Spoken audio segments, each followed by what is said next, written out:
sleek, swift, neo, power in hand, watch it go. AI smart, runs the show. Style and speed, you already know.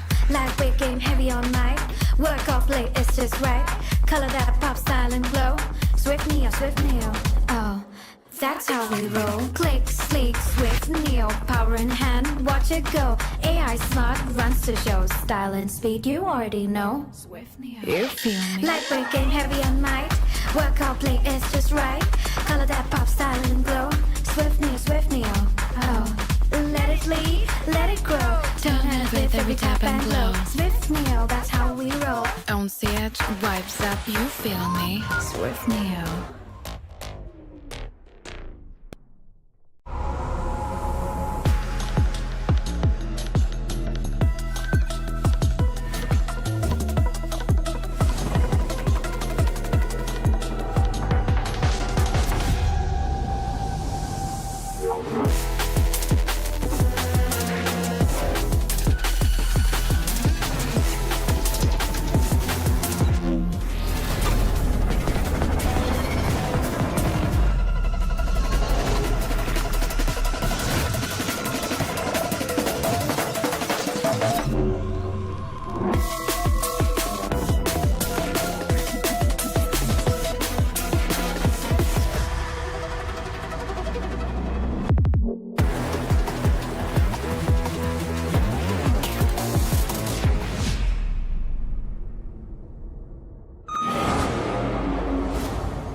The all-new Acer Aspire Light with up to 13th Gen Intel Core i7 processor.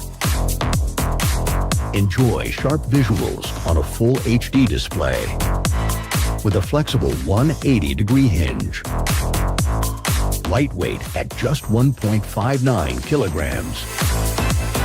Powerful, flexible, and ready to go. The Acer Aspire Light with up to 13th Gen Intel Core i7 processor and a full HD display. Lightweight at just 1.59 kilograms. It's powerful, flexible, and ready to go.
Sleek, swift, neo, power in hand, watch it go. AI smart, runs the show. Style and speed, you already know. Lightweight game, heavy on mic.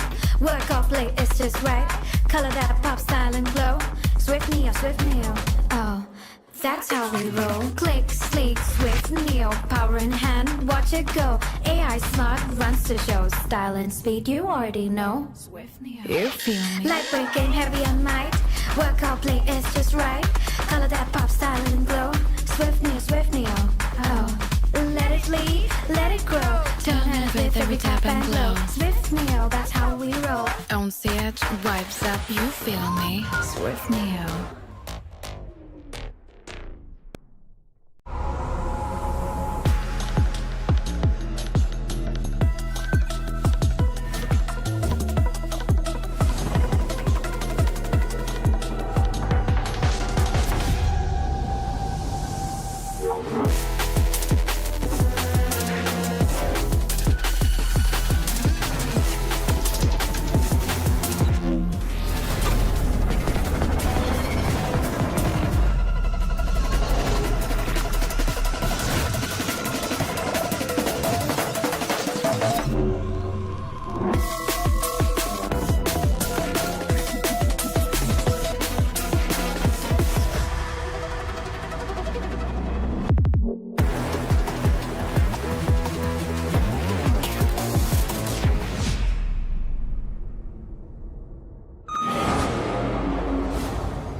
The all-new Acer Aspire Lite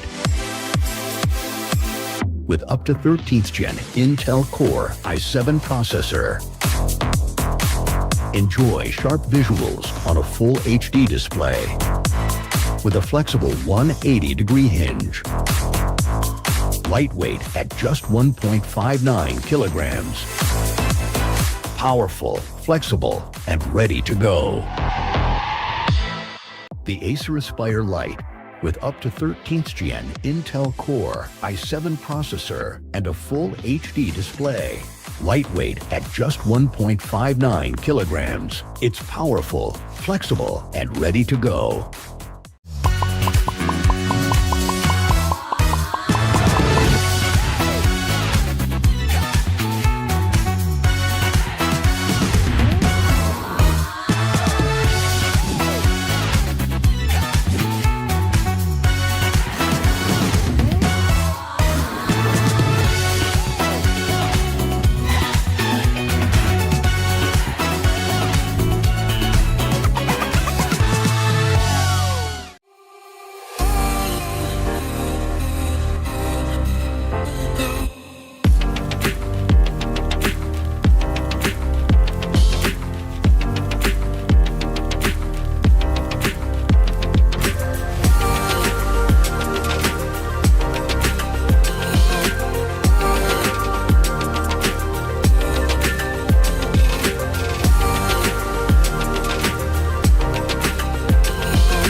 sleek, swift, neo, power in hand, watch it go. AI smart, runs the show. Style and speed, you already know. Lightweight game, heavy on mic.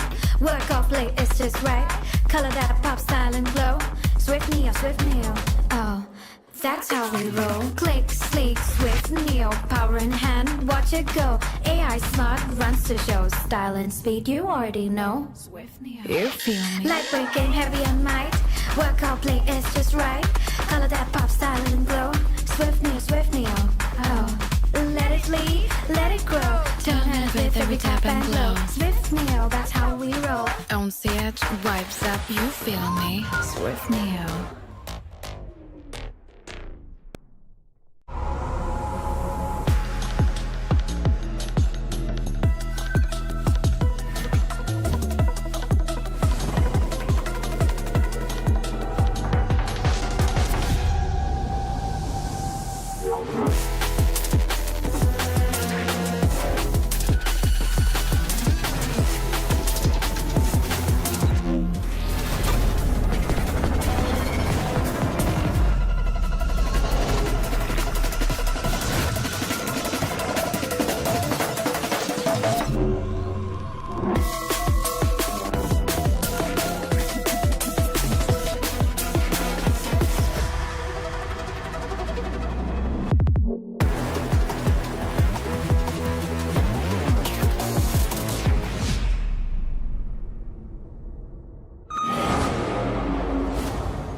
The all-new Acer Aspire Light. With up to 13th Gen Intel Core i7 processor. Enjoy sharp visuals on a full HD display. With a flexible 180-degree hinge. Lightweight at just 1.59 kilograms. Powerful, flexible, and ready to go. The Acer Aspire Light, with up to 13th Gen Intel Core i7 processor and a full HD display. Lightweight at just 1.59 kilograms. It's powerful, flexible, and ready to go.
Sleek, swift, neo, power in hand, watch it go. AI smart, runs the show. Style and speed, you already know. Lightweight game, heavy on mic. Work off late, it's just right. Color that pop, style and glow. Swift neo, oh, that's how we roll. Click, sleek, swift, neo, power in hand, watch it go. AI smart, runs the show. Style and speed, you already know. Swift Neo. You feel me? Lightweight game, heavy on mic. Work out play, it's just right. Color that pop, style and glow. Swift neo, oh. Let it lead, let it grow. Turn it with every tap and glow. Swift neo, that's how we roll. On the edge, vibes up, you feel me? Swift Neo.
The all-new Acer Aspire Light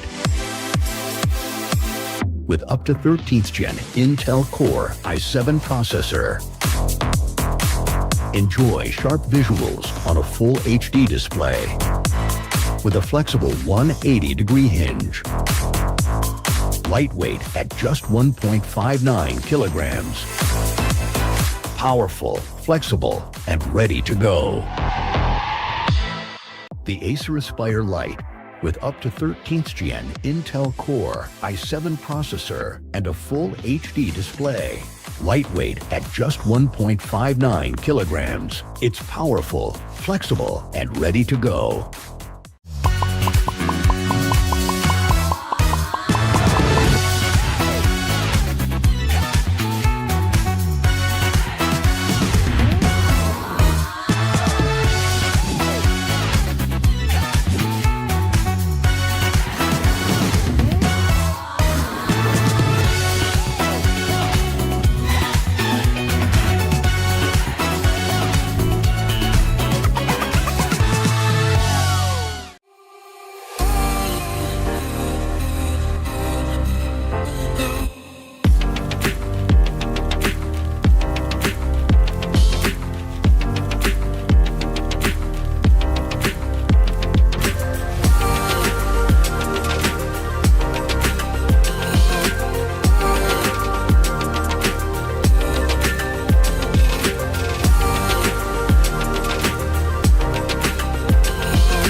Sleek, swift, neo, power in hand, watch it go. AI smart, runs the show. Style and speed, you already know. Lightweight game, heavy all night. Work off late, it's just right. Color that pop, style and glow. Swift neo, oh, that's how we roll. Click, sleek, swift, neo, power in hand, watch it go. AI smart, runs the show. Style and speed, you already know. Swift neo, You feel me? lightweight game, heavy on might. Work out play is just right. Color that pop, style and glow. Swift neo, oh. Let it lead, let it grow. Turn it with every tap and glow. Swift neo, that's how we roll. On set, vibes up, you feel me? Swift Neo.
The all-new Acer Aspire Lite with up to 13th Gen Intel Core i7 processor. Enjoy sharp visuals on a full HD display with a flexible 180-degree hinge. Lightweight at just 1.59 kilograms. Powerful, flexible, and ready to go. The Acer Aspire Lite with up to 13th Gen Intel Core i7 processor and a full HD display. Lightweight at just 1.59 kilograms. It's powerful, flexible, and ready to go.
sleek, swift, neo, power in hand, watch it go. AI smart, runs the show. Style and speed, you already know.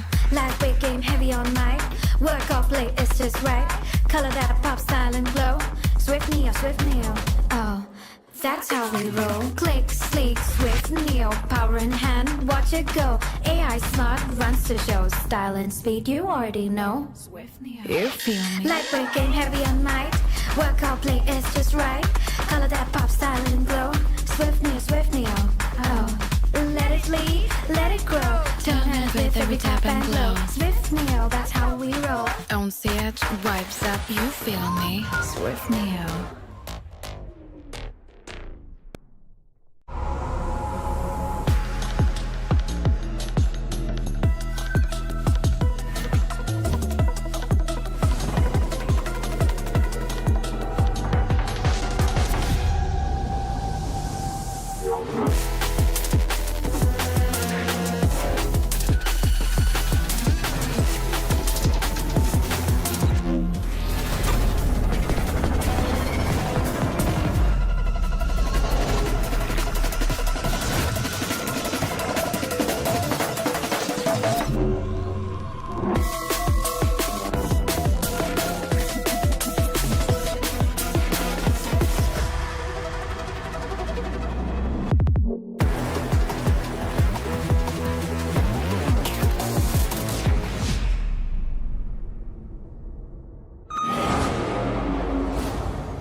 And welcome, ladies and gentlemen, to the APAC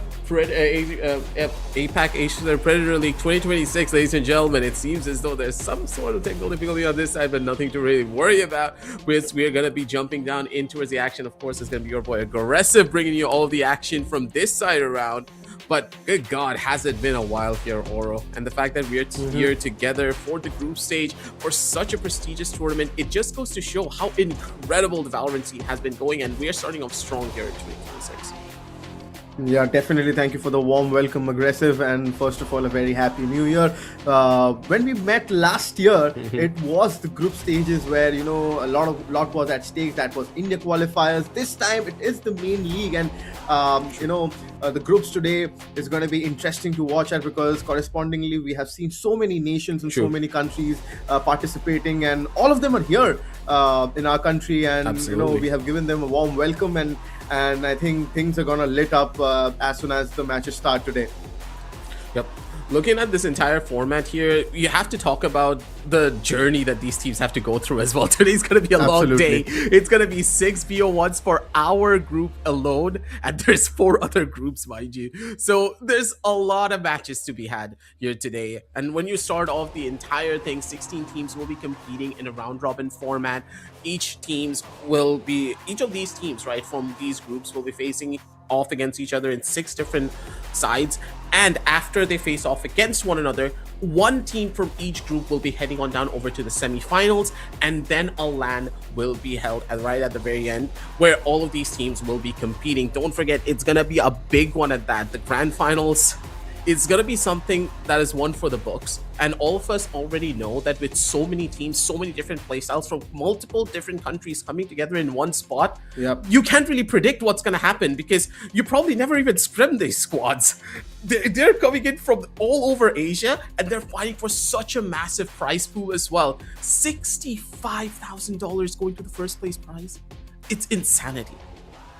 Absolutely. I mean, it's the major leagues we're talking about, right? It's the APAC Predator League 2026, and of course, this overall prize pool of 120,000 US dollars is going to be amazing. And we have, as you mentioned about the diversity and the countries participating, right? Aggressive. We have 11 countries participating, from where Indonesia, India, Philippines, Oceania, China, Hong Kong, Japan, Malaysia, Singapore, Taiwan, Thailand. All these nations are going to be there, and you can understand that so many different play styles we're going to witness today. As you said, it's going to be a long day. Plus, there's going to be a lot of pressure because if you want to reach towards that land stage, because this is the group stages we're talking about. We already mentioned that this is the prize pool at stakes.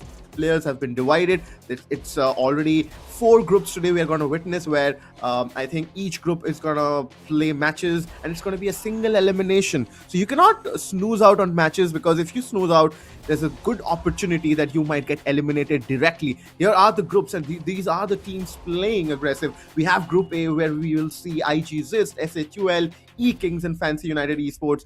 Group B, we have Boom Esports, GG Easy, Lit Esports, and Team NKT.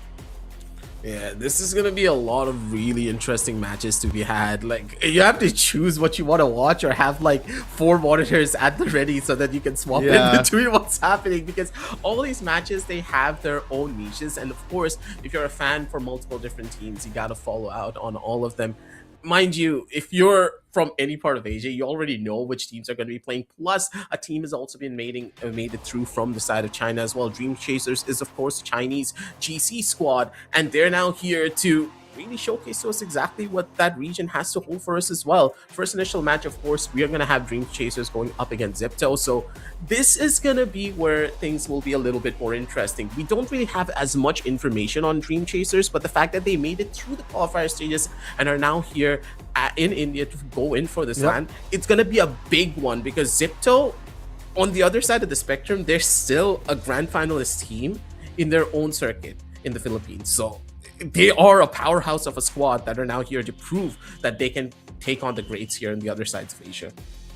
No, absolutely. I mean, there are 2 teams from Philippines. One is OSS Gaming and another one is Zipto, of course. But we will focus on Group C, because that is what we will be casting, right? Aggressive, as you mentioned, that either you need 4 monitors to witness all the games, but then Group C is what we are going to witness as the first matchup is going to be Dream Chasers. I would see, when we do not know some information about teams like a Dream Chaser, first of all, a fact that it's an all-female lineup, so that is again something really interesting, that how this team is going to play and pan out, because the Asian compositions and the Chinese sector, have always been unorthodox, and they come up with some amazing plays, and they have already taken the Valorant scene with a huge boom, because once they step into any esports game titles, I think they always try to dominate, and they are not the teams to have you cannot easily deal with these kind of teams. So that is something Zipto will always keep in mind. But again,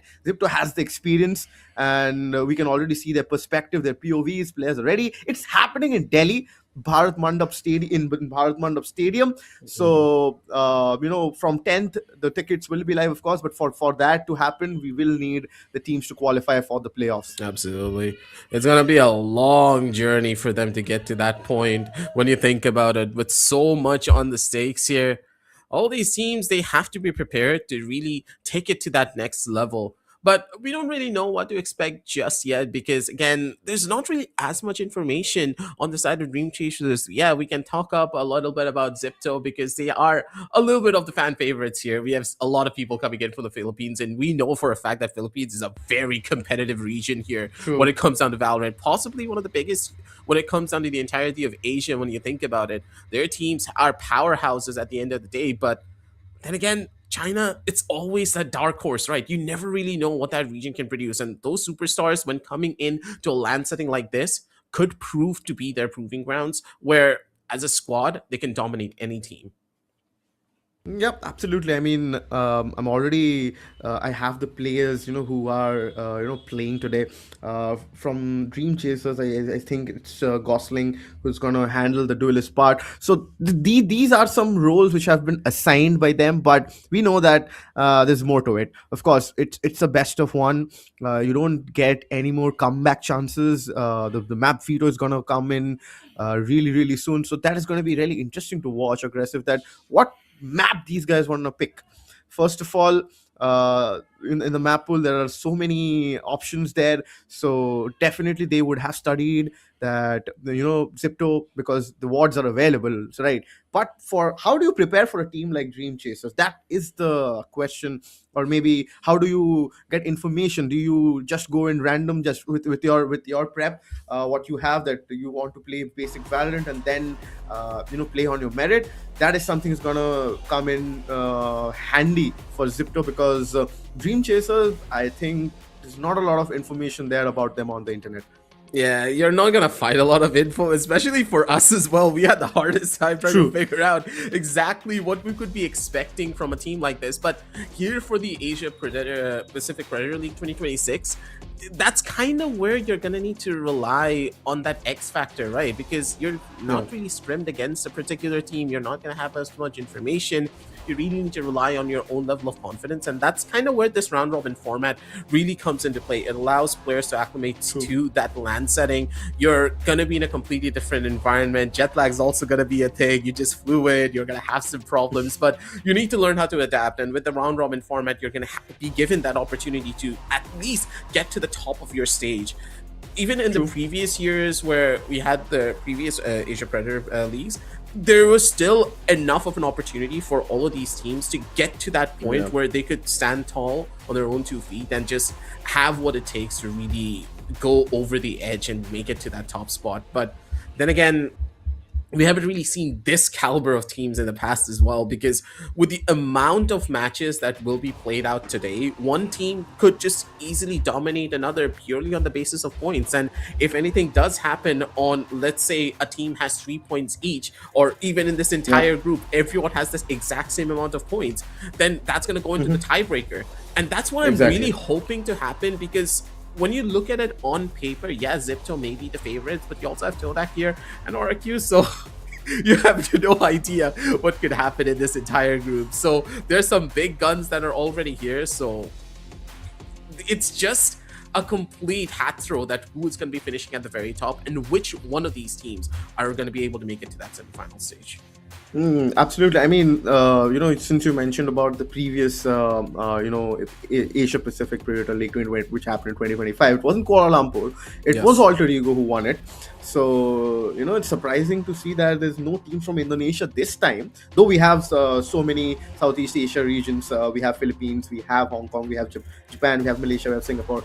But, these teams are going to come in as favorites for as you mentioned, that RRQ is a team. We have Boom Esports, we have Todak, but to mention that we have 2 slots from India as well, where SHUL and GGEZ are gonna grab some limelight, and I think our country is gonna watch them pretty close. There has been some changes there on the lineup of GGEZ. I saw Lightning Fast getting added there, so that is going to be an interesting lineup which is going to pan out, and let's see how that helps them, because when we saw them on the qualifiers, that was a different ball game. This time it's going to be these kind of experienced teams we're going to facing, and we have seen how Indian teams have performed against these Southeast Asian teams. It has not been an easy run always. They have to face hardships, and that is where the barriers have always come, and they have shattered. Let's see if 2026 brings some luck for them. But on the other end, we have Dream Chasers and Zipto, as mentioned, that these 2 teams are going to go against each other heads up. And this is Group C we are talking about. We have a lot more other teams there. We have RRQ, we have I think IGZ. No, wait. I think there is one more team. We'll figure about that. But yes, RRQ, Dream Chasers, and Zipto are there for sure. Yep, absolutely. There's going to be other teams as well, ladies and gentlemen. Don't really worry about that. Your favorites will, of course, be in tandem with one another. But then again, Todak is another one of those dark horses that I really do have to highlight, because I think a lot of people will be counting out Todak, but recently they've been making a big splash there over on the Malaysian scene, and they're gonna try and make their entry here. And being at a LAN setting like this, we already know that as a squad they are very potent and powerful, and now that they're all in that same house, they're going to be able to showcase that energy even more when it comes down to the server. We're going to have a bunch of matches for that very reason. And as the teams are going to be getting ready in the background, ladies and gentlemen, we do, of course, have to tell you that thanks again for Acer for giving us such a big opportunity here to make all of this possible, because over the last couple of years, the Valorant scene has just grown exponentially. And of course, from the side of Acer, they're bringing out this league just to make sure that the players, they're going to keep on giving. Especially, this is pretty much the largest and the most prestigious league when it comes down to the entirety of Asia. The storylines that we have created and this tournament has done, it's insanity over these last couple of years. And players fighting for that honor to become the kings and to claim that crown. Once again, Alter Ego is no longer here, so we are going to be crowning a new champion here in 2026.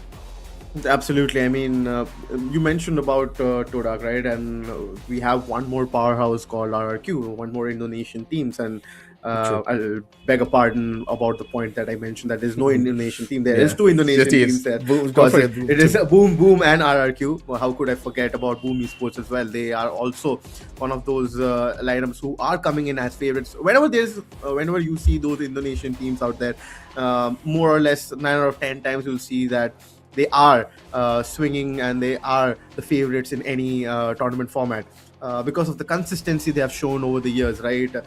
They have that calculative movements, they have that approach, they have that aggressive mindset, and the kind of the adaptiveness these players show, right? We have seen RRQ in multiple tournaments where for example, in the past, where we have seen them in tournaments, they have always showcased a fight back, and either they have kind of dominated the scene, or they have more or less won in those situations. So RRQ is going to be a team to watch out for in this group specifically, alongside Todak, as you mentioned, aggressive.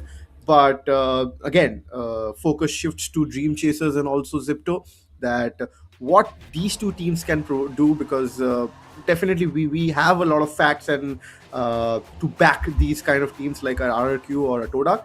But a Zipto or a Dream Chasers, these are really the dark horses who can, surprise us and can create an upset in this group. Absolutely. We are always talking about the teams here, right? We are forgetting another key point in this entire league is that individual brilliance will also be awarded accordingly. So we still have MVP prizes as well for the players. So as a team, if you're able to perform really well, of course, you get that line shares of the prize pool. 65,000, man. That's a lot of money and a lot of moolah to be had. Absolutely. But then again, if you as a player have that shine through performance, if you are the best in your class, then you're going to be able to get your own set of money as well, with the best Sentinel getting 2,000, best Duelist as well getting the same amount, Controller, Initiator, Flex, to showcase your skill as a player, as an all-star for your team. You're going to be able to perform as well at the end of the day, and those level of performances will matter a lot. Plus, at the same time, you also do have the MVP slots that you're going to be able to give out, which team has been playing really well, which player has been doing the best.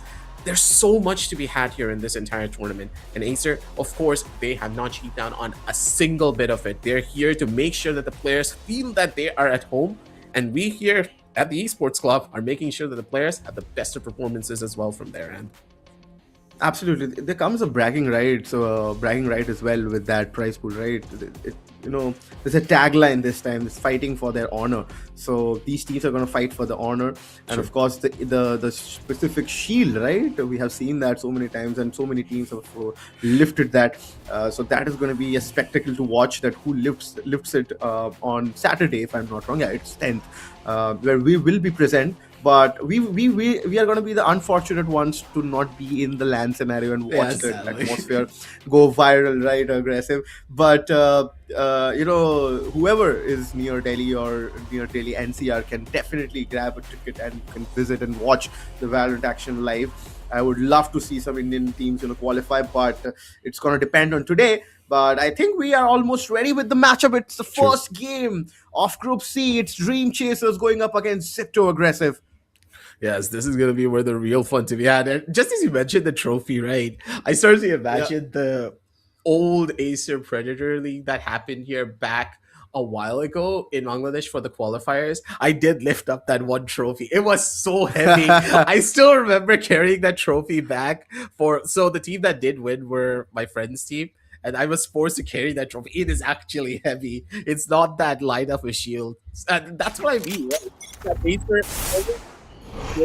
best they can for their teams, but at the same time now, looking back a little bit here, you can already see that the map of split is going to be the thing that's coming out. Don't forget, this is going to be a best of one, so if any of these teams do mess up here, it is going to be costly, and instantly it's going to be Riza getting that first kill onto Seaweed. She's not going to be able to hold on to that one for long, and now with the C side, with the B side being completely rushed upon, Riza needs to try and come in with the team, but geez, not going to be able to do much. Instantly gets shut down, and with the spike going down as well, there's not really much that the defenders can do to try and stop this out anytime soon. Yeah, man, it's a pretty solid start from Zipto. They don't have the numbers count, Dream Chasers, to pull this retake. They have a Viper. Both the teams have gone up with the Viper option. They need to clear out the angles first. Okay! Old Pine did manage to get Hot Sauce there, but he's the only one with 21 HP before. Old Pines, okay. That was an unfortunate one, but anyways, Zipto has a good start. They have a solid start. Yeah, I was talking about that, how Viper becomes a crucial, controller in this map, right? You can control the mid, you can control both the sides. Let's see how both these players are going to play out this Viper on this map, because Split is a kind of a map where, on the defensive half, you will always find those rounds coming in, but whoever plays the attackers half better, I feel, is going to win this game. This is going to be a full B push coming in, and these guys know it, and that is what they have stacked it up. No, the controller is out, right? No, this is insanity. I don't understand. What did Zipto send out the controller first? This is going to be a huge problem for them, especially on an eco round. You want to not try and take those long range duels or those close range fights as often. You need your smoke to try and isolate a couple of these angles. And if the members of Dream Chasers are able to play their numbers properly, they're doing so good already. Look at the way that their players are already maneuvering from the side of B main. That does mean that A side will be the one ripe for the picking. Zipto, they have picked the correct side. They're going to find an empty one, and they're going to be able to get into defensive positions to stop them from flooding in any closer. But still, it is a 5v4 situation. If Dream Chasers, they play their numbers correctly, they're going to be able to hold. Yeah. They've got the spike down now. Now the retake is coming in. Oh, Riza was placed over there with an outlaw. He can get one more, but he misses the shot. But GAY doesn't misses. He gets an outlaw. This retake looks possible. Old Pine gets one more. But the problem is the controller game isn't there for Dream Chasers right now. It's only the Yoru left out. J1Y. Can he get one more? He gets one. Eman, he will find JYY and will confirm the second round. See, I mean, you pointed out correctly, right, Aggressive, that why would the controller would want to get the first pick when you have a fade? You could have used the Prowler to clear out the close quarter angles, but that didn't happen. That was pretty surprising from Zipto's side, because Zipto, once they get the first blood in a round, they can end the round pretty quickly. This was very much an interesting matchup when you think about it too. Overall, I would have to say the Dream Chasers, they're doing a phenomenal job. Every single one of their players have taken proper duels, and it really just did come down to that 1v1, 1v2 situation, right? So this defensive side, the way that this double controller setup is panning out, they are playing it very well. That smart play style, the overall fact that they don't really have a lot of control just yet could be an issue, but never mind. I take it all back. Zipto, they're just making their way forward. Big Z instantly running on back over takes over Heaven. Alpine's gonna be able to take out one, but she's not gonna be able to do it all alone. Down in a corner, she can't really run away, and Hot Sauce just instantly puts her down. 0-2, make it a 0-3 pretty soon. If two of these players can't really take out one, this is gonna be an issue, and Hot Sauce is the only one out of position. Everyone else has those proper crossfire lines set up. Yeah, and I think he's gonna get stuck in a corner. Gosling gets taken out, and with that, the third round comes up pretty quickly. Zipto, I think they have started the way they wanted to. They have put pressure right back on Dream Chasers, where they are little bit tipsy-tidy, little untidy on those duels right now, which you mentioned that was a good part, that they could manage to get those 1v1s, but not this time. Now they have to fall back to an eco.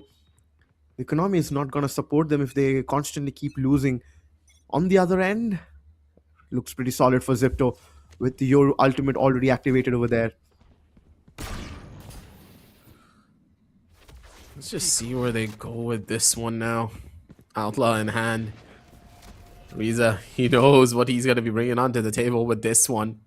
The Outlaw, especially on this attack side on split, showcase to be an absolute nuisance in the hands of the right player, especially when you want that one player to just hold on to one of the sides and just work out a pick. Any sort of over-aggressive play now coming in from Dream Chasers will be punished heavily.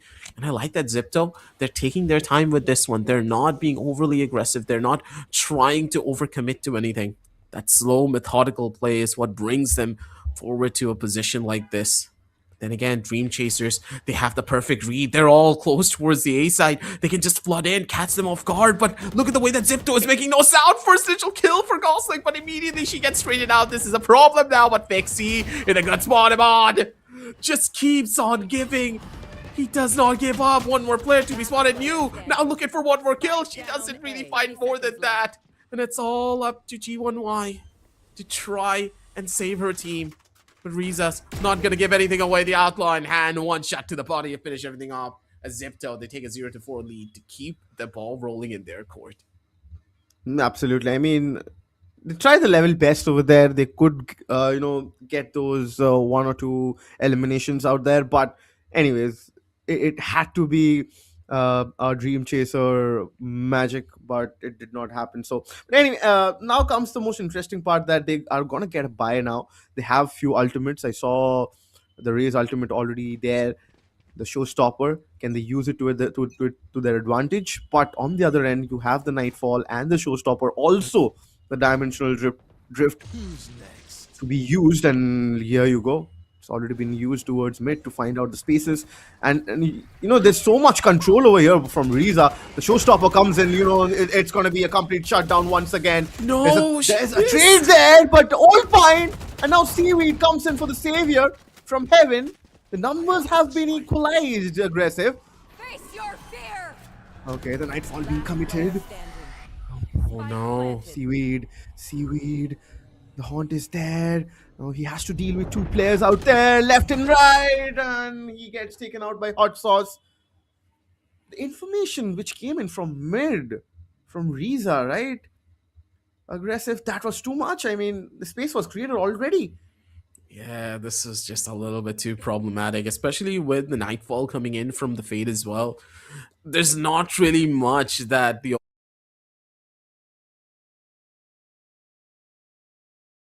G1Y just couldn't really get that kill because of the paranoia coming in so timely from Hot Sauce.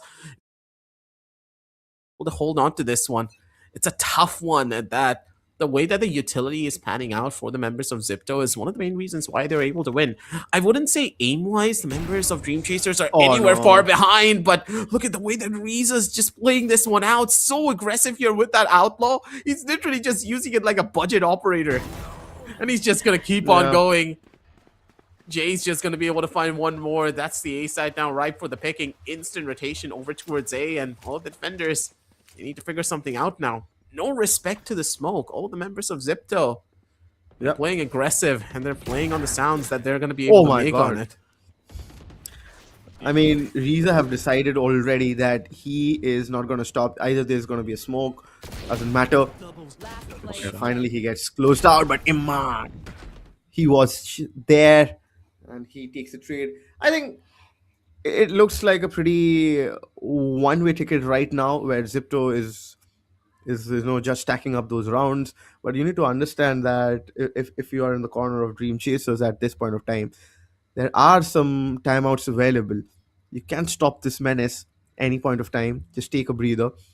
If you don't have anything to discuss, I am sure they would have something to discuss after what has happened in the previous 5 to 6 rounds, because Zipto have not given them anything. And being on the defensive half, you need to do better than this, right? Aggressive.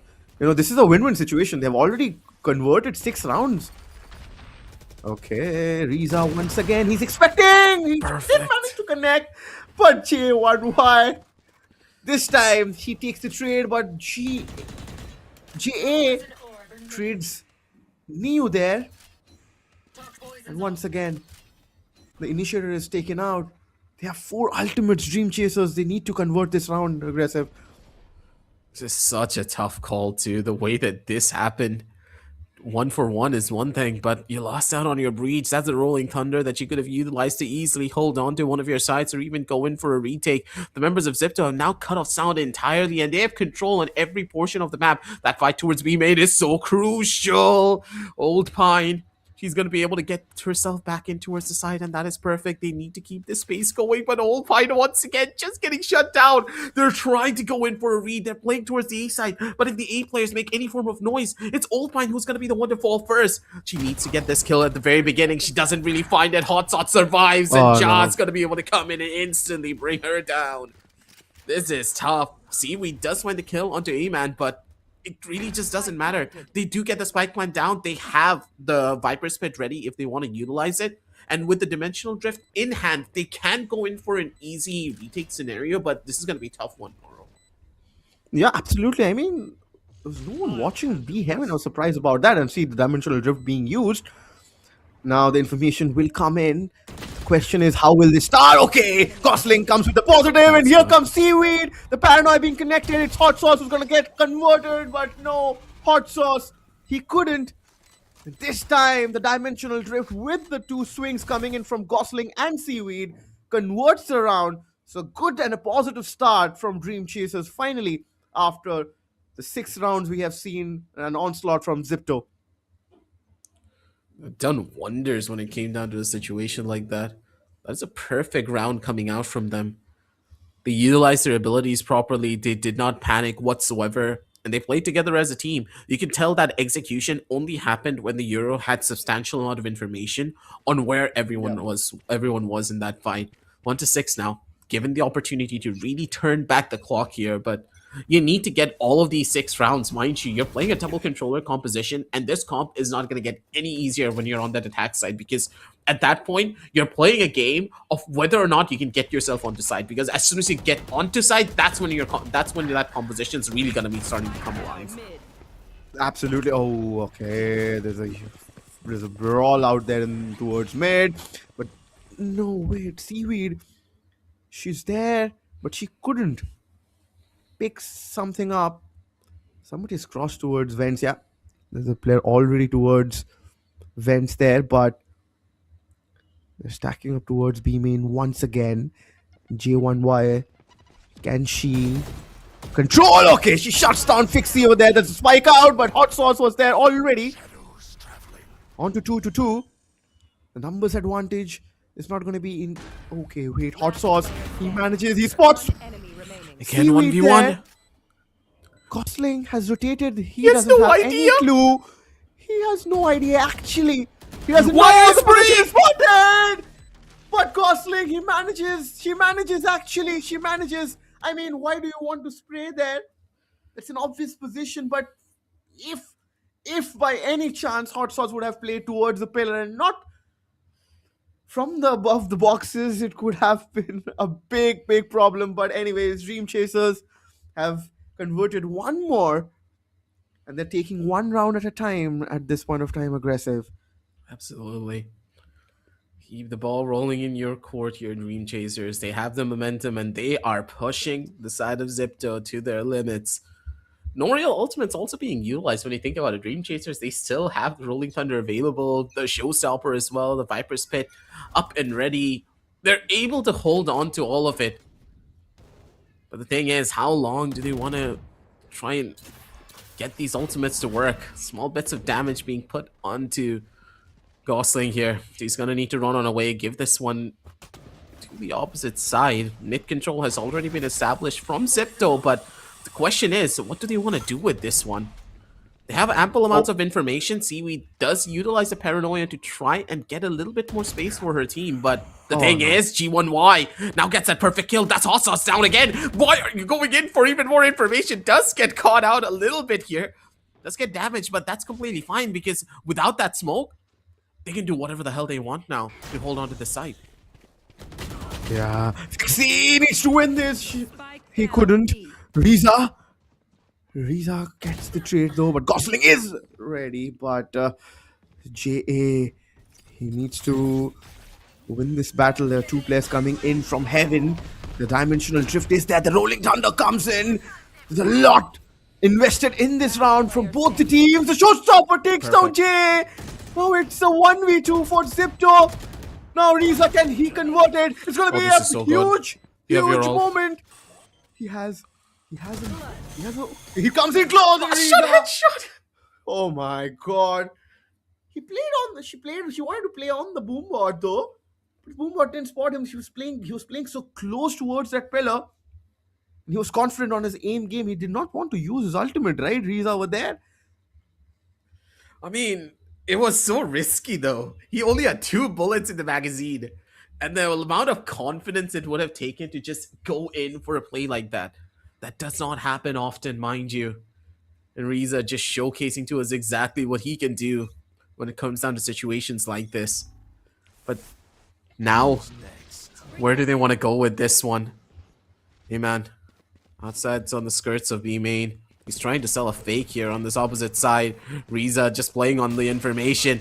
Can instantly just pop out. Has everything ready. Swings out to the front. 2 players in the back of side. But no real guns to hold on to this. Riza with a double duelist entry just keeps them rolling.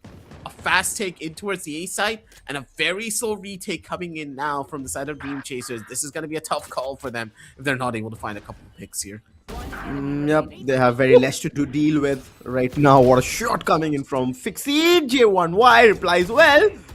But okay, can't peek over there. He knows that somebody's coming in. It was Iman. He converts the last one, and here you go. The 8th round being converted from Zipto. The comeback, which was initiated a few while back from Dream Chasers, have now been ended. Aggressive. It was only for 2 rounds. And now they have to rethink their strategies because Zipto have picked up. And when you have a Raze and a Yoru, and when the Dimensional Drift is active with those Raze satchels, there's so much you can do, right? So less you can do. And I mean, how do you react to it? You're playing towards the side of all fine. No. She can be caught over here. She gets caught, but Neo trades her out. Riza is already inside. But Seaweed, it's a good trade, but Iman there comes in. But Dream Chasers are losing out on numbers. Hot Sauce there coming in with Gosling and Seaweed. Both of them gone. There's one player, it's JA, I think he's coming in from Vents. He has taken Heaven control. It's not his plant though. J1Y, if he takes down the man over here, which is Hot Sauce. Oh no, Hot Sauce doesn't give her a chance over there. It's a 3K and a round for him. Absolute and utter insanity right there. J1Y nearly slipped in through the cracks, and she could have easily turned that one around for her team, but it's a tough call at the end of the day. Let's just try and isolate a couple of these fights here. Dream Chasers, they have a lot of really good ideas on this squad, but you can tell time in and time out the main reason why they're losing is just because they don't really have the trades ready. They're not really prepared to try and instantly go in for a trade on their teammates, and that's why they are falling.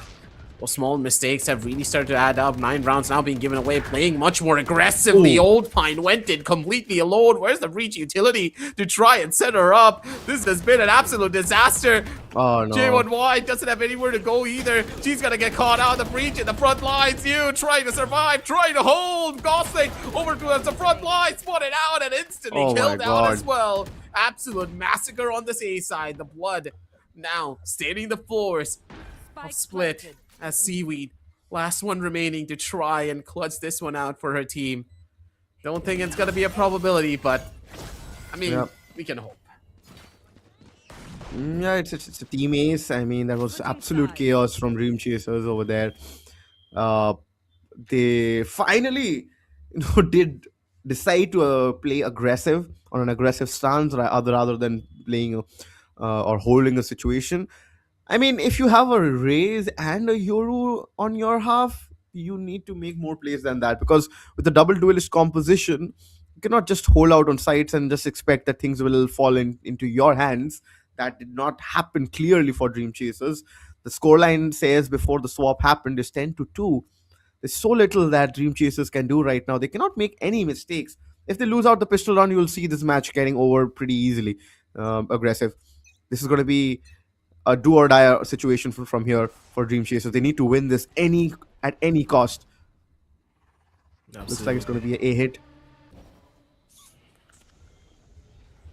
It's gonna be an interesting take coming out from them too. They're trying to play this one slow. A slow pistol round is very dangerous to do because you're not really gonna have a lot of utility to try and play this one out. Fixie, little bit of a dangerous game coming out from his own side. Tried to take an aggressive duel, but that's going to be a 1-for-1 trade coming in. The Euro does fall here. They do lose out on the Raze, but with all the nade and utility being utilized already, this is not really that bad of a take coming out from them. A-side seems to be the one that they're targeting here. J1Y does find the one. Fixie's going to be able to shut down another, and one by one they do fall. There's still a chance here. 2v2 now going into it. Fixie has the nade ready if he wants to utilize it, but the shots just don't connect. He just dodges around. Oh my God. He lives. New. That's an unfortunate whiff right there. That's going to cost them a round, and this could have been their gateway over to multiple more rounds to try and turn this one back. But Dream Chasers, I think the nerves are really acting up for them. Yeah, that just shows that the confidence isn't there. Dream Chasers are struggling at this point of time. But I mean, the rest teams in the group are just watching this game right now. They're preparing on the fly that how to play against a team like Zipto or a Dream Chaser. We'll talk about that later. The round has begun, and look at Riza! He has always denied any smoke or a wall placed there now. Already with Iman present. Old Pine and you, they fall pretty easily. Seaweed, she is coming in, but how can they win this round? It looks next to impossible to recover the spike even. See, I mean, they have him in control, and Riza, I think he missed out on an opportunity, right? I would frame it like that. He missed out on an opportunity over there, but it's already game point for Zipto. Yeah. This seems to be like the end stages for this entire thing. We all were kind of expecting Zipto to win this one out purely on the basis of their merits, but then again, Absolutely. like, you would have hoped for something a little bit more from the side of Dream Correct. Chasers. But then again, like, I'm gonna give them the benefit of the doubt that, hey, this is their first land, right? They're coming Yeah. into it from the Game Changers side. They're playing on a global stage like this, not in their home setup. So of course they're gonna be a little bit shaky. That's why the round robin format is here. They're gonna be able to possibly turn this one around. But then again, we should not count the chickens before they had just yet. There's still an opportunity for them to turn this one around, and Hot Sauce could be the one to give that one away. Playing it sneaky. He gets away with one kill. Old Pine's not gonna be able to survive that one. And now, time to go in for the turnaround. Yeah, but wait, Fixie was there. Takes down Seaweed, but it's not much there given from the Zipto side, and Zipto finishes things off and pretty easily in their favor with a 13-2 scoreline. Just make sure that the round difference is there. Yep, it look by the looks from their faces, it clearly shows that they're pretty disappointed. Uh, and as you said, aggressive, that this tournament is a little harsh if you're not winning your matches, because it's a single elimination bracket. There's no low bracket or a double elimination format going in. So you need to win your situations. Otherwise, you're going to just find it more difficult, and you do not want to find yourself on a situation where you're depending on other teams to lose and other teams to win against them so that you can qualify, right, aggressive? True. It's just a really tough game for all of them. And I mean, it's okay at the end of the day when you think about it, right? Because you've Yep. just been given another chance to go into another game where your first LAN experience has been a little bit rough, right? For Mm, everyone, when you're suddenly playing on a high stakes tournament like this, you're gonna have some problems, and you can see how much of a good sport they are. They all came in for the yeah. best pub. This is what sportsmanship is like when it comes down to esports. They played their hearts out, they tried their best. At the end, it just didn't really work out, and you could tell that when it came down to the members of Zipto, they were also treating them with maximum amounts of respect, even when the scoreline was this deep into it, and they couldn't really turn around rounds. What were we seeing coming out from the side of Dream Chasers? Very close rounds that came down to the 1v1, whereas the members of Zipter were just able to be a little bit more cool, calm, and collected. They played in lands, they have that experience, and having that experience Yeah. is one of the biggest game changers that they had on their side. Absolutely. I agree with you, aggressive, at this point of time, because those aim duels which could have been converted was not uh, at the absolute best which we witnessed, but we saw potential, because of which I can already say that after we see them on the second game, we might see them in a much better structure. But let's see how that pans out. But it was Zipto all over. It was Riza, and I think the way Fixie and the combination of Riza came in with a double duelist composition from a Raze and a Yoru on a split, and with help of Hot Sauce, the way he played on that Omen was much of an aggressive Omen which we saw today. I think he was interested in much more duels, which is always fancying to watch, and that is something which paid off as well. By the time we saw the seventh round, we already saw that sixth round were in favor of Zipto. So you could see that the other team, Dream Chasers, were always playing that catch-up game. Absolutely. There's so many different factors that they were really worried about, but then again, like, I saw moments of brilliance coming out from this squad that really pushed me over the edge, thinking that, yeah, maybe they're going to be able to do it. These rounds were so close and not really one-sided. They have good plans and good ideas. Their structure is there. They just need to shake off those nerves, and they're going to be able to play to their fullest degree, especially in this round in particular, right?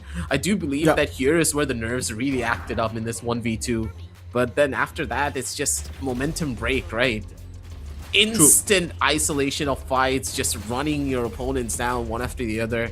And when you're just on the receiving end of this, your mental's not really going to be able to stabilize as much. Hopefully going down into the following rounds, they're going to be able to do a little bit more, I would say, because again, there's a lot more matches to be had, but hopefully they don't take this one to heart. But then again, the next game that we're going to have is something that everyone's waiting for as well. It's Todak versus RRQ, and we all know Yeah. that everyone's excited for that. Absolutely. I mean, at this level, aggressive, you need to expect things like this happening with you, and you need to be ready. And if you aren't, you will expect these kind of score lines, or maybe worse than this. We have seen it already with good teams, right? That Nerve can get the best out of you, but they have to make a best case situation now. We will see, or we will find out when they want once they come back. But as you mentioned, that the game two is going to be a spectacle, right? It's going to be the match who I think whoever wins it. In my case, I'll say that will be the one to qualify from Group C. True. But let's see. It's too early to speak though.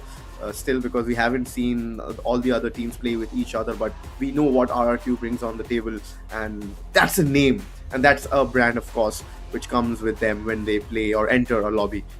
Absolutely. RQ, they are a squad that have proven time in and time out that they are here to stay, and they are easily the best. But then again, these dark horses, Todak, they are not something to scoff at either.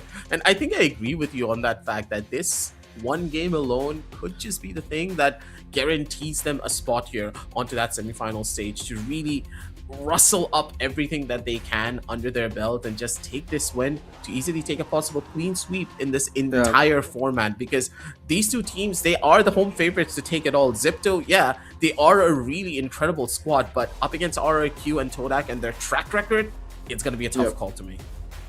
Absolutely. I mean, we have facts to back our statements, right? Aggressive. For Dream Chasers, we didn't have a lot of information out there on the internet, or maybe not a lot of WARD review could have been done from Zipto's side. As we said in the pre-show that they went in just with pure gut feeling, and I think they came out swinging. But with a team like RRQ, you need a better plan, you need preparation, and I'm sure Todak would have done it, because they are one of the favorites on winning the whole thing, right? So that is something you have to deal with. That also creates pressure on a team like RRQ, but they have dealt with that in the past. They can deal with it again, because this is 2026 we're talking about, and I think the stakes are higher. The prize pool is also something which is these teams are looking at, and also the land situation. That always brings out best situations, and we have seen so much drama unfold in the past. We will definitely find out what happens between these two teams as well. Absolutely. We don't really know what to expect, but expect the unexpected when it comes down to this following matchup. Either side could be going to the nail against one another, or it could be a very one-sided show for either one of these teams, because their players are extremely talented, and possibly this is easily one of the most highly anticipated games for this entire series. When you think about it, in this entire group, I'm pretty sure that everyone expected this to be the match highlight, and for it to happen right at the very beginning, it's like we had the first game and now we're jumping into the best one already. We could easily be crowning that one champion from this group out at the very beginning stages, but let's just see what to expect. Jumping on down over into the scoreboards as well, just to give you a little bit of an overview of what really happened throughout this game. It was just a raw showing of power from both of the duelists from the side of Zipto. Like, all of their players just they had way too much to show. Yeah, true. I mean, just the scoreboard is a clear picture, right? The kind of way things panned out for Dream Chasers, with only single-digit numbers towards their players to showcase with. You can just understand that things did not turn well in their favor.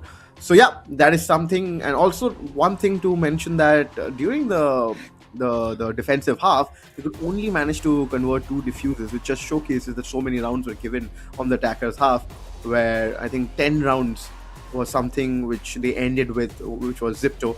And you can understand when you are ending up on a scoreline of 10-2, when the swap happens, I think already the game is gone. You can expect that to happen until and unless you pull out something special to bring things back in your favor. So yeah, with all of this there, with all the anticipation of the next game, right? Aggressive. One thing is for sure that needs to be mentioned, and these teams needs to keep in their mind that what are the score lines, okay? How many games are you winning? Because you do not want to end up in a tiebreaker situation, and you do not want to play in another game, right? If RRQ starts with a winning note, or for example, if Zipto has won the first game, they need to win the second game as well. If they lose out on the second game, now things become very interesting, and suddenly Group C is a spectacle, right? That is something which definitely audience would want, but not teams. Absolutely. Another big thing that I do believe happened to the side of Dream Chasers is their overall team composition. When you look at the team comp as an overall view, right, you have a double controller setup with a double duelist. Yeah, the Euro has proper synergy with the Viper because you can flash out of a wall, but how do you really gain information? There's no Fade to try and clear out a lot of those corners for you, so you're going to have a tough time on the attack side. You have no idea what's really going on in the late rounds unless you're peeking out by yourself, utilizing your full body. Yeah. Dream Chasers just really relied a little bit too much on their overall execution instead of trying to play the information game. And that's what really hurt them. And hopefully going into those following matchups, they really do fix out on those problems. Maybe if they just had a Sky even, because they still have the flash utility, they still had a stun, they would also have a lot more information to play off of. And that is going to be a key point on a lot of this, because in this patch 11.11, with all of the util now being completely diminished, you need to worry about what could be happening to your team over on the opposite side of the spectrum. But I digress. I'm beating a dead horse here at this point. So we're going to be jumping on down over into a very short little break, ladies and gentlemen, as Teodak and RQ in the background. Don't go anywhere. We'll be right back with a lot more Valorant action.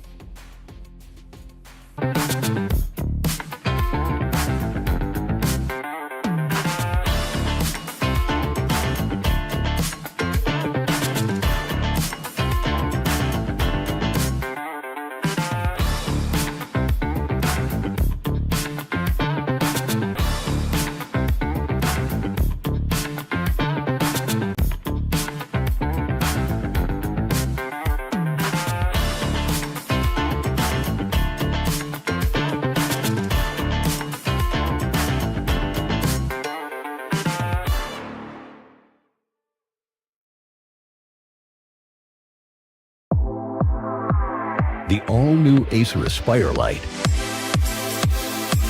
with up to 13th gen Intel Core i7 processor.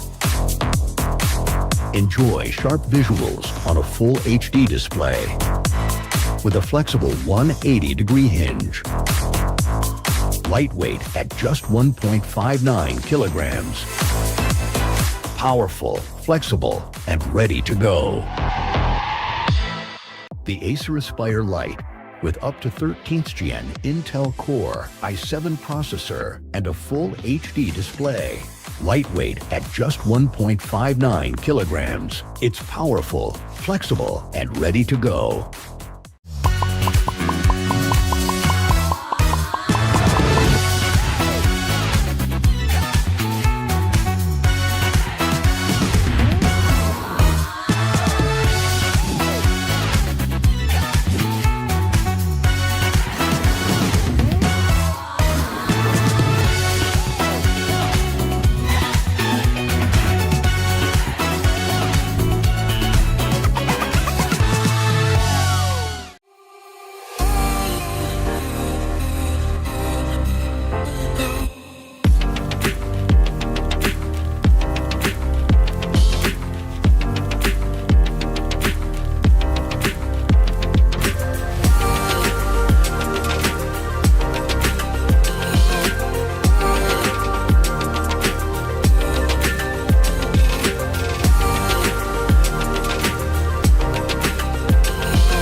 Sleek, swift, neo, power in hand, watch it go. AI smart, runs the show. Style and speed, you already know. Lightweight game, heavy all night.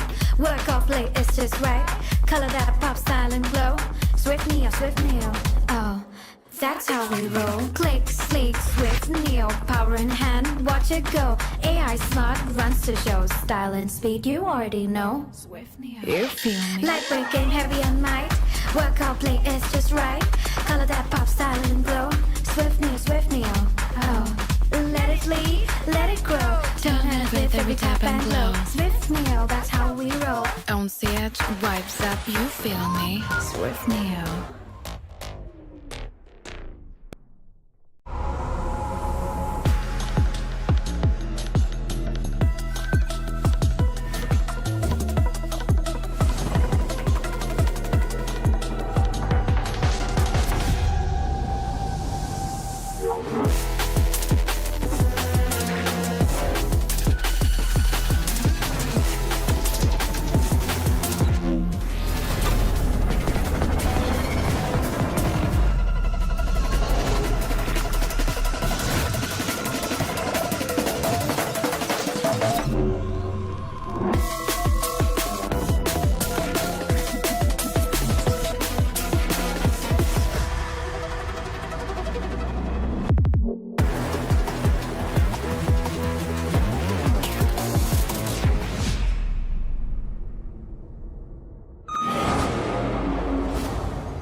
the all-new Acer Aspire Lite. With up to 13th Gen Intel Core i7 processor. Enjoy sharp visuals on a full HD display with a flexible 180-degree hinge. Lightweight at just 1.59 kilograms. Powerful, flexible, and ready to go. The Acer Aspire Lite with up to 13th Gen Intel Core i7 processor and a full HD display. Lightweight at just 1.59 kilograms. It's powerful, flexible, and ready to go.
Sleek, swift, neo, power in hand, watch it go. AI smart, runs the show. Style and speed, you already know. Lightweight game, heavy on mic. Work off late, it's just right. Color that pop, style and glow.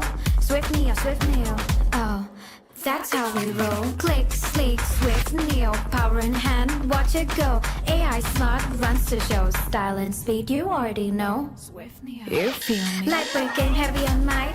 Work off late, it's just right. Color that pop, style and glow. Swift neo, oh. Let it lead, let it grow. Turn heads with every tap and glow. Swift neo, that's how we roll. On stage, vibes up, you feel me? Swift Neo.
The all-new Acer Aspire Lite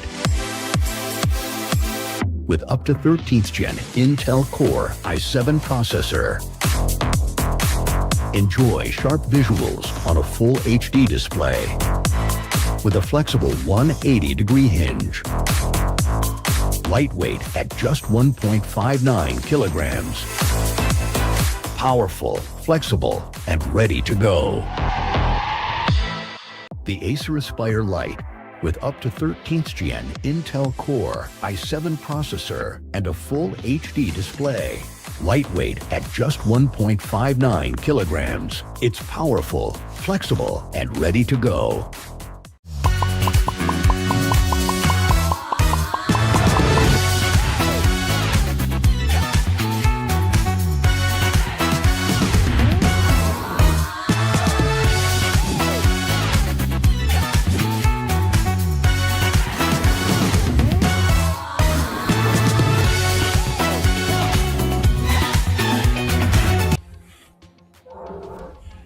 Ladies and gentlemen, we are back after a break. You guys are watching Asia Pacific Predator League 2026. My name is Oro. With me, I have Aggressive on the list. We are watching Group C matches right now, and we have already witnessed the first game where Dream Chasers had to face the Wraith of Zipto, and Zipto have already got the first win on the board. Now comes up the most important and the interesting matchup of Group C, or maybe for today, where RRQ are going to take up Todak. Right, Aggressive, which we have been waiting for a while now. Yeah, this is probably the thing that guarantees a spot in that number one position in Group C, or it could also be the game that has the biggest upset out of all of them. We have absolutely no clue. This can go into overtime, this can go the distance, double, triple, quadruple, even pentuple overtime. We don't really know, because this is what this game is gonna be like. These are the powerhouses for this particular group. I'm pretty sure every single one of the other groups have their own specific team that a lot of the audiences are rooting for. But for us, this is the one that is most exciting. And to get it as the second game of the day for this entire 6-match extravaganza is a real treat to have. And a lot of teams will have their eyes on this particular game as well. The ones doing their homework, the ones that will possibly be facing off against RRQ and Todak moving forward, they also have their eyes on this, because they know for a fact that this game will give them as much information as they need to possibly come in for a small counter plan as they're waiting for their turn in this round robin. Yeah, absolutely. I mean, I have one of, not one, I would say two players who I have, followed a lot, which is, of course, Monye and Crazy Guy. I mean, these two players are absolute beasts on the lobby, and when you combine them with a Jemkin and a Zephyro, you just expect explosions to happen. That is why we have been talking about this team so much, because this is a star lineup, and all of them have proved in the past that what they can do and what they can unleash, right? I have witnessed Monye from the global esports days when we saw them in the Pacific League, and I mean, he was a talent to watch out for. I mean, we knew that he had a great future coming ahead with Crazy Guy, Chemkin, Zephyro, and these lineup and these players.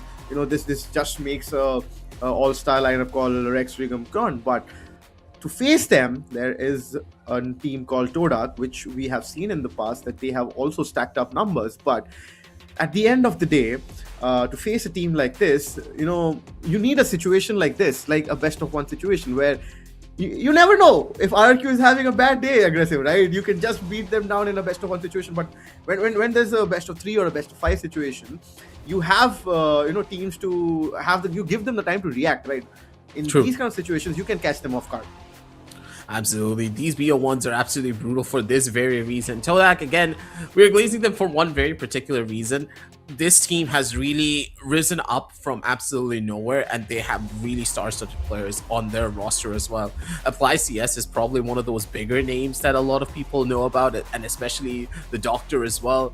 They are absolute star performers when it comes down to Malaysia. This roster is possibly the best that they have come out with from that country, and they are showcasing in it time in and time out that they are a talent that are improving over time. RIQ doesn't really need to be quantified, right? There are known quantity that have been in this Valorant scene for God knows how long, and it's one yet as well, right? back when he was on Paper X, back even when he was on GE, everyone knew his name for this very particular reason. For Monia, this is nothing. This is just like coming back home, right? Because he's been here before in this exact same stage. He's been in lads, he's been everywhere. The level of comfort that RRQ have in their roster is one of the main reasons why we don't really have to highlight them as much, because everyone knows that they're going to be the fan favorites here. But that underdog story, that's what we're here for in Todak. They are the rising stars that we need to look out for. Absolutely, but there are some other groups also, which we have to focus as well. But I mean, as we, those are not our focus. Yeah, exactly. We are not focusing on them right now, but overall, if you talk about the Asia Pacific Predator League 2026, right now there are 4 groups going live side by side. We are of course watching and overviewing the Group C matches. There are matches happening right there in Group A, where SA2L went up against EKing. I'll update you on that as well, where SA2L couldn't win, and of course EKing has got the first victory on their board as well. But on the other end, there is some good positive signs for Indian teams as well, where GG Easy went up against LIT Aggressive, and GG Easy gets their first win on the board. So some positive news for the host nations. But on the Group D, we couldn't see that, but we are ready with the RRQ match. We will need to focus on this. We will come back towards RRQ and Todak, where we already witnessed so many facts and speculations from our side, so many probabilities to beat a team like RRQ. But yeah, the map viewer is going to be an interesting thing to watch out for, and once we are done with that, we will see. I think already the players are locked and loaded. They look pretty focused right now. Absolutely. One's jumping into the monitor here already. The round's already begun. Never mind, we're jumping straight on down in towards the game. And this it is, ladies and gentlemen. And this is where the fun is about to start. RRQ already playing on a little bit of a back foot here. Doctor's going to be able to take out Crazy Guy. First big kill. Teho actually coming out onto the table. A little bit of a surprise here, especially for this map. But looking at the overall setup, this is so unique coming in from both of these teams. We're going to be in for a lot of really good VALORANT. Monyet does go in for the first kill. The hinder's perfect. He's going to be able to find multiple shots. Cushy comes in for the big save. And oh my god, Valdin still alive and kicking to try and maybe turn this one around. But RRQ, they have a free defuse that they can play for. Yep, absolutely. The first round on board for Rex Rugum, and they finished things up in style as well. Jemkin got the last pick over there.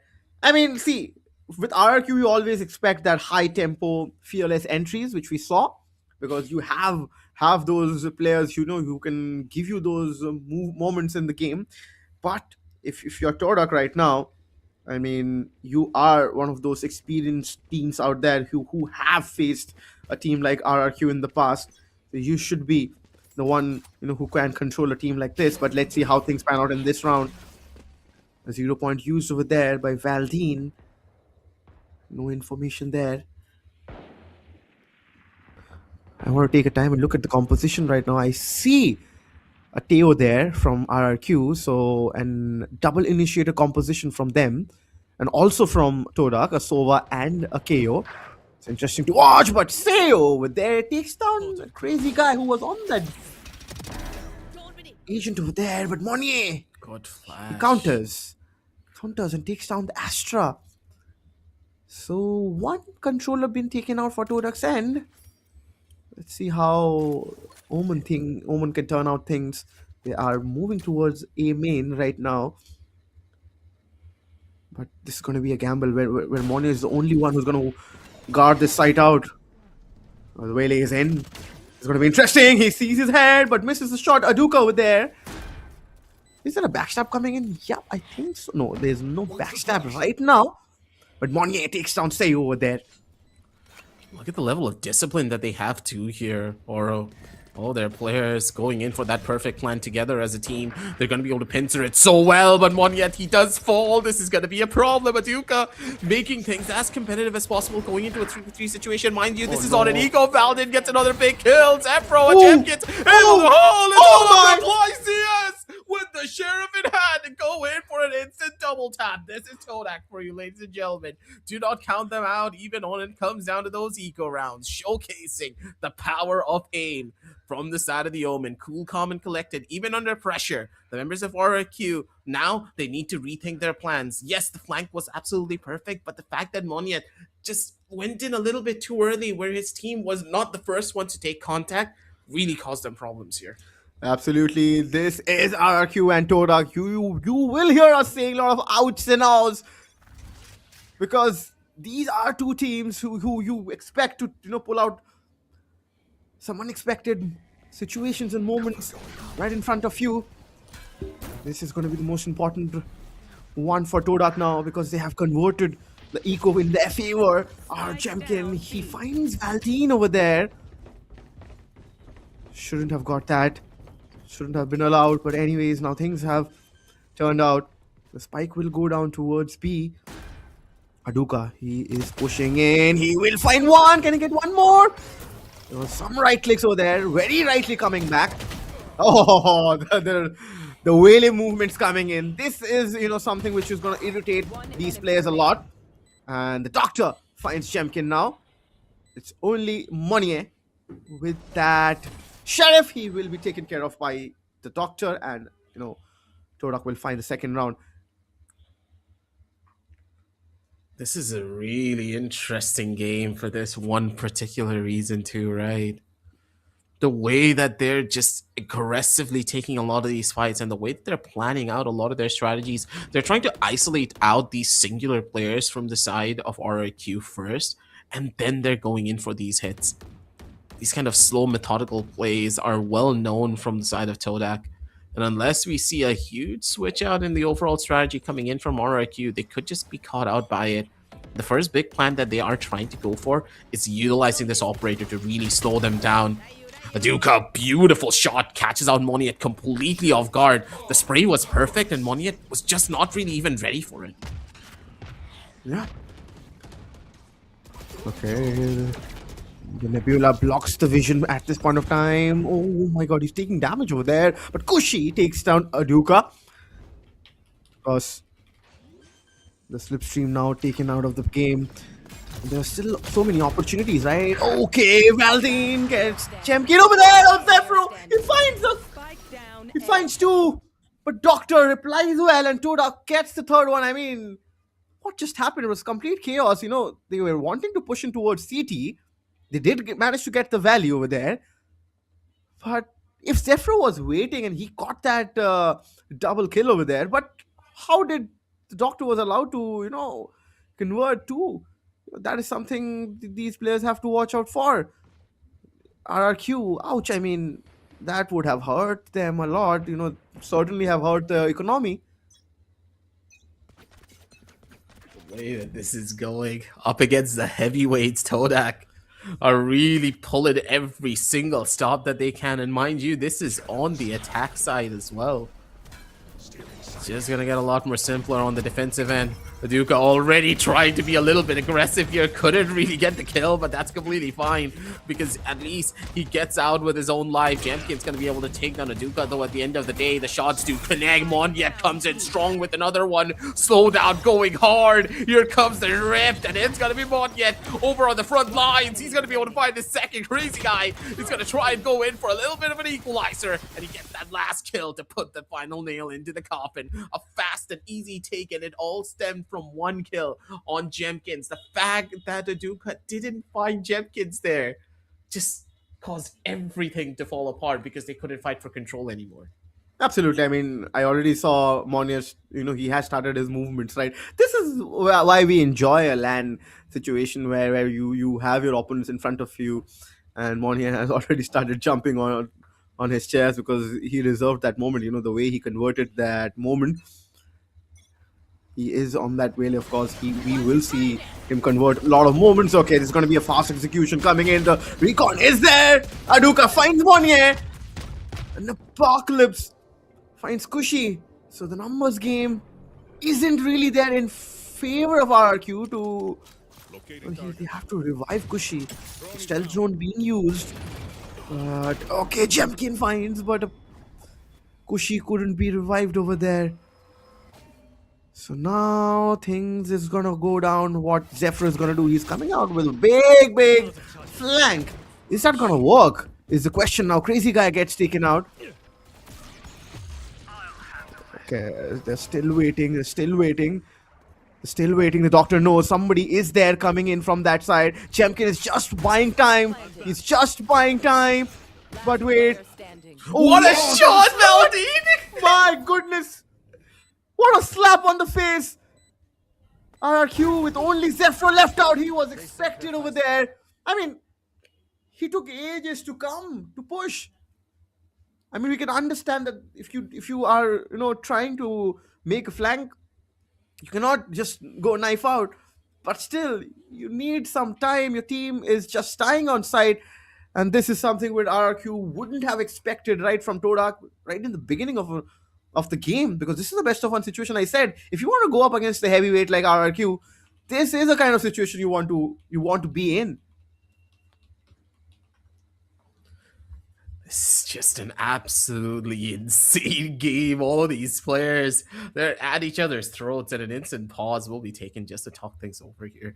This is very crucial for these players to just really get themselves into the zone. You can see the focus in the players' eyes. They have a game plan going into this. They are playing on all cylinders, and this is what I meant, right? Oro, this one game, this is the match that every single team in this bracket, and even in the other brackets, will keep their eyes on moving forward if either one of these squads get to that point where they're in the semifinals. We have no idea what could happen here. Anything could go wrong at any second. And when something like that is going to be key to whether or not either one of these squads could win, these rounds that RRQ are bleeding out on this on this defensive side, will really come to bite them back later. Playing it slow and playing it smart is one thing, but Jamkin's now going in for a completely bare bones operator. This is going to be a make it or break it round for them. If they lose this, their eco is an absolute shambles. Yeah. If Todak wins this round, I'll give you a fact. If Todak wins it. I won't spoil it before that, but wait. Aduka, he has the overdrive ready. And he will go in. Will he commit it is the question. Todak have the Hunter's Fury and also the Omen Ultimate to go with. To counter, they have the Astral Divide. RRQ, how will they pull this retake up now? Is the question. Aduka is ready with the overdrive now. He comes. He commits it. These players, Aduka. Oh no, he fell! He finds Wait, one did he- here there. Oh, He fell! Kushi! Oh no, this map is so harsh on our team. Oh, Steo. And now Aduka. Now RRQ have found them in a situation. The pause didn't help, of course. Jemkin, oh, he finds these exit frags right at the brink of the end of this round. Will he be able to save the operator? Looks like that. The doctor, he is coming in slowly. Will he peek? Will he peek? Will he peek? Oh, Jemkin finds another one. Will he get the fourth one as well? No, no more guns dropped. But anyways, why Todak was able to win the round? I saw in the pause that they were warming their hands using a hair dryer. I mean, they're keeping themselves warm. I mean, it is right? cold, right? In the it is halls. cold. Hey, it's not as You cold as here, you kill man. my I'm joke anyways. freezing right now. Aggressive. Oh, good God. This game is going to be very interesting, to say the very least. The way that these strategies are panning out as well. And I don't really even blame Kushi that he fell off the map, because there is an open smoke right in front of him. So he probably couldn't gauge the distance, and with the amount of pressure and sounds being made, he just couldn't really hold on to his footing. It's a tough position to be in, especially in a ground like this. And they're banking on a lot of different gambles, and these gambles are not really panning out for them that well. Or A side completely empty. They're going to be going into a retake with an operator in hand. Jemkins, he needs to be the hero of this story. Absolutely. Kushi, he finds value along with Zephyr. Oh, okay, Aduka, he's still alive. And along with that, this retake for RRQ is again not going to be easy. The Astra there, it's Afro again on that flank.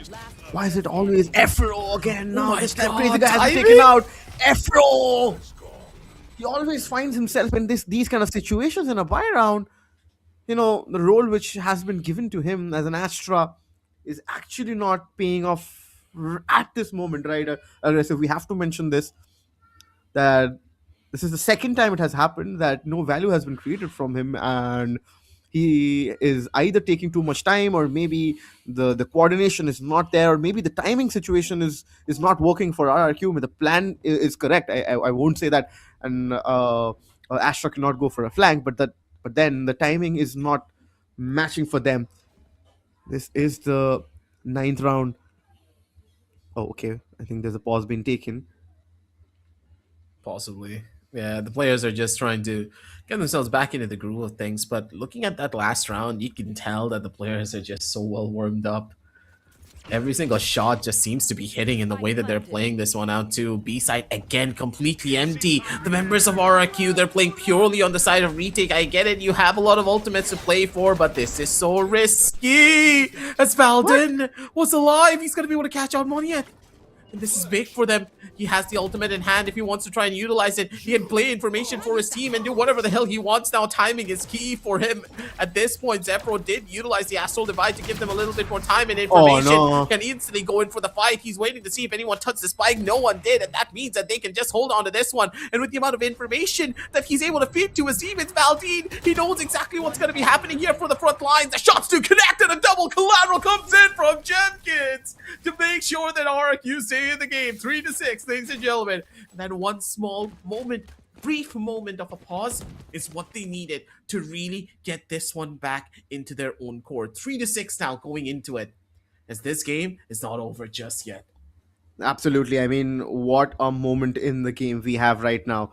Though the buffer is of 3 rounds between RRQ and Torak right now, but RRQ, we know they can pretty quickly catch things up. Torak knows the importance of these rounds right at this point of time, so that is why they have to be pretty accurate.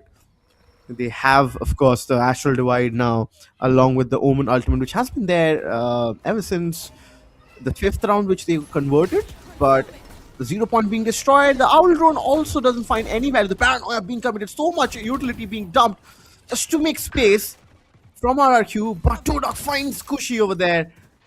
Ooh, entry denied at this point of time. Todak at this point of time will be able to get the spike planted, but Aduka and Seo finds Zephyro, Monian. Now Crazy Guy also falls towards Seo. Chemkin, he has not been allowed to frag out, and that has costed RRQ for sure. Oh, Jemkin, okay. For a moment I thought it was Aruka who finds Jemkin, but it was Jemkin. Once again shuts down a player chasing him. Will he this time be able to save the operator? Looks like it. I mean, do you think that this operator has not created that much value? It's not about the operator though. Like, think about it, Oro. It's not Jemkin's fault. He's just not been given a chance to even utilize that operator even once. They keep finding out where he is. Either it's by pure luck or even by massive gigabrain levels of strategy. They are instantly just running away from every single fight that they could be taking. Like, Jemkin sets up in one position and instantly they're in the complete opposite side. Yep, absolutely. I mean, can't disagree about the fact that they have managed to somehow dodge him. That is why the value has not been there for Chemkin. When he manages to find value, he finds those collateral and gives you the round, right? True. So can't really complain. Now Aduka is expecting someone towards the window. The Owl Drone coming in. 0 point being destroyed again by Efro. No, the position is now revealed. Efro's position is known. Efro is stuck, really stuck. He's really stuck in a corner. And he could do nothing over there. Monnier again, he is there. But good shot. Aduka, he finds the second one. I mean, the way Aduka has been fragging out Jemkin once again. Oh my God. He's always the last one alive. Yeah, exactly. This man just needs to be where things are happening, and he's somehow not there. And that has been really costing RRQ those rounds. You can see that if they're losing out on this, the scoreline would say 8-3. which is something literally concerning, considering the fact that this is Abyss, right? And attacking on this map is a little bit difficult. Even then, it's not that difficult of a fight. The way that Todak is taking a lot of these duels, they're just Yeah. purely relying on their proper utility usage to make things work. The way that these fights have been done too here, Oro, think about it. They're utilizing their utility perfectly. They sniff out the different positions where the players could be playing through. They had that perfect read. There's a reason why that Astra True. was not the person that got blinded, and Aduka didn't opt to go in and try to kill that Astra, because they were expecting the Astra to bait for someone, because no one in their right minds will peek out for a drone and a 0 point at the same time unless they're baiting for something, and they know that the operator was possibly waiting for them on that B side. And again, this is now Jemkin's turn to really turn the tides on this battle. This operator has seen so much war and battle, and now they're going to be jumping it down over towards the left side. Timing is going to be crucial for them all. Aduka is going to be able to find one instantly. no. YCS just comes in from the top rope with a double teleport. He's going to be able to find out too. But Monyat's still alive and kicking the raid boss of the server, making sure that his team still stays in it for the win. It's now a calm before the storm. 3v2, the spike in the hands of the enemies here. As Aduka needs to be the one to push forward.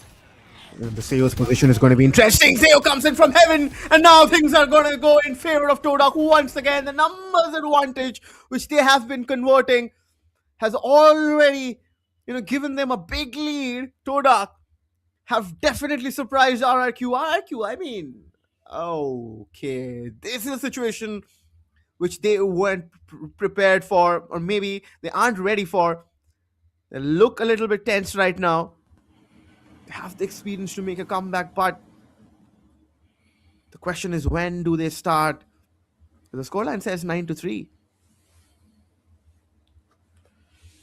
Absolute utter insanity at the end of the day here.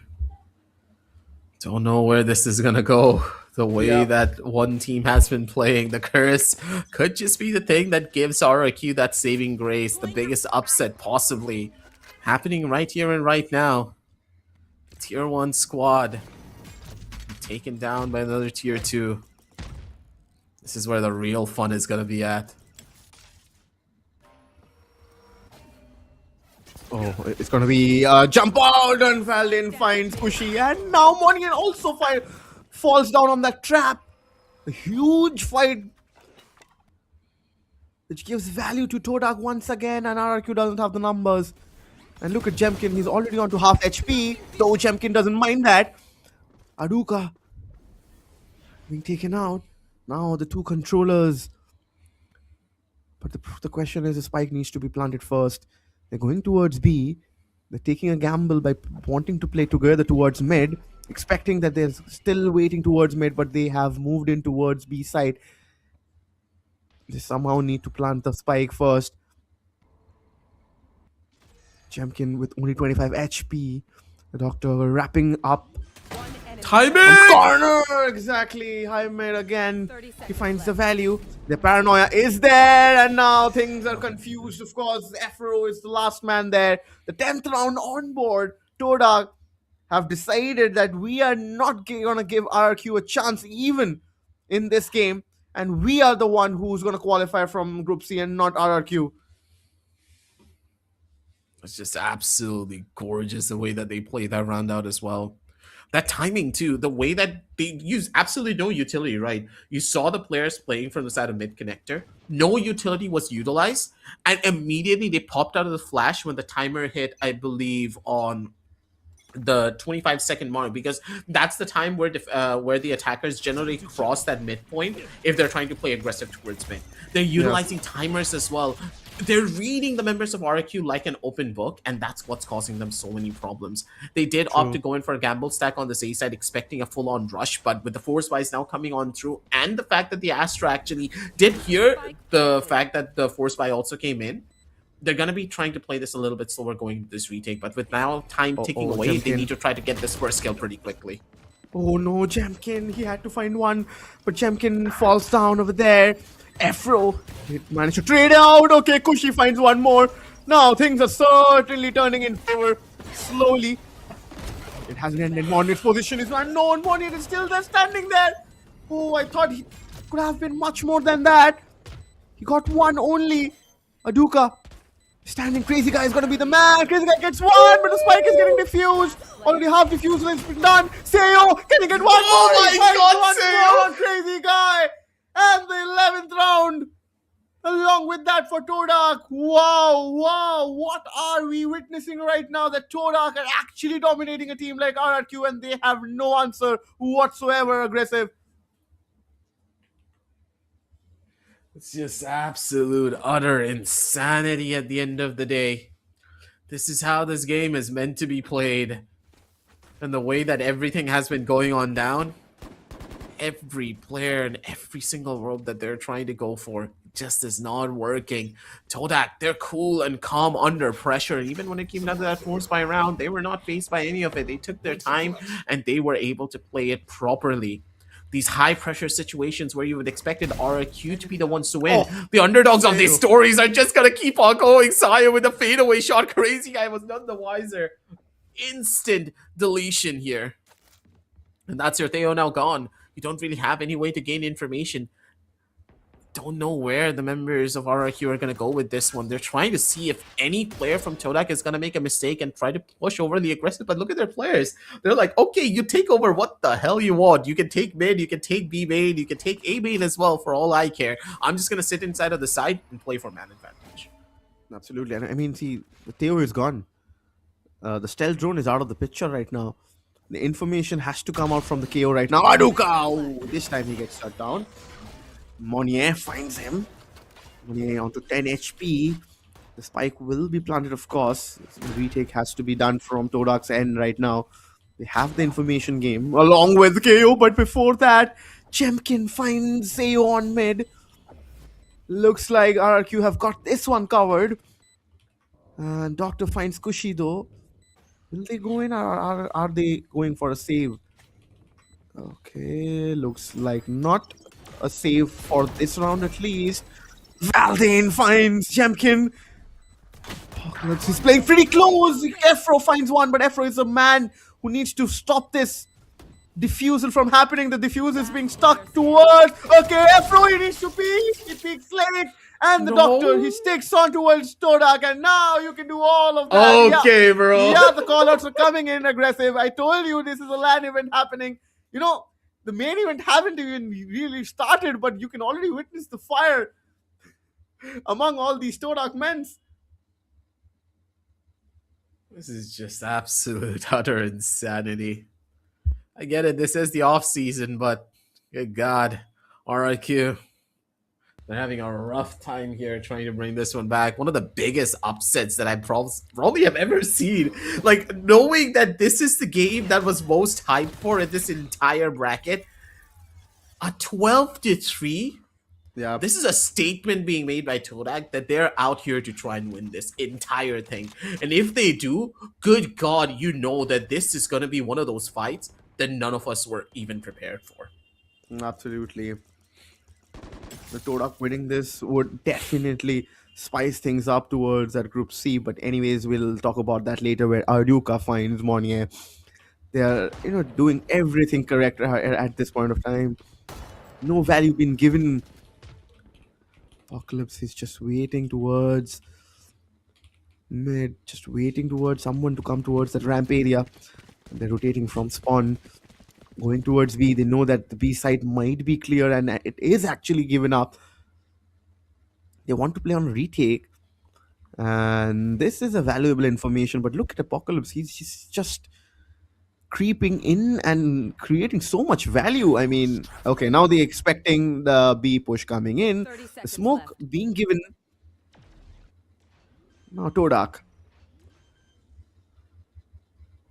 has gone in. The spike will be planted, of course. The retake. The 0 point is there. Along with the null command. So, yep, the retake is active for the time being. And I think this is not going to be easy. Kushi is the one who needs to be taken out. But Valdane comes in for Todak. The doctor with him strikes onto Kushi. And the Afro takes down Valdane. It's a 2-2. The astral wall is up. The clock is ticking. Apocalypse. Time's just ticking away at this point. Zephyro. He's playing this one so smart. Jumping straight on in. It's Zephyro. Assassin's Creed style just jumps in for the instant execution. Straight through the jugular for that one. As there's still a chance that they could be coming back in towards this game. I know it's a long shot. I know this is a 4-12, but good God, let me have this moment here, Oro. Because I believe in anything. True. This is one team that you should bet your money on. RIQ, they've been in worse situations like this. But good God, do they come on back from it in the best way possible. Yep. And it starts now. They would know that the economy is not there in favor, of course, for Todak. Very early information there, of course, from Todak. You know, you saw the Wele movements towards B main. Now the stealth drone being used to clear out mid. So a lot of information there given out by Todak. And also Todak has collected for themselves as well, that they know that there's going to be a hit in the back lines. I mean, they're ready. Look at the way I think Seo is waiting for that Hunter's Fury to be activated. But the question is, will he use it in this round? Because they don't have the weapon reach to go with. The null command being committed. The Wele entry is there. Money is there. Oh, Money get taken out. Valdine, he finds value. Champion. It took eternity to plant the spike, though. Finally, the spike goes down. Efro there finds out Seo. Oh, Aduka finds Kraid. Efro there, crazy guy. Gets the trade. Aduka is closing in. He could have got Kushi there, but anyways, Champion and Kushi shuts them down, and the 5th round comes on board for RRQ. Anyways, that was a dead round because they didn't have the weapon reach to go with. This is going to be the most interesting part, because this is going to be the round where Todak has now actively decided to take a timeout. This is, just playing mind games. Now, honestly, Oro taking a timeout in a situation like this just shows that their coach, he knows that his team probably is going to throw away a bunch of rounds if he doesn't stop them here. This is just understanding your player's mindset. True. And it's so crucial for everyone to understand that, hey, in a situation like this, you have to slow yourself down, get your hands warm again, because they're using the hand warmers. Again, it's really cold out there. Even with heaters, I don't think it's going to help that much. So the players, they're gonna be in a good spot here, and that's what's really crucial for this. With this pause, they're gonna be refreshed. They'll have a mental note on what they need to do next, and I'm pretty sure that their coach is not really saying much to them. He's just probably giving them a little bit of a pep talk thing, like, do what you do best and just keep your heads calm and play for the trades, because RIQ are not really pulling off a specific kind of strategy that's making them win out on a lot of these rounds. It's just the bare bone basics of Valorant and the individual brilliance for a lot of their players. Absolutely. I mean, the highlight just showcases how, of course, RQ have started pull things back in their flavor. Slightly, I'll say. There's still a lot more to do in this game, because we cannot, misjudge any situation at this point of time, because the game will be gone. It's almost, in the favor of Todak. They just need to complete one more step. Who's next? But Yoru Dimensional Drift will be committed from RQ side. Okay, the information is there. The Hunter's Fury being committed by Seo. The Wele comes in, but he's dealt with. So now things didn't plan, and Doctor finds one more. RQ lose out on the numbers game, but Kushi finally takes down Doctor before he took down 2 of them.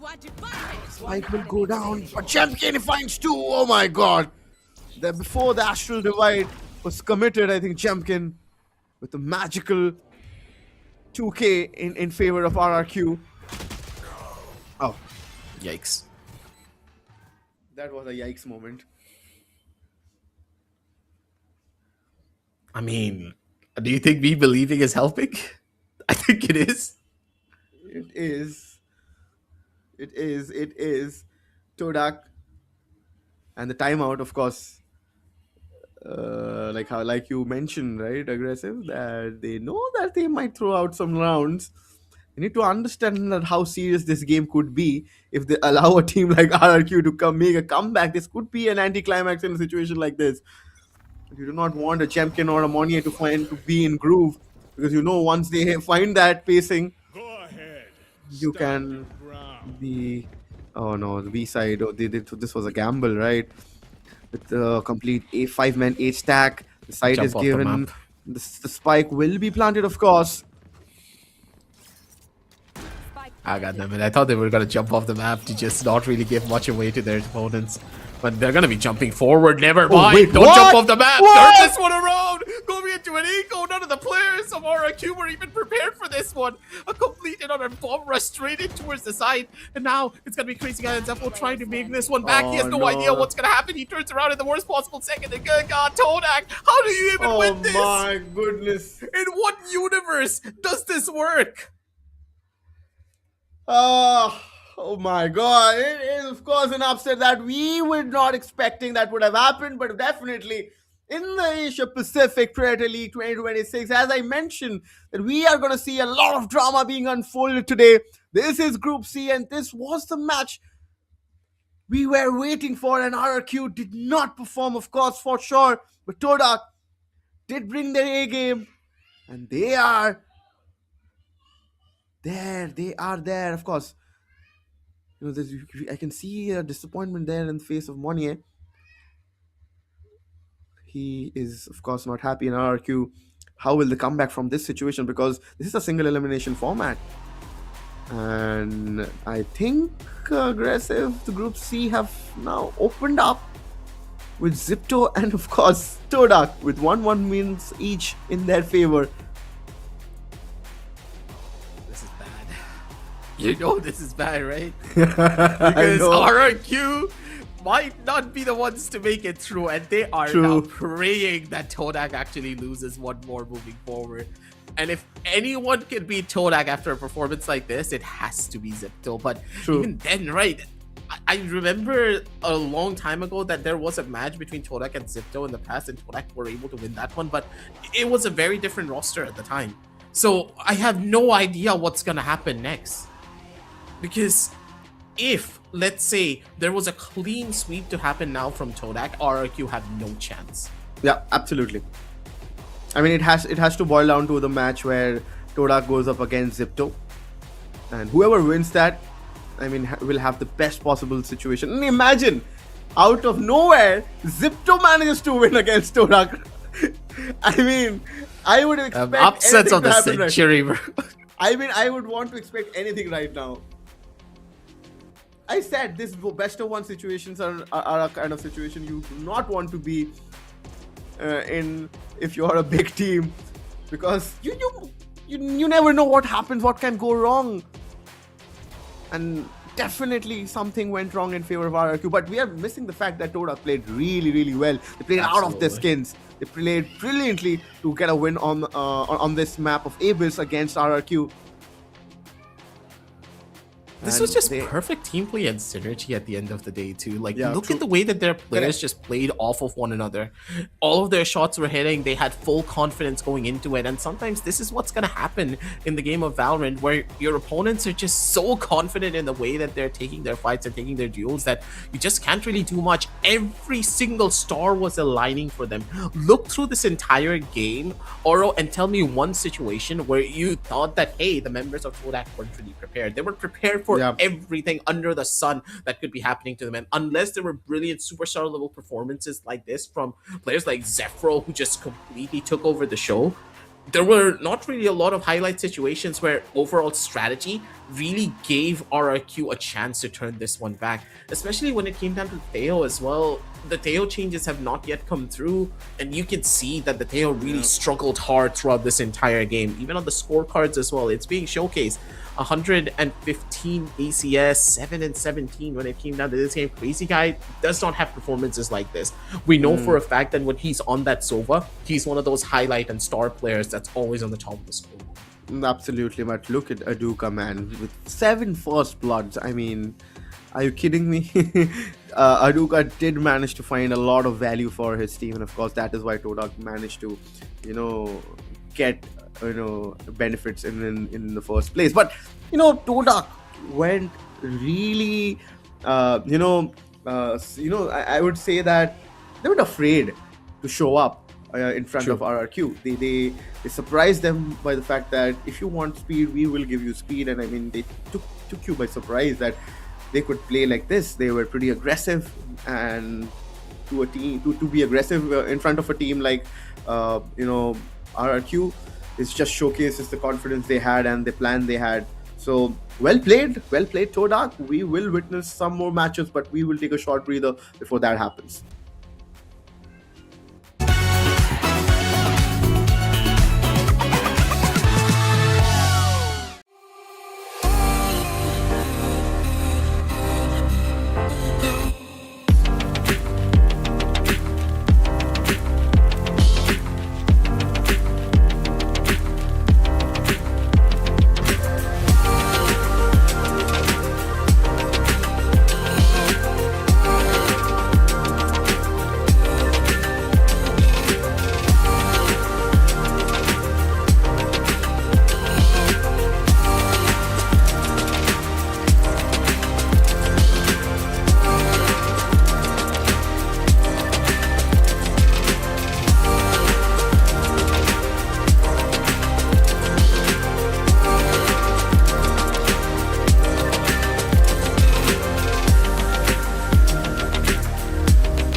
Sleek, swift, neo, power in hand, watch it go. AI smart, runs the show. Style and speed, you already know. Lightweight game, heavy on mic. Work off late, it's just right. Color that pop, style and glow. Swift neo, oh, that's how we roll. Click, sleek, swift, neo, power in hand, watch it go. AI smart, runs the show. Style and speed, you already know. Swift neo. You feel me? Lightweight game, heavy on mic. Work out, play, it's just right. Color that pop, style and glow. Swift neo, oh. Let it lead, let it grow. Don't have with every tap and glow. Swift neo, that's how we roll. On set, vibes up, you feel me? Swift neo.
The all-new Acer Aspire Lite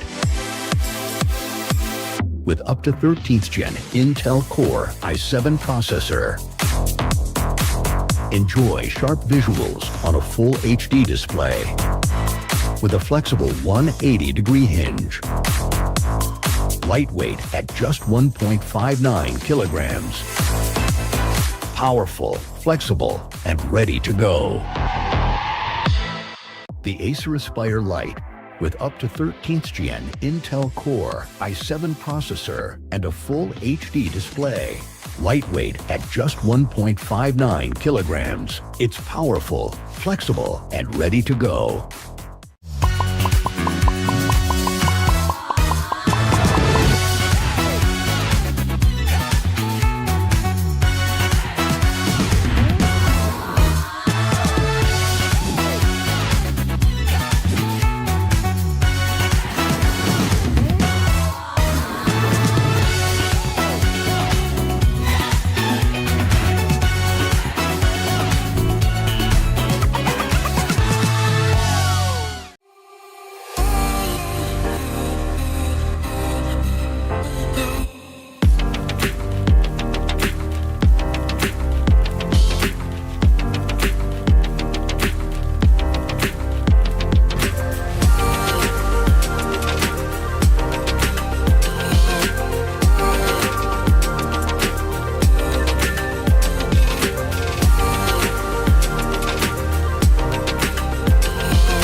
Sleek, swift, neo, power in hand, watch it go. AI smart, runs the show. Style and speed, you already know. Lightweight game, heavy all night. Work off late, it's just right. Color that pop, style and glow. Swift neo, oh, that's how we roll. Click, sleek, swift, neo, power in hand, watch it go. AI smart, runs the show. Style and speed, you already know. Swift neo, You feel me? lightweight game, heavy all night. Work off play, it's just right. Color that pop, style and glow.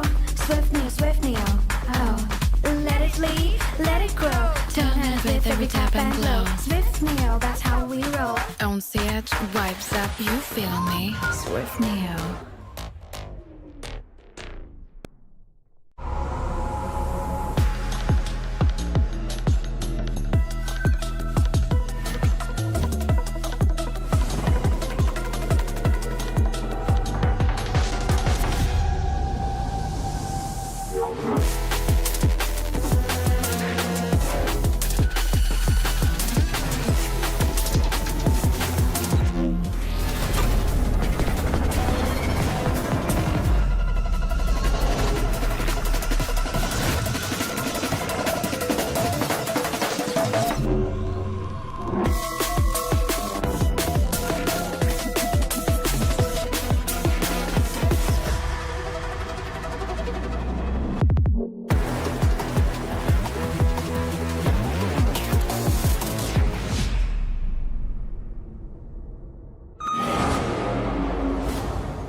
And we are back here, ladies and gentlemen, for the Asia Pacific Premier League 2026, as the third game of this entire group is about to start. And oh boy, did we have a good one in the last one, Oro. Absolutely. Massive upsets. I had no goddamn idea that it was going to go like that. Todak taking a victory like that up against RRQ on a 12-6 scoreline, ending things off on an equal round victory where they just W-keyed their way into the site.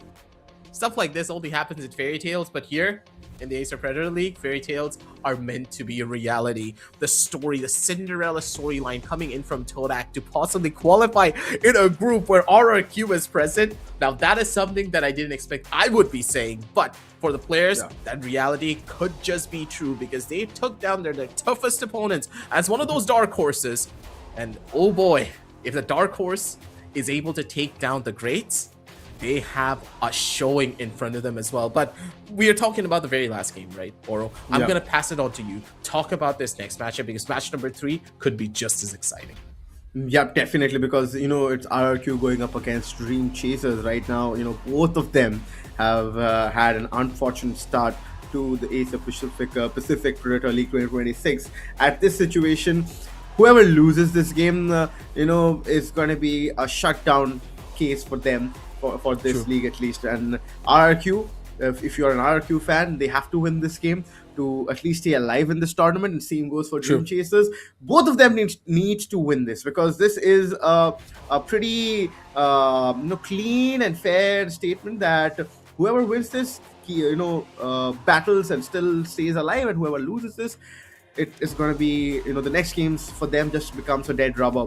They can just play for the pride or the honor, and situations take things turns from there. But anyways, with RRQ now, we know what RRQ produces, right? We saw what Todak did to them.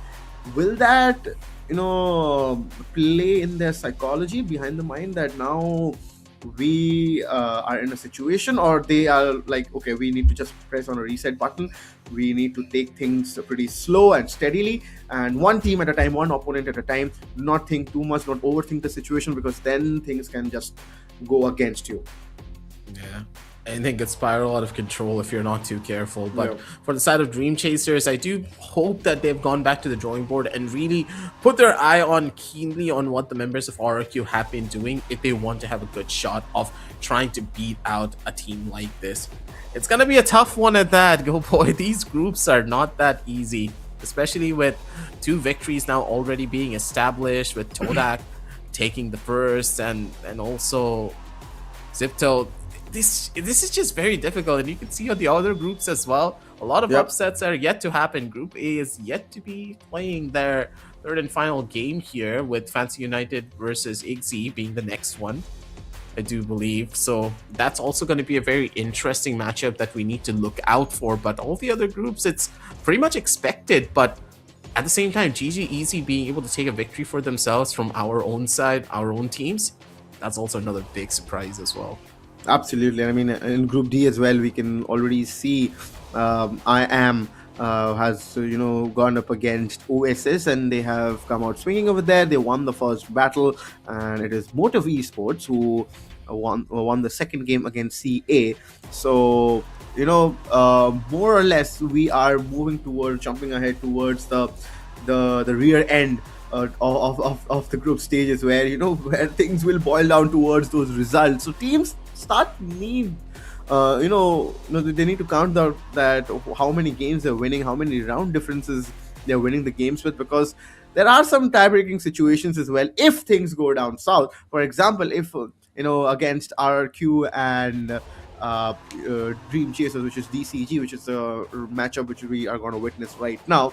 After this game, we will finish up with the 50% of the games which we are going to witness today. We have 6 games for Group C, and overall we have 24 matches over the course of these 13 countries, if I am not wrong. 13 countries, 13 countries who have come here to fancy the chances in the Asia Pacific Predator League 2026. Now the map veto is right in front of our screens. Yeah, we were missing out on this before, but now that Corrode's going to be putting onto the limelight, this is going to be a tough one for the members of... I don't know. This is a tough call to make, because Dream Chasers, they've not really showcase the best of rights when it comes down to the overall map control. Because you could see on Split in some situations they had proper ideas, but they just kind of slowed down in the worst possible spots. And hopefully that's not going to be the case going into these matchups, because Corrode is just going to be as difficult, if not more difficult, in a certain limelight when you think about it. Because knowing RRQ, they do have a couple of really good strats planned for this particular map. And if they're able to keep their momentum going as a team, it's going to be very difficult to try and stop them. Absolutely, and I mean, looking at the game and that how Dream Chasers played against Zipto, RQ would be, of course, would be the favorites in this game as well. But Dream Chasers, you never know. They did manage to showcase potential, and also not going to be too harsh that this is kind of the first time they have this kind of exposure, right? Playing in a land kind of situation. Also, plus facing teams like this, where the diversity is something to be overwhelming as well. Sometimes it can be pretty difficult to adjust to a different country, to the weather, and also in a situation where you're intimidated, sometimes intimidated by the situation as well, where you're facing a team like a Zipto or a RRQ, and all these teams which you have witnessed or known to be as one of the strongest teams out there in the Pacific region, and you are up against them in a map called Corrode. Now, this is where character is to be shown from these players, and the agent composition is right in front of our screens. That is very interesting. Okay, Dream Chasers, they've got it for Harbor, Chamber, Fade, and an Omen, a double controller setup once again from this squad. They're playing purely on the basis of control, where RRQ, much more traditional double controller setup. I do get why they picked up on that Harbor as well, but again, this is not the new patch. If this was the new patch Harbor, I would have completely been 100% go for it, because Harbor is probably going to be the most broken initiator based controller in the entire game. Hands down, Oro, you can take my word for it that he's going to break the game as soon as this new patch rolls in. But in this Absolutely. current one, in the tournament client that they're playing, Mhm. he's not really that versatile. Yeah, you can pull off a couple of neat combos with the Waylay, where if you do have the information of where players are, but you're Yeah. relying a little bit too much on just one character to give you all the info that you need. And if you misplace a little any form of your utility, then you're gonna have a tough time trying to make any sense of what's gonna be happening next. Plus, I mean, they start on the defensive half. Oh, Money shuts down Old Pine over there. Last time she was on a raise and she played pretty decent. And I think the thing which, or the word which I am wanting to say is amazing, because that is something they want Old Pine to be at once this game ends, because otherwise it will be RQ who's going to run away with this game, because Money is on that agent where he is pretty comfortable with. It's a neon game we're talking about, and now Seaweed, she manages to get one, but Chemkin trades her out at this point of time. The numbers game is in favor of RRQ. Looking pretty decent. Okay, before Afro gets taken out. I mean, right from the last game, Afro has been given a tough time. He has not been allowed to settle down, right? Aggressive. True. Now this is just gonna be another chance here. Gosling in such a good spot, but she made so much noise. That's gonna allow Jemkin to get into a better spot. She needs to make a run for it here. Time now taken away. She has no idea what's in the close corner, and it's gonna be Jemkin instead. Taking the easy piss around for the team. They get a pretty good start here going into this B side, but was this pretty close? Once again, the members of Dream Chasers, when it comes down to evening out the numbers, they know exactly what they need to do. They have those trades in check, but in those 1v1s or in those 1v2 situations, Yep. that's where their mental just kind of starts to fall apart, and they're not Absolutely. able to make the proper decisions.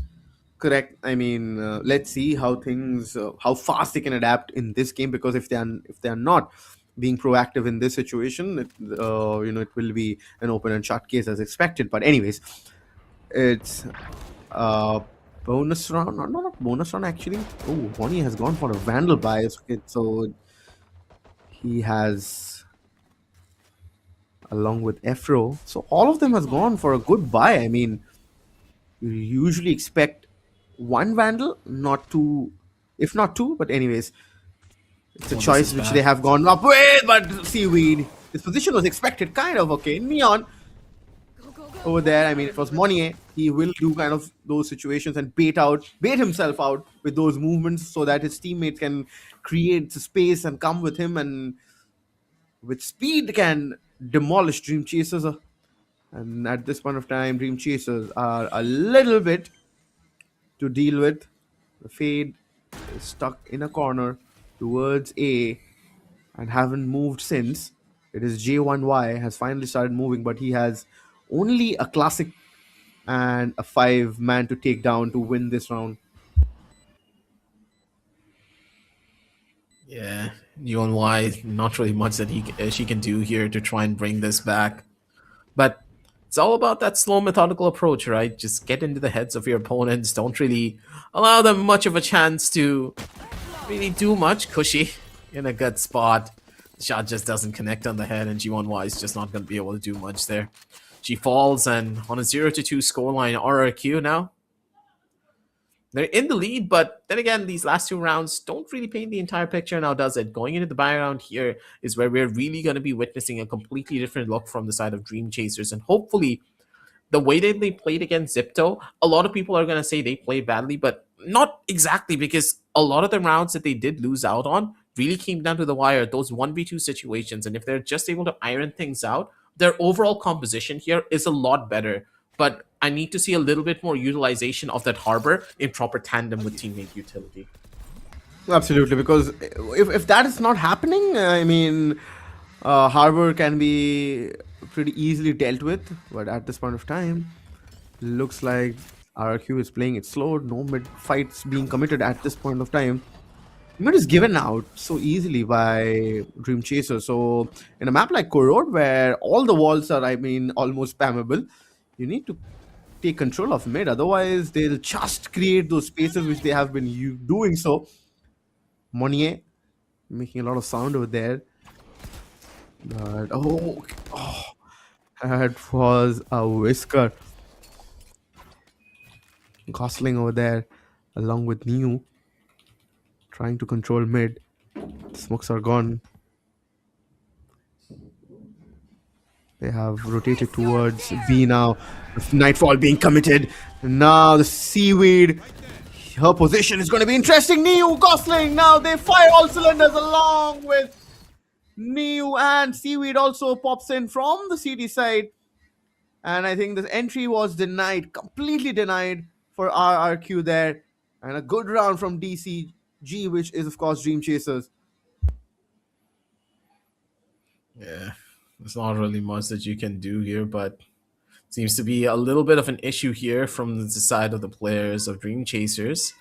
Hopefully they're going to be able to fix things out pretty quickly. As soon as they went out on the round, a little bit of a difficult spot here almost immediately. Didn't really see this. One of the players from... Okay, you see one of the players are just sitting completely knees up. Now, I have no idea how they're able to do this. I find it such an uncomfortable situation. Absolutely. I mean, aggressive. Everybody has their unique style of playing, right? Because my body doesn't allow myself to do such kind of a thing, right? I mean, I'm not that flexible, you know. Hey, whichever flows their boat. Again, she's the one playing professionally here in a global stage, and you and me here are sitting behind the desk. So she's the one that's winning here at the end of the day. But for the other side of the spectrum, Dream Chasers, they're already proving that as a squad, they have what it takes to really take on the grades here. But this is going to be an even bigger upset than Todak beating out RRQ. We were expecting Todak to give a good fight, right? But here on Dream Chasers, there's not really a lot of data to really back the fact that they're going to be able to do this. And mind you, Zipto always struggle against RRQ in the past. So if this upset does happen, then Dream Chasers are probably going to be able to beat the squad that beats out Zipto later on down the line if they're able to make it through this group stage. Absolutely. I mean, we will wait till that pans out. But anyways, as you mentioned that, of course, they have it in them, Dream Chasers, to take on a team like RRQ. But RRQ, they would have a plan in mind, definitely, after what happened in the first game. Monnier looked pretty focused. He was pretty disappointed after the game ended in the last game. Actually, the way it ended was the concerning part, where RQ couldn't even fight back. Right, the scoreline was a little bit concerning because it was 12-3 at a certain stage before RQ started getting few rounds in their favor, and they ended up getting five. And still, the scoreline was pretty one-sided, which showcased the result in favor of Todak, and they were the ones who dominated them. But which brings me back to this game now. RRQ are not the ones, even if we see the correct compositions on paper, right? You still need to go and win those rounds and win those matches, right? So RRQ, I don't feel they're in a comfortable situation. I still feel Dream Chasers have a chance, and they can, put RRQ in a lot of pressure. Just gonna see where this goes. Small bits of technical difficulties, not really much that you can do to try and circumvent this, but hopefully the players, they're gonna be in that comfortable mindset once again. Dream Chasers, they have won out on that last round, ladies and gentlemen. That does mean that they're gonna be able to turn this one back. It's a pretty good opportunity, but that alone is not gonna mean everything. What could be the thing that keeps them moving forward is the real question. Because overall, you can tell that Dream Chasers as a squad, they have the markings of a really incredible roster, regardless of what happens. But that team play and synergy that they're showcasing is needs to be a lot more consistent. And without that consistency, it could be the ones to fall. RRQ now, they're just testing out the waters, as you can tell in a lot of those different scenarios. It's very dependent on them. Yeah, absolutely. Let's see how things turn out. You know, a key would have definitely been swapped by one of their players, but RRQ have been waiting. Of course, in a land kind of a situation, these technical difficulties are there. I mean, we see those fist bumps coming in, which would sign that the game is going to start real soon. And let's see how Dream Chasers counter after the win they got, because they need to be consistent with those wins. Because alongside the fact that what happened against Zipto, they were not consistent with the round wins. They were able and possible to get one or two, and the scoreline ended to be as 13-3, which wasn't the promising one, of course. But anyways, now Old Pine, she is in a big spot. So on alone fighting in a situation like that, you cannot be finding yourself in a moment where four or three player is looking at you and you are looking helpless. Anyways, Dream Chaser, numbers disadvantage clearly there, with Fade and Harbor only left out in the server at this point of time. Last player standing. Now, it's all of the G1Y once again. She's the last one alive. Stuck in absolutely impossible odds, as per usual. This poor girl's not going to be able to catch a break here. She's going to be able to find the first. She's instantly going to be able to get that second, but she doesn't really have enough bullets to try and finish off the third. A tough call to make, and RRQ are just playing on their strengths. Pure and utter resilience and a very fast execution. Unless Dream Chasers are able to sniff them out early, similar to what Todak did in a lot of their rounds, they need to try and predict what RRQ want to do. If that prediction doesn't slide, then their players are just not really going to be able to find that proper turning point. Yeah, absolutely. Completely agreed.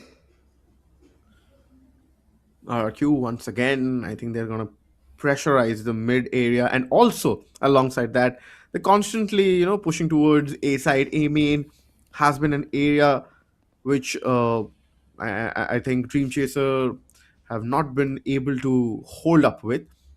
One thing is for sure, that since they're not fighting mid, they are, I mean, giving a lot of space to RQ players to freely move around mid and control the A main area, because of which, I mean, definitely there has been a situation with the scoreline which says around 4-1 at this point of time.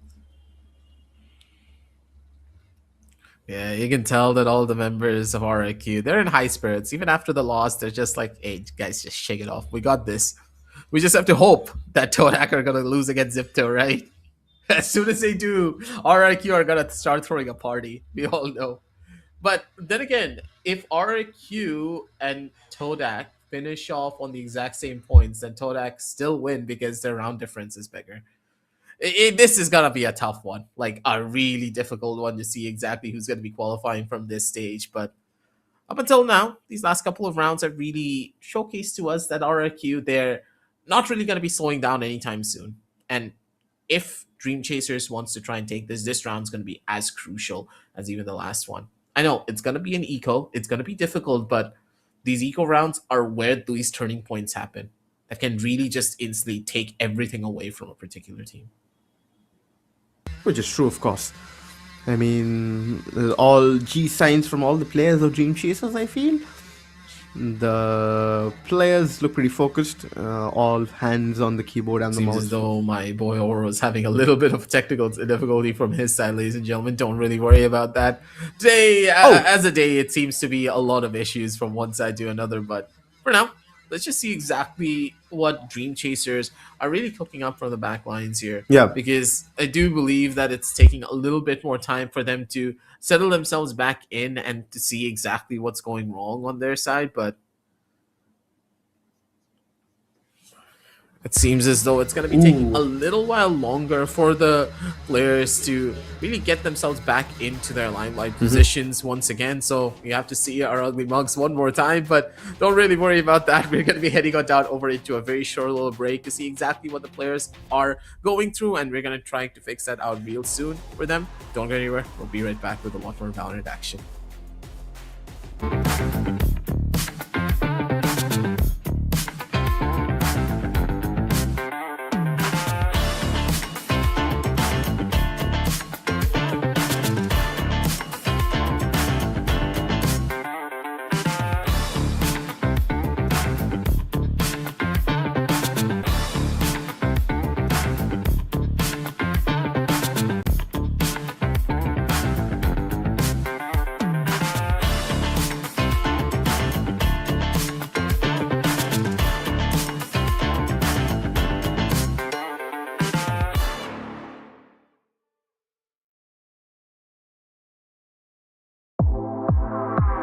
The all-new Acer Aspire Lite with up to 13th gen Intel Core i7 processor. Enjoy sharp visuals on a full HD display with a flexible 180-degree hinge. Lightweight at just 1.59 kilograms. Powerful, flexible, and ready to go. The Acer Aspire Lite with up to 13th gen Intel Core i7 processor and a full HD display. Lightweight at just 1.59 kilograms. It's powerful, flexible, and ready to go.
sleek, swift, neo, power in hand, watch it go. AI smart, runs the show. Style and speed, you already know. Lightweight game, heavy all night. Work off late, it's just right. Color that pop, style and glow. Swift neo, oh. That's how we roll. Click, sleek, swift, neo, power in hand, watch it go. AI smart, runs the show. Style and speed, you already know. Swift neo. You feel me? Lightweight game, heavy on night. Work out, play, it's just right. Color that pop, style and glow. Swift neo, oh.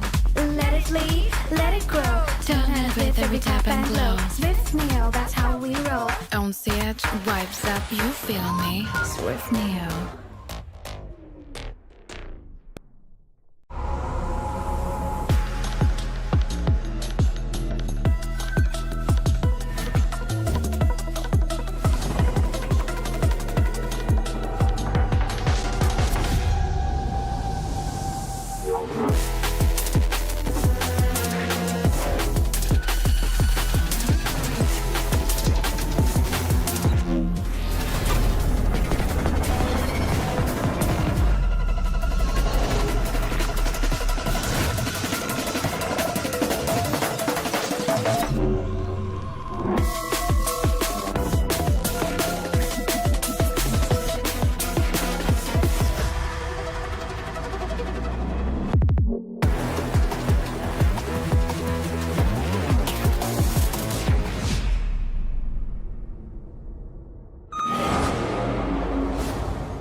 You take it.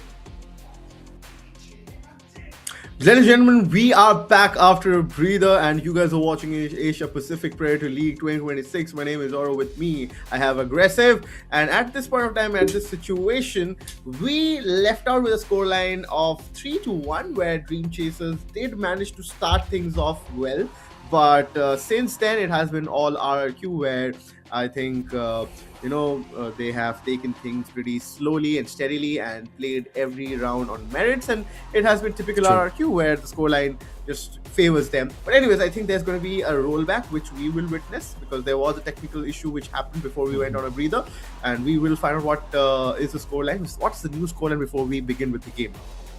I do believe that it's gonna go back to that 1-2 scoreline where Dream Chasers were just coming on back from a win.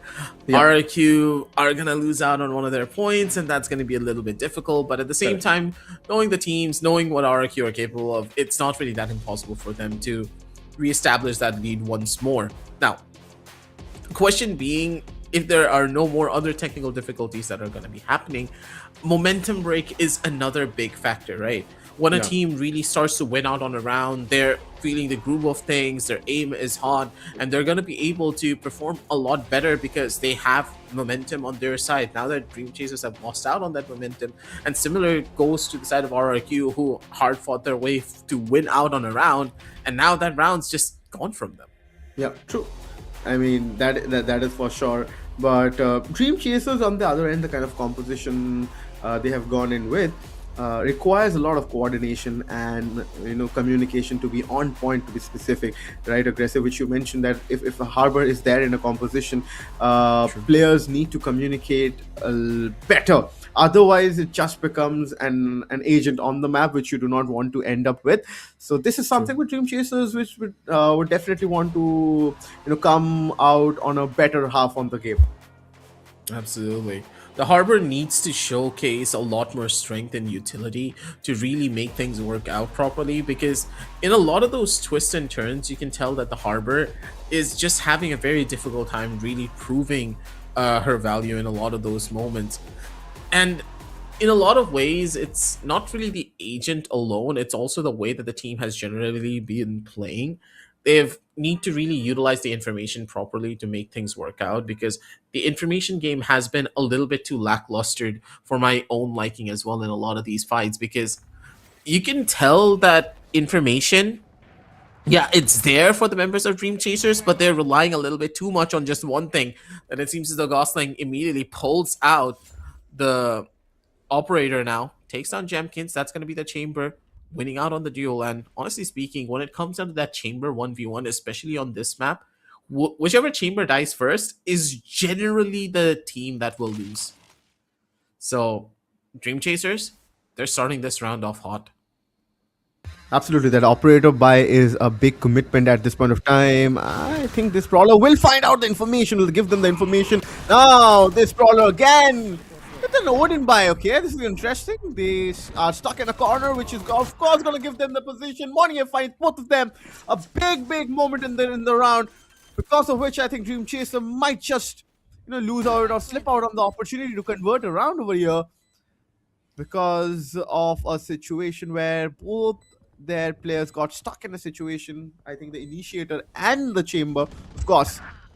So crazy guy. Player standing. He's not gonna take it easy right now, right?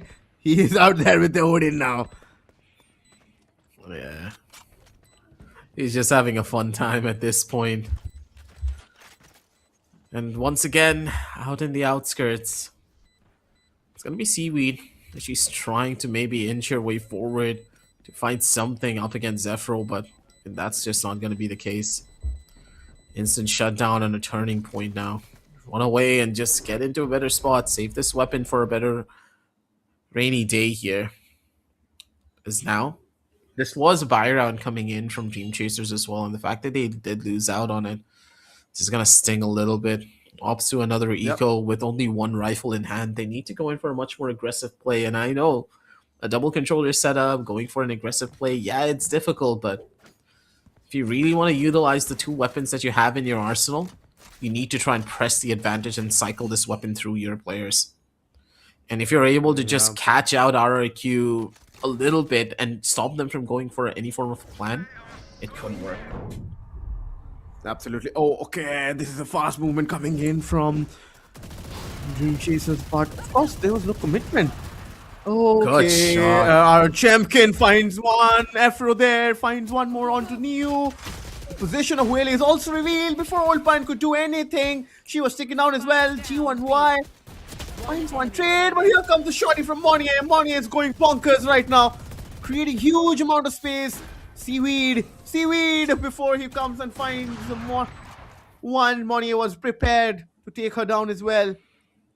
They are having a laugh. They're having a chill time right now. It feels like RQ are much more comfortable in this game than in the last one. The scoreline just, backs my statement at this point of time. Aggressive.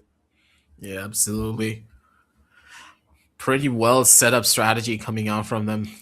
These rushes, these plays, and the overall synergy that they're able to showcase just goes to show that as a team, RRQ, they're not going to be slowing down anytime soon. Dream Chasers, again, the ideas are good, but they're just not really able to go in for that proper execute. And they're not thinking a couple of steps ahead of RRQ, which is pretty much a necessity if you want to try and beat them.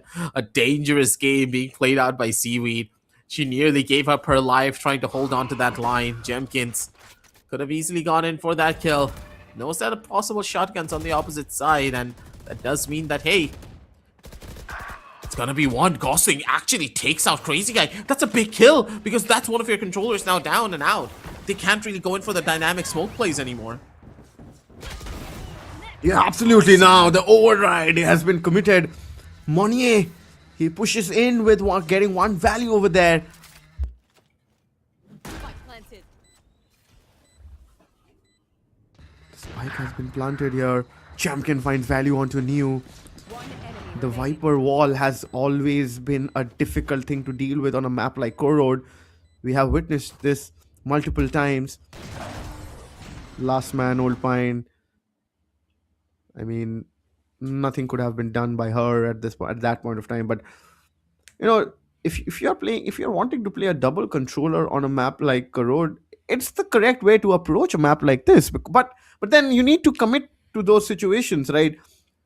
If you're just expecting that things will fall into place, it won't happen. If you cannot allow players to freely move around the mid stairs or maybe a link or somewhere around A main as well, because so much control has been given out to RRQ to just control and make plays around from there. Seaweed with that Marshall right now. You don't have the economy, right? The economy has taken a big hit. This is the 8th round. Monnier again pushed in. The lobby control is there. Finds one value. And that is how things have turned out. The A side is up for grabs already.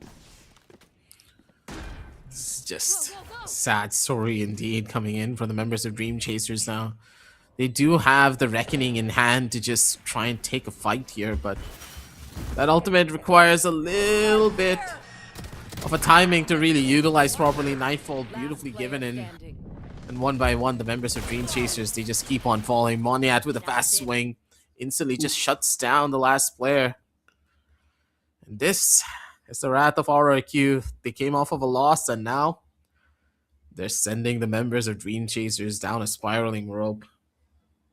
This is a tough call to make because they need these 4 rounds to really just have a fighting chance moving forward, because Corrode on the defensive side, sorry, on that attack side, it's just not going to get any easier. Yeah. Things are just gonna get difficult from here. The paranoia is already ready in hands of Crazy Guy. They're ready with the set plays. They're just playing so defensive right now. There's no aggression being shown. Yeah, of course. These individual plays will be punished again. Crazy Guy punishes. Oh, the TP.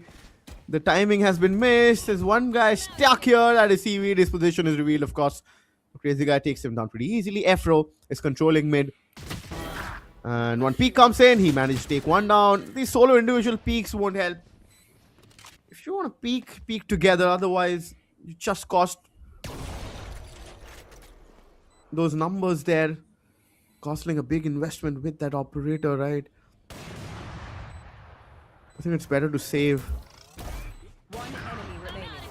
Oh, Jemkin finds value, and Jemkin finds another one. Nothing much there to talk about, right? Dream Chasers are struggling. They're all over the place right now. Yeah. It's just a really difficult situation for them to be in. All their players just in and out all over the place. They're not really able to find the level of synergy that they would have wanted, they need to just bring themselves back in towards this game.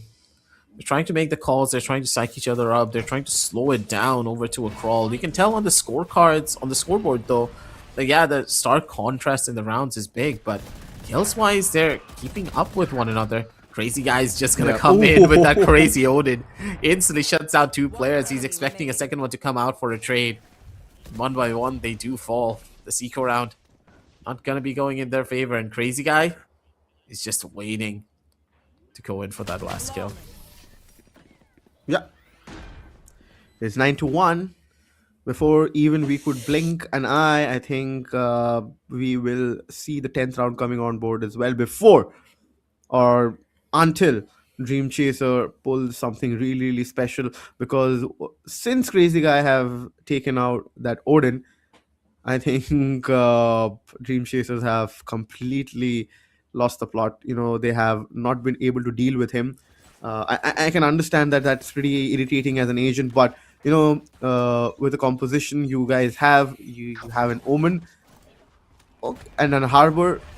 As mentioned, this is what is gonna happen if you are trying to take a fight. Monnier just given 2 free easy picks. Just predictable movements with the Fade Horn not being destroyed. You cannot do those things, right? Aggressive. If you're wanting to peek from mid top, you need those utilities. Otherwise, you're gonna get picked. Oh, Seaweed! She just went YOLO with that flank, and she got value. She created value. Has got converted 3 picks now. Champion and Monnier are the ones left out. Spike is there with Monnier, and he is running towards A to plant the spike. The problem is the guy is here. Chamber. Actually, wait, this was not Chamber. It was the Fade J1Y. She was there. She could have taken down Money, but she waits until Seaweed joins her. But this becomes a little bit difficult with Jemkin marking the angle. Has to be a timing game. No! This could Oh be my bad. goodness. They spotted out on 2 players already. But the thing is, this one kill over on Demoniac, it's gonna be so crucial. G1Y is gonna be able to find the free fire. Beautiful kill. Demoniac up for the ace. Pass the dash and the sword. Oh my god. Beautiful tap to the face to finish everything off. This is Demoniac for you. Making sure that he takes his team to that finish line in style. Good God, this is the team that we know and love, ladies and gentlemen. RRQ showcasing their dominance. Then again, Dream Chasers, they're putting up such a good fight. Every single one of their players, they're putting up numbers. Alpine's having a tough time being that solo duelist, and that's one of the main reasons why I don't really prefer a Waylay as that solo duelist in any situation, because she just doesn't really have that setup potential that all the other duelists have. Yep, I agree. The Haunt will come in, but wouldn't spam. The mid top is not given up. But the smoke, this is a much better control smoke given along with that chamber trademark. But the problem is Seaweed again. She's trying a similar kind of situation, but this time she's been marked. So to find value, but Champion finds Old Pine. Gosling gets 1, but before that, Crazy Guy and Champion steps up with 2. Champion gets another one, and here you go, Afro shuts down G1Y. And here is the 11th round for RRQ. And suddenly, where we thought that, Dream Chaser had a fight in them, has not been allowed to do so. The beauty of this situation is not really gonna be there for a lot of people to see, because RRQ, yeah, we expected them to win this purely on the basis of statistics, but even then, Dream Chasers, they're just not really able to find a lot of good spots that they really need to set up in. This is a tough position for them to be in overall, as RIQ now is just looking to take a little bit more of an aggressive duel of their own. Every player towards the mid side now, they're just going to try to hunt these players down. Mid control already being taken away. And Dream Chasers, they might just be the ones to fight into it. Never mind. Just going for a rotation now, playing towards the A side. They're not yet ready to give this one up. Yes, it is a 1-11 scoreline, but they're trying their best to go in for that turning point fight. Absolutely, and they have decided to commit towards that A side. It's a full A hit from Dream Chasers. The problem is the chamber is out. The numbers advantage in favor of RRQ. They know that, and they're just waiting for that retake to come in. And now Monnier comes in. He steps up with the flash coming in. Okay, no. Monnier finds one. Kushi steps up. Expected CV to take her down, but Monnier was better over there. Afro. G1Y, her position can be crucial. She is trying to wrap up. She needs to win this fight against Afro. Now, Afro finds onto G1Y. It's a 1v2 once again. Neon with her move, with the movement once again, but Afro just uses Monnier's movement as bait and finds value. And it's game point. Yeah. At the end of the day, 1-12 is a scoreline now. One more round. Try and take this one away. One more opportunity to go in for the biggest upset of the entirety of APAC. Probably the biggest upset in the entirety of the Asia Predator League. History when you think about it. The best team, possibly the best team in the region, mind you, when it comes down to this tournament. Second best, actually, because Boom was the one who beat out RRQ to be the first seed from Indonesia. Correct. So this is gonna be a tough one to call out on. Either thing could happen. I mean, there's still an off chance, right? They could be going in for a big upset, but it all really depends on if RRQ are gonna make a mistake of giving them too much space. I mean, they've always fallen into places. Look at the setup there. If you come here, it is going to be a complete crossfire setup from Money and Crazy Guy. Why do you want to pop in? Oh no, it's last man standing, and she goes down. It was again G1Y and RRQ pretty comfortable on this map and also on the agent selection, and they pretty comfortably beat Dream Chaser here, and they finally get one map, which is of course expected from a team like RRQ. Now, RRQ winning this game have of course made things pretty good for them, but they survive. They just survive. It's not confirmed that RRQ are still qualifying from Group C. Dream Chasers, I think, their dream to qualify for the playoffs of Asia Pacific Predator League 2026 is now shattered. Yeah. So rather than the qualification, it's just about gaining the experience to really fight forward in the next one. If you lose out on 2 games, you're already out. That's the heartbreaking truth of it all. But I don't think that they're going to be as sad about it because, again, this is their first LAN, so they're going to play to their best of strengths here. And good sportsmanship at the end of the day to make sure to go in for the fist bumps at the end of the day. This is what's really crucial at the end, because as a team, if you're able to show respect to your opponents and showcase true sportsmanship at the end, that's what really matters the most. And honestly speaking, it wasn't that bad as well coming in from Dream Chasers either. Again, it's the same concept as last time, right? The ideas are good, but the overall execution is a little bit sloppy because they have not really been tested to their limits yet. And in this particular game, it really goes to show that, in the last couple of matches that they did play up against Zipto, you saw that Zipto didn't really punish them as much, but in this particular one, every single player and every single mistake also being made by Dream Chasers were just being shut down instantly by RRQ.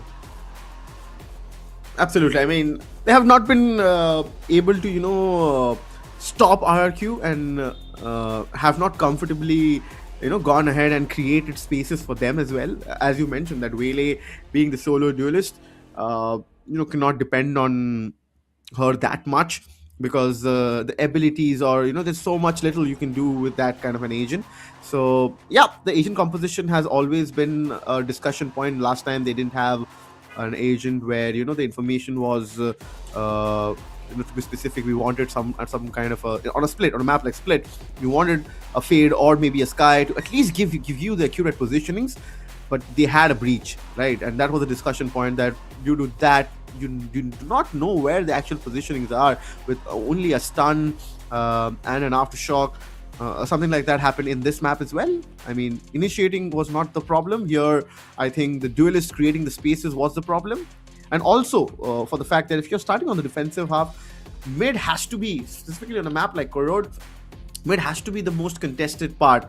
And that was given away pretty easily and pretty much, I think, halfway through we saw the scoreline to be as 7-1 or 8-1. Where I think RRQ was sitting comfortably, and then they again started playing the catch-up game. The scoreline says, the overview, says it all, that DCG were really struggling as players as well. Like Old Pine on the duelist with only 3 kills, you cannot have an ACS like that. You need at least something above 250, something like how Monnier played, right, with 19 frags, and only to that he had 4 deaths. So that's really amazing. Yeah, Monnier just W-keyed his way in towards the side, killed like 4 people, and just instantly ran on away.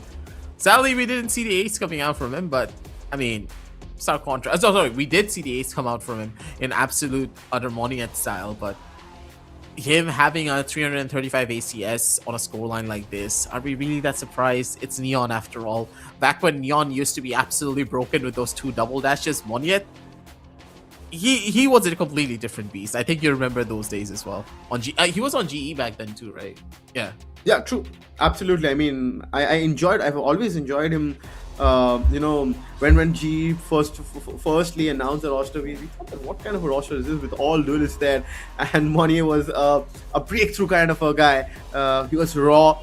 Now he's much more mature and he has experienced. He has seen the limelight. He has seen what happens in a stage kind of a situation, and he has calmed himself down. He's a character, of course. You need these kind of characters in your team who just just says that of course we never want to back from a fight, and that is why he's the most loved one. So yeah, with that, I think this is time for us to once again take a short little breather. After that, we will be live with the fourth game from Group C.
the all-new Acer Aspire Lite.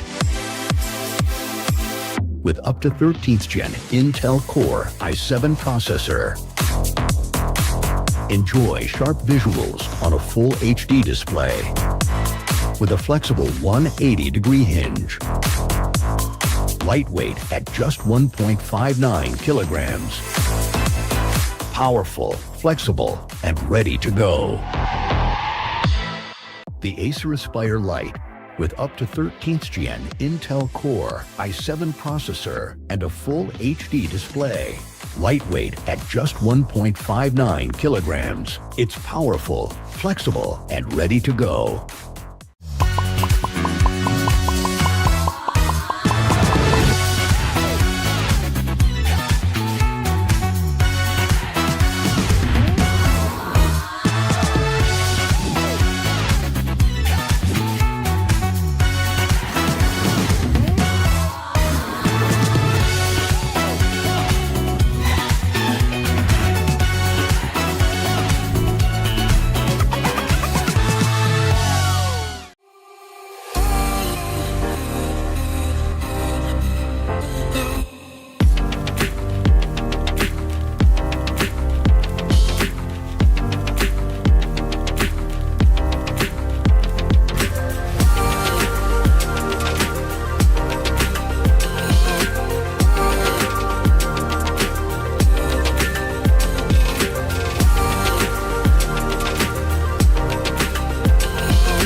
Sleek, swift, neo, power in hand, watch it go. AI smart, runs the show. Style and speed, you already know. Lightweight game, heavy all night. Work off late, it's just right.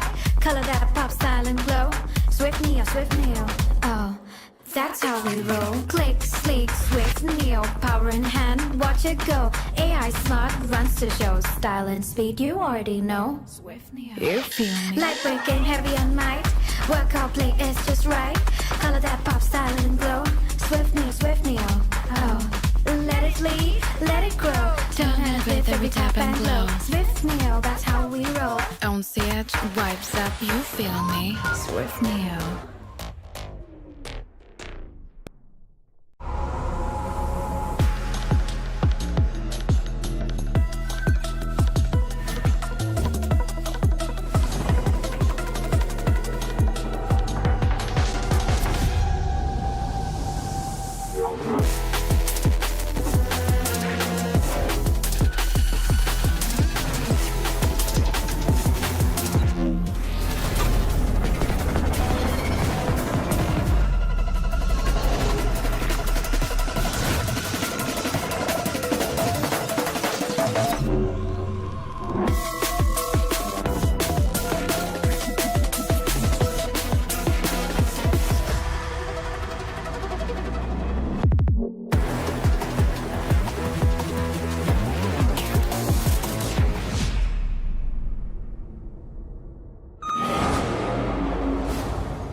The all-new Acer Aspire Lite with up to 13th gen Intel Core i7 processor. Enjoy sharp visuals on a full HD display with a flexible 180-degree hinge. Lightweight at just 1.59 kilograms. Powerful, flexible, and ready to go. The Acer Aspire Lite with up to 13th gen Intel Core i7 processor and a full HD display. Lightweight at just 1.59 kilograms. It's powerful, flexible, and ready to go.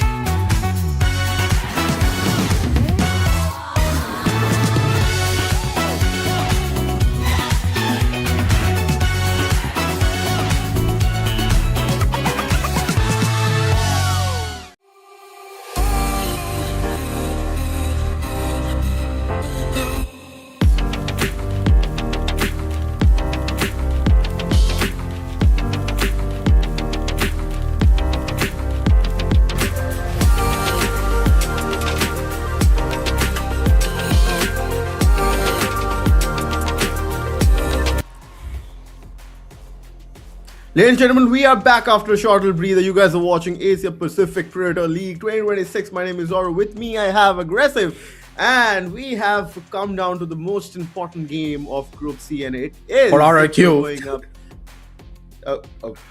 I mean, that is definitely something, which we have witnessed for RRQ. Of course, as you mentioned, it is going to be Zipto and Todak, because whoever wins this, I think, has the best chances of qualifying from the Group C, because only one team will be able to qualify from each group. So we have witnessed already, 3 matches where, we have seen an upset where RRQ did not win against Todak, and they were the one who beat them, and they have moved ahead. And again, Dream Chasers going up against Zipto, where Zipto won, and Dream Chasers faced RRQ in the last game where RRQ won, and they have managed to survive. They're barely surviving though, but Dream Chasers, they have ended their run, but no, they still have a 1 game to play against Todak.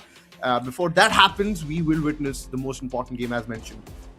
Yeah, the SC2L versus ENG match is also happening in the background too, ladies and gentlemen, so make sure to keep your eye on that.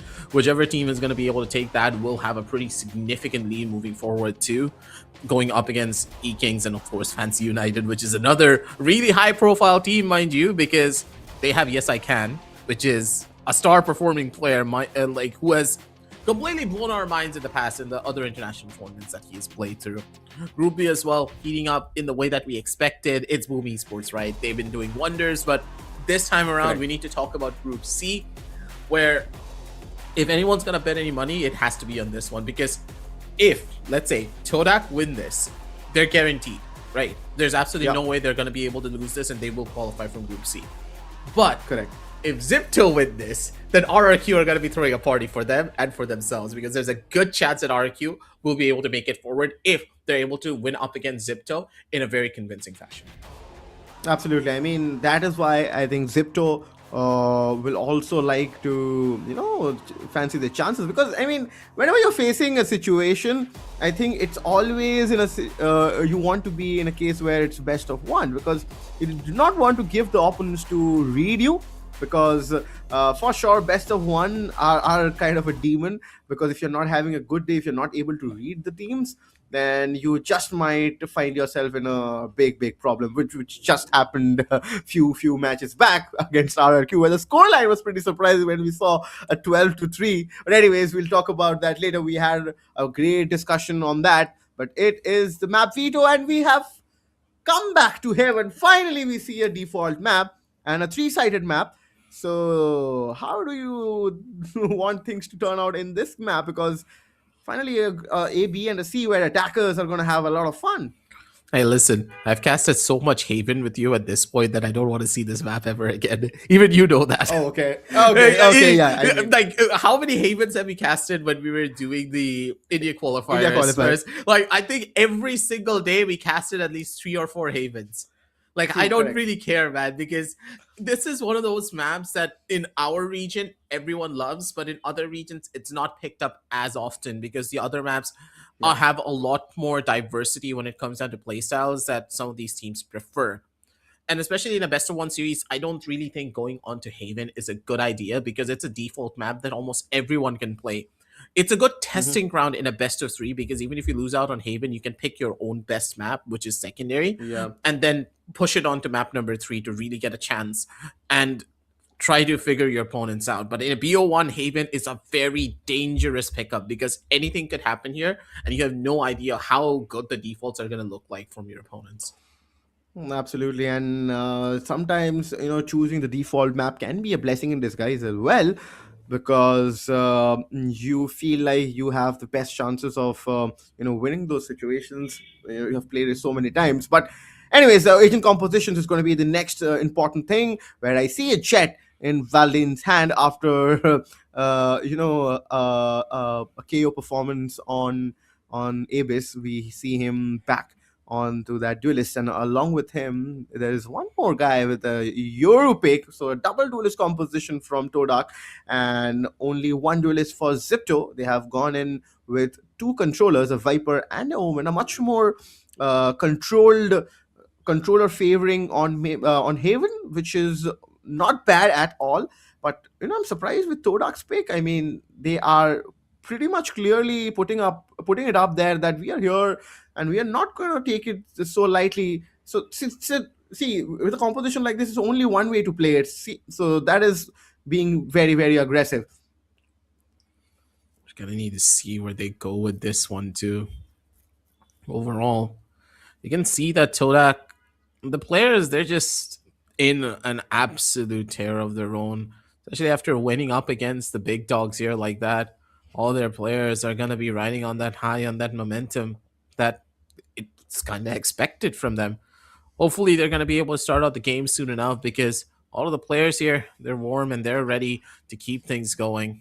But it seems as though the secret strategy that Todak is now implementing is to just make sure that their hands are warm 24/7 because the fact that they were doing that with the hair dryer and just it just goes to show that it's not just about the mental preparation and the preparation that you have inside of the game.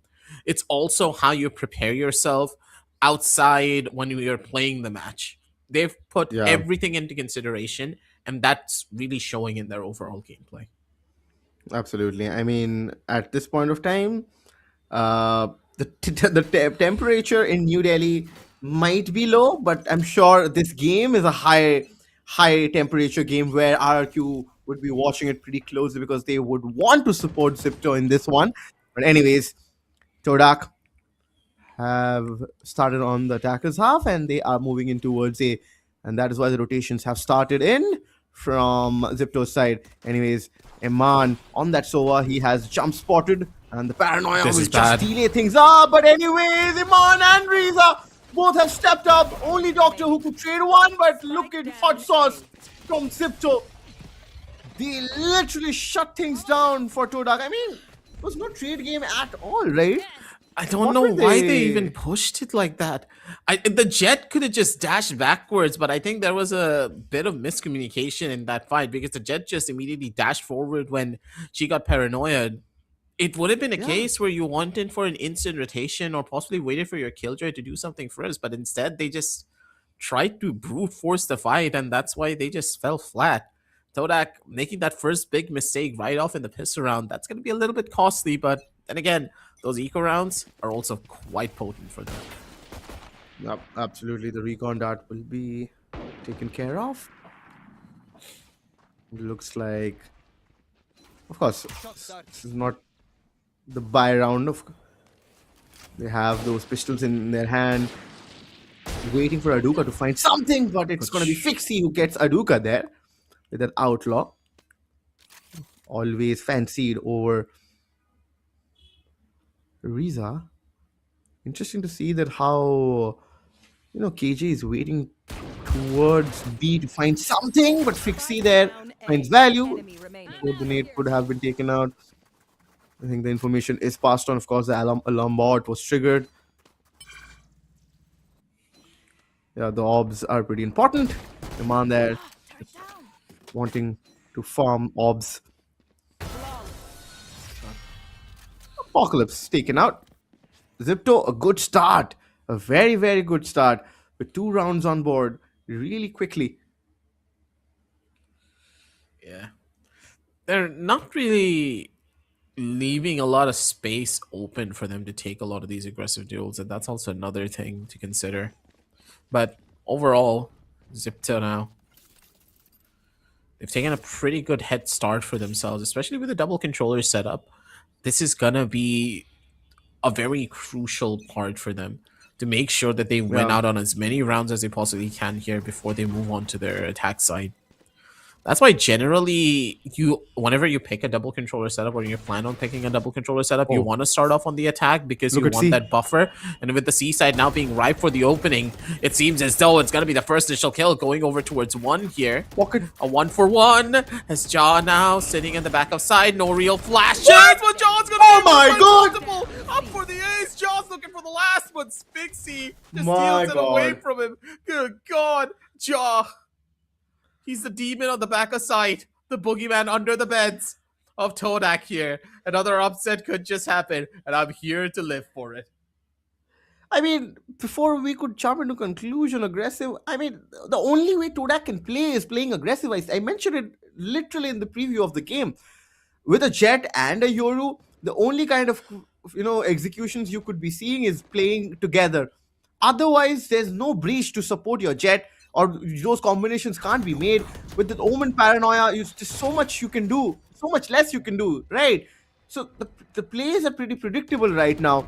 Until unless they start winning these aim duels, it's going to be very, very difficult for Todak on this attacker's half, where the most rounds should be won. But at this point of time, it's an eco round for them and Aduka. And oh, Seo, he was pretty cheap over there, finding JA over there. They still want to push in. Hot Sauce finds one, he finds second, he finds the third one as well. These players. One enemy remaining. Why are they being so, I mean, stubborn? I don't get it. They're trying to bank just on the forcing- advantages that they had before when they were up against RRQ, but this is a very different team.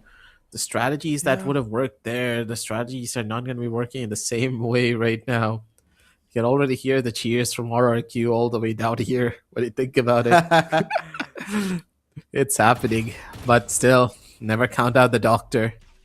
Surgical precision is the name of the game for him. He's just waiting on the angle, trying to see if A-Man is even going to opt to go in for that swing. He needs to take this fight, and he knows this. Going knee deep on the angle. It's already false. It's going to be a close one. Doctor needs to hit this shot, but he instantly runs away. Coming in from the back lanes. It's going to be Pixie on the angle. Misses the shot and the opportunity. They've now reconvened together. But the question is, Doctor, what's going to be his play? The stun comes through, gives him the space that he needs. The shot does connect. Pixie just utilizing the movement to come out from it. Look at his face. He just gave that evil laugh. And oh boy, his teammate is like, oh my god, what the hell you doing, boy? But that's the energy you need, right? That's the energy you need to beat out Todak. Absolutely. I mean, what Todak did against RRQ after that, this is something which was on the cards. I said it. Today is a day where you are going to witness a lot of drama and a lot of upsets, and this is something which is happening. First, we saw it against RRQ, and now Todak is just facing a similar kind of situation where they couldn't even reply once. So, yeah. Now the Omen Ultimate is the only positive thing which they have on their kitty. They're again forcing the operator. Oh, they really didn't have any information whatsoever. He was pretty lucky that he was saved there. And Fixie couldn't connect his shot. Oh no! Hot Sauce! His positioning and Doctor's positioning. The timing and the positioning, spotting there from him. The controller is out. How do you enter a site? You have to commit bodies, but look at Apocalypse's positioning is going to be pretty crucial. But Iman, he is expecting the timing is going to be so bad. Oh no, Apocalypse can convert this into a big, big thing, and he has done it. This can be the starting to something what Todak had been looking for. This is absolute and utter insanity. This round should have gone in the favor of one, but instead it's going in the complete opposite direction. Last one's already spotted, and there's absolutely nothing that you can do to try and turn this one back. The clock is there as Todak are now on the board. And as soon as I glaze them a little bit too harshly, it seems as though the members of Zipto, they've let that confidence get into their heads. They need to be careful of what they're doing here, because a couple of these closed out rounds where they're giving away could just be the thing that ends them. Yeah. Zipto just needs to understand the importance of this game. If they win this, they have a good chance of qualifying against all odds. Oh, the drone couldn't spot, but still Fixie's position is expected. The Hunter's Fury being committed too early in the round. Oh, the Doctor's position is of course revealed, but Riza, his position is not expected. And actually, oh my goodness, misjudgment coming in. Riza is still alive. The spike is dropped, and the snake bite being committed, just buying so much time for his team. Riza finds the third one as well. Goodness me. Riza is standing like a pillar, but the position is this time different. The Doctor is on a mission, and can he deliver? The surgery is the question. Riza, he is looking at the right angle. A shot is something to be looked at, but he doesn't have the HP. The thing is, he doesn't know where he is. Oh, he just has spotted him, and Riza, wow, with the 4K and a clutch.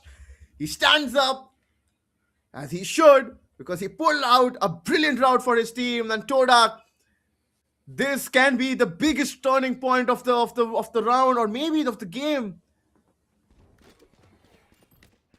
Wow, it's just gone from bad to worse.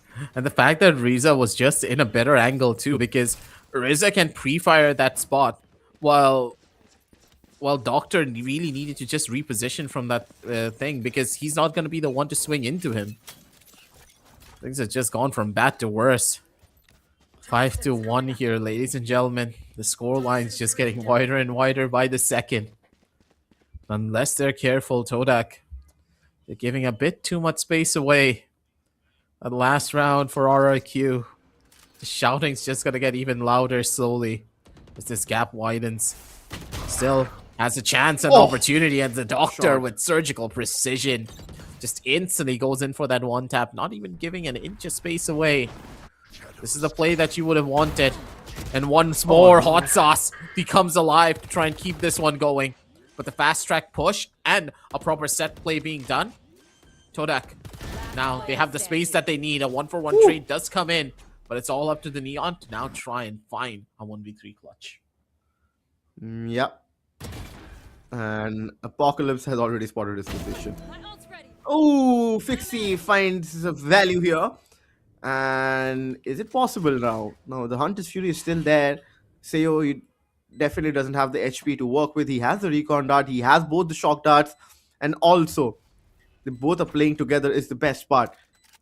He has rotated definitely from a shot.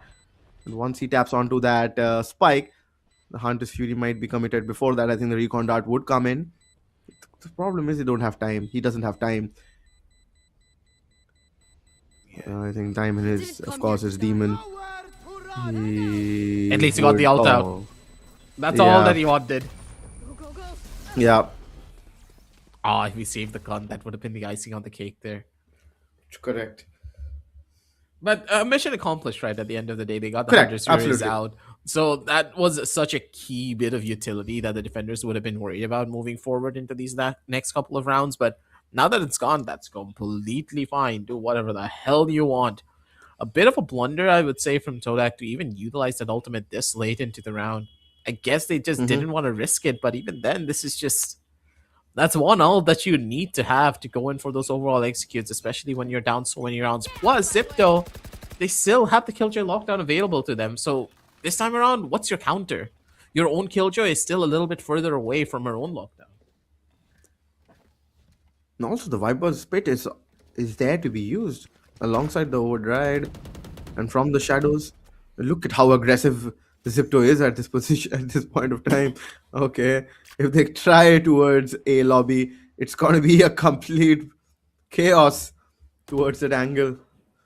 Oh, Apocalypse finds Riza over there. So one guy and taken out. They come in tandem. Apocalypse finds one more.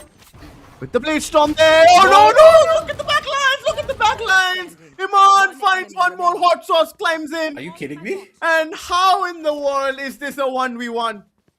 I don't know how did it happen, but so many misjudgments and so many baits being sold out. Goodness me. JA and Seo just might find the timing out here. He missed. Oh, you have a recon. He has that lockdown available. And he has to push him. Okay. Seo.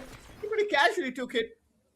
And Jay, in a 1v1, I mean, 9 out of 10 times I would doubt the usage of a lockdown because, of course, you don't have a weaponry to fight the opponent. First of all, you have only a sheriff to play with, and Seo would definitely want to push you, and he did just the correct thing and pushed JA, and he got the round in his favor. So yeah, a good conversion coming in from Todak. So yeah, it's not over yet. Todak is slowly climbing up the hill. Slow and steady wins the race for them. But even then, it's not going to be as simple as just winning this race out entirely by crossing the finish line. That line, it's going to be a slow crawl towards it. Especially now with the Killjoy lockdown being present, all the members of Zipto need to instantly run away from this. They give the space away. Seaside is now completely theirs. Flashes just to make sure that they're not leaving any cracks in this overall hold. Dimensional Drift being used by Aduka early. This is actually quite smart. They're utilizing the pings being given by the Euro to go in for the full information, but Aduka, he was a little bit too close. He needed to be further away and then pop. Oh no, the Dimensional my God. Drift, one by one, they do fall. The doctor needs to be the one to perform the surgery, and he injects the perfect amount. The kills keep rolling in, but still, the crowd just keeps on converting the doctor now. All up to him to try and go for this clutch. He gets the shot in, oh, but no, he's not going to be able to sticking. get the secondary. Zipto, they just steal this away from them. Todak. That's a heartbreak of a loss when you had such a good setup going for you. Especially with the Dimensional Drift being utilized, the util was perfect, but Apocalypse just didn't really go in for the proper setup needed for the crossfire. They just walked into the site and got those 2 kills for free. I have no clue what was the Killjoy doing there with the knife in his hand. So many misjudgments from Todak there. That was a pretty casual approach. Very casual approach. That costed them big time. It should not have been their round to be lost to, but okay, this is a B. Hit coming in from Todak. With Apocalypse waiting. Okay, that could have been the moment. He has the correct idea. Doctor finds Riza over there, but JA finds Apocalypse. My bad on that. Valdine finds one more. Numbers in favor of Todak. They still have the overdrive to use. Fixie, will he use it is the question. Oh, what? Aduka! What was he doing and what is happening? Enemy remaining. He missed his shot. Fixie is connecting his shots again. And oh my God. They are just messing things up big time. Todak have certainly forgotten to miss the... I don't know what to say. I don't know how to frame my sentence right now. But Todak has definitely missed the plot. They're having a hard time against Zipto. That is for sure. You know, the pressure has started creeping up. I'm so confused at this round. Immediate pause comes in from the coach because this round was unlosable. Like, absolutely zero chances that they lose this round, but somehow it just happened. Doctor probably fell asleep on the angle. I have no idea what just happened to them. Because what do we save here? Because there's nothing really to say other than this was the biggest blunder that we have seen coming out from Todak. From having such highs in that previous game, did they expend all of their energy on the map of Abyss? Because going into this one, they're looking a little bit too cold. And on the opposite side, Zipto, they're just keeping that energy and momentum going of what they had up against Dream Chasers. Yeah. Oof. Big problems for them. Big problems for them. This is something which they need to fix really quickly. Aggressive, because the scoreline says 7-3, and the best thing for Zipto is it's happening on the defensive half and not on the attackers half. So you can understand the importance where the situation says the attackers can do the maximum damage. No, they refuse that. Anyways, they have the ultimates to go with, and they have wantingly committed it towards A side. The side is up for grabs. You can already see the Omen creating space from the shadows. It's an eco buy round. Riza and Iman and Fixie are doing things for his team. Apocalypse is the last man standing. He has to convert a 1v3. But can he recover a gun first? Because he has to get an ace if he wants to win this round. And all of them are playing together. Nobody wants to play it individually. Oh, this is Hot bad. sauce, hot sauce. Oh no! Gotten at the worst time. I feel so bad for them. It's like this unfortunate situation after unfortunate situation. I mean, aggressive this one. See, we said that there's going to be upsets and drama. But what about the score lines? We haven't talked really about that.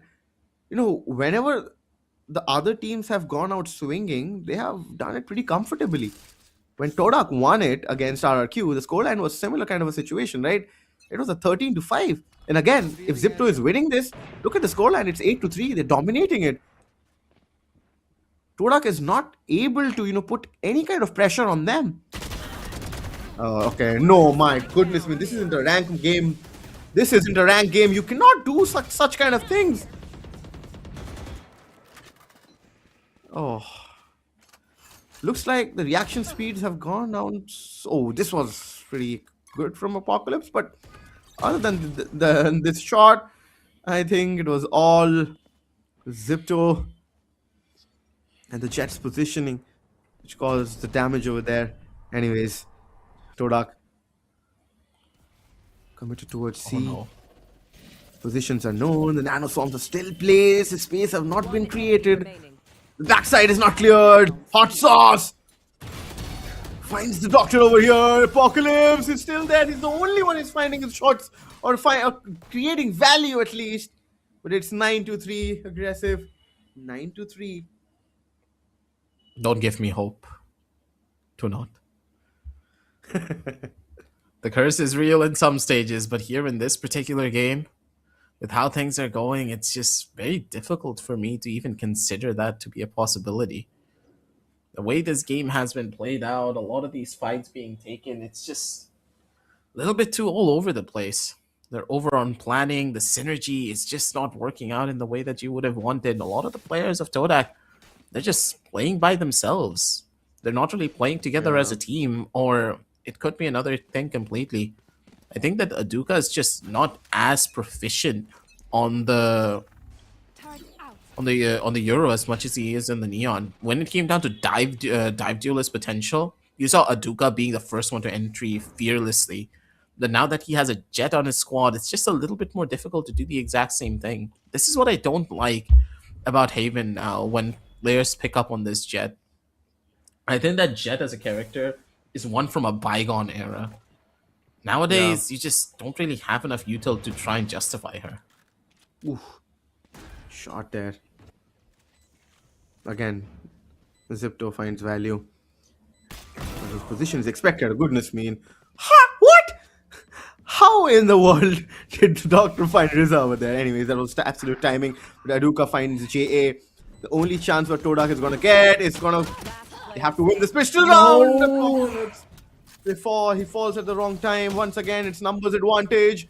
He uses a shock dart. Seo is in a big pressure with that Omen one-way smoke. Shock dart is creating so much problem, and Iman just finishes things off in style. A double-digit number comes in, 9-3 or 8-4. The curse is not the day to be in Asia Pacific Predator League 2026, because whoever is finding the momentum are winning all the games, and it has been right from the word go. We haven't seen a match yet where the comebacks have been possible, and the storyline is similar here as well. It's just so difficult to try and quantify as well. What can you even say to try and give them a little bit more of an emphasis? There's not much, right? Or Yep. overall, the team play and synergy has just been a little bit too all over the place. The lackluster gameplay in some situations have really caused them to fall apart here. Yeah, they may be the king of ecos, but I don't see this working out from them. The way that Zipto have been playing, they're waiting for them to make that first mistake. Yeah, again, Aduka, you had no reason to go in for a swing like that early until you had the information. And Riza just didn't really even care. He just face-tagged the recon as if like, okay, sure, come towards me. I'm an outlaw. What are you going to do to me? Absolutely nothing. Yeah. He jumps down from heaven but finds nothing. He gets eliminated as well. Zipto are just finding it too easy right now, and Todak are falling like 9 pins at this point of time. Now it's up to the Doctor and Apocalypse. How do they retake is the question. Because still waiting for a backstab to come in, but I think backstab is not the problem here. Still waiting. He find one. I think Fixie will. Yeah, Fixie does. And here you go. The 11th round comes up on board for Zipto. So yeah, any comebacks happening, we will know real soon. But it hasn't been the case. It hasn't been that kind of a day for any teams out there, at least for Group C. Yeah, it's just a group of upsets, honestly. Everyone's like taking L's where they shouldn't be. And it seems as though Todak is now on the receiving end of it after a very, very convincing fight that they gave to RRQ previously.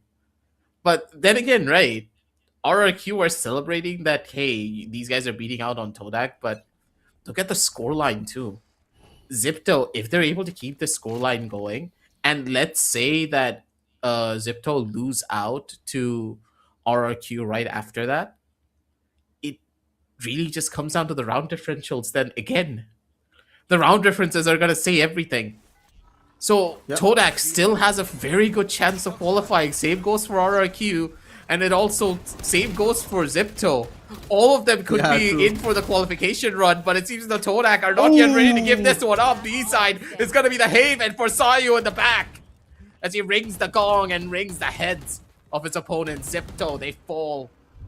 Is Riza now, last one alive, outlaw in hand, wants to look for a chance, misses the shot, and Sayu just instantly brings him back down to earth. Beautiful shots coming in from Todak to keep this ball rolling in their court, 11-4.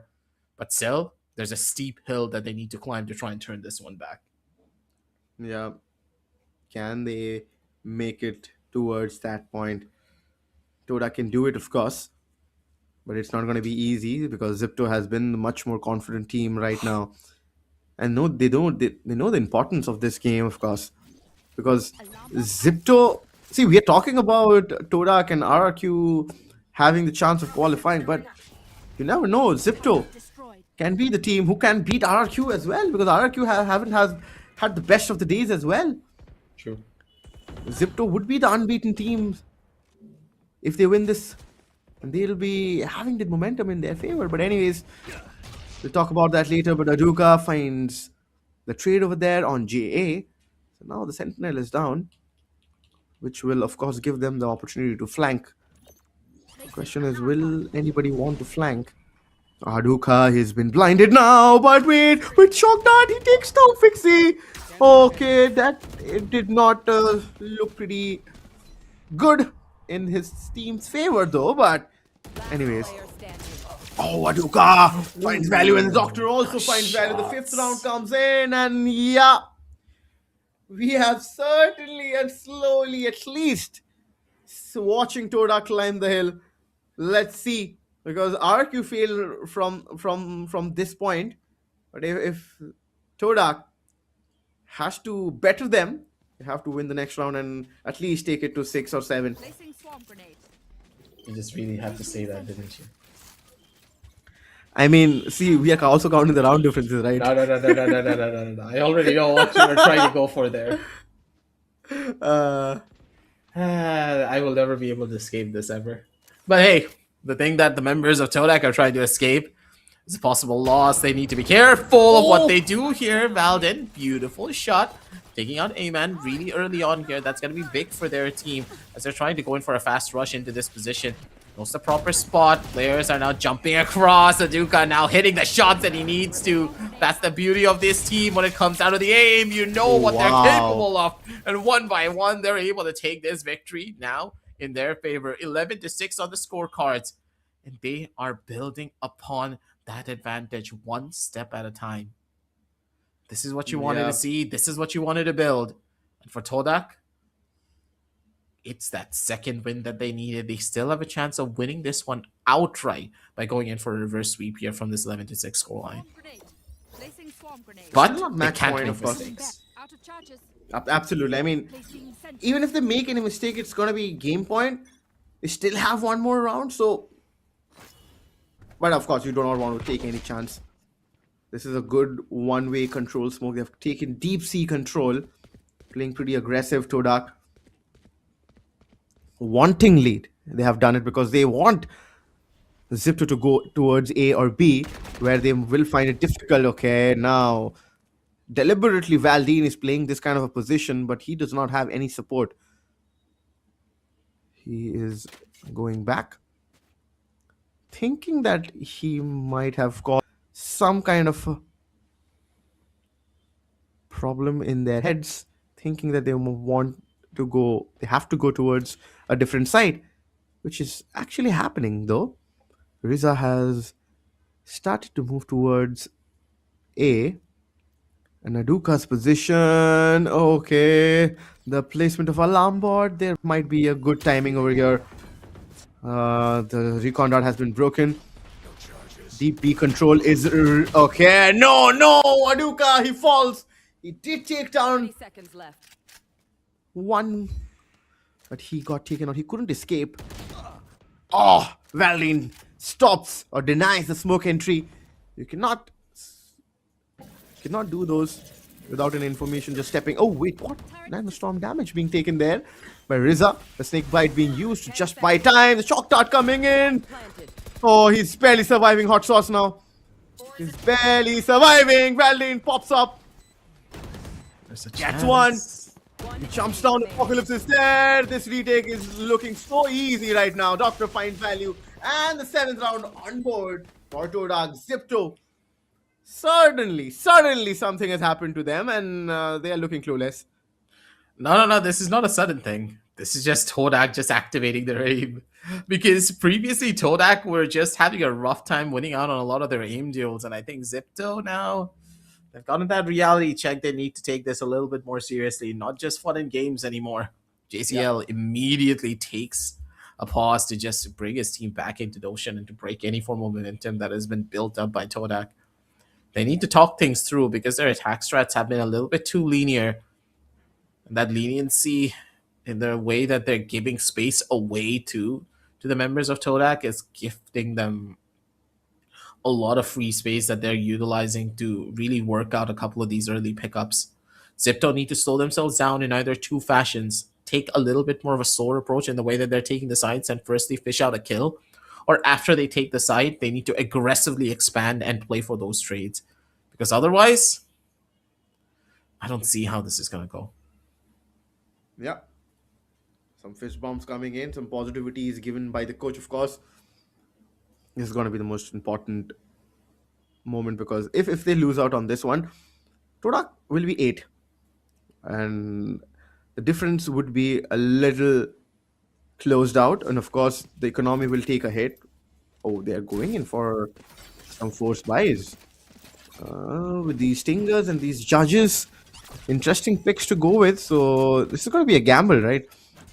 And okay, there's a read there. So there's 4 people there stacked up from Todak as well. Full chaos. Undisputed being committed. First one goes down. It's Aduka.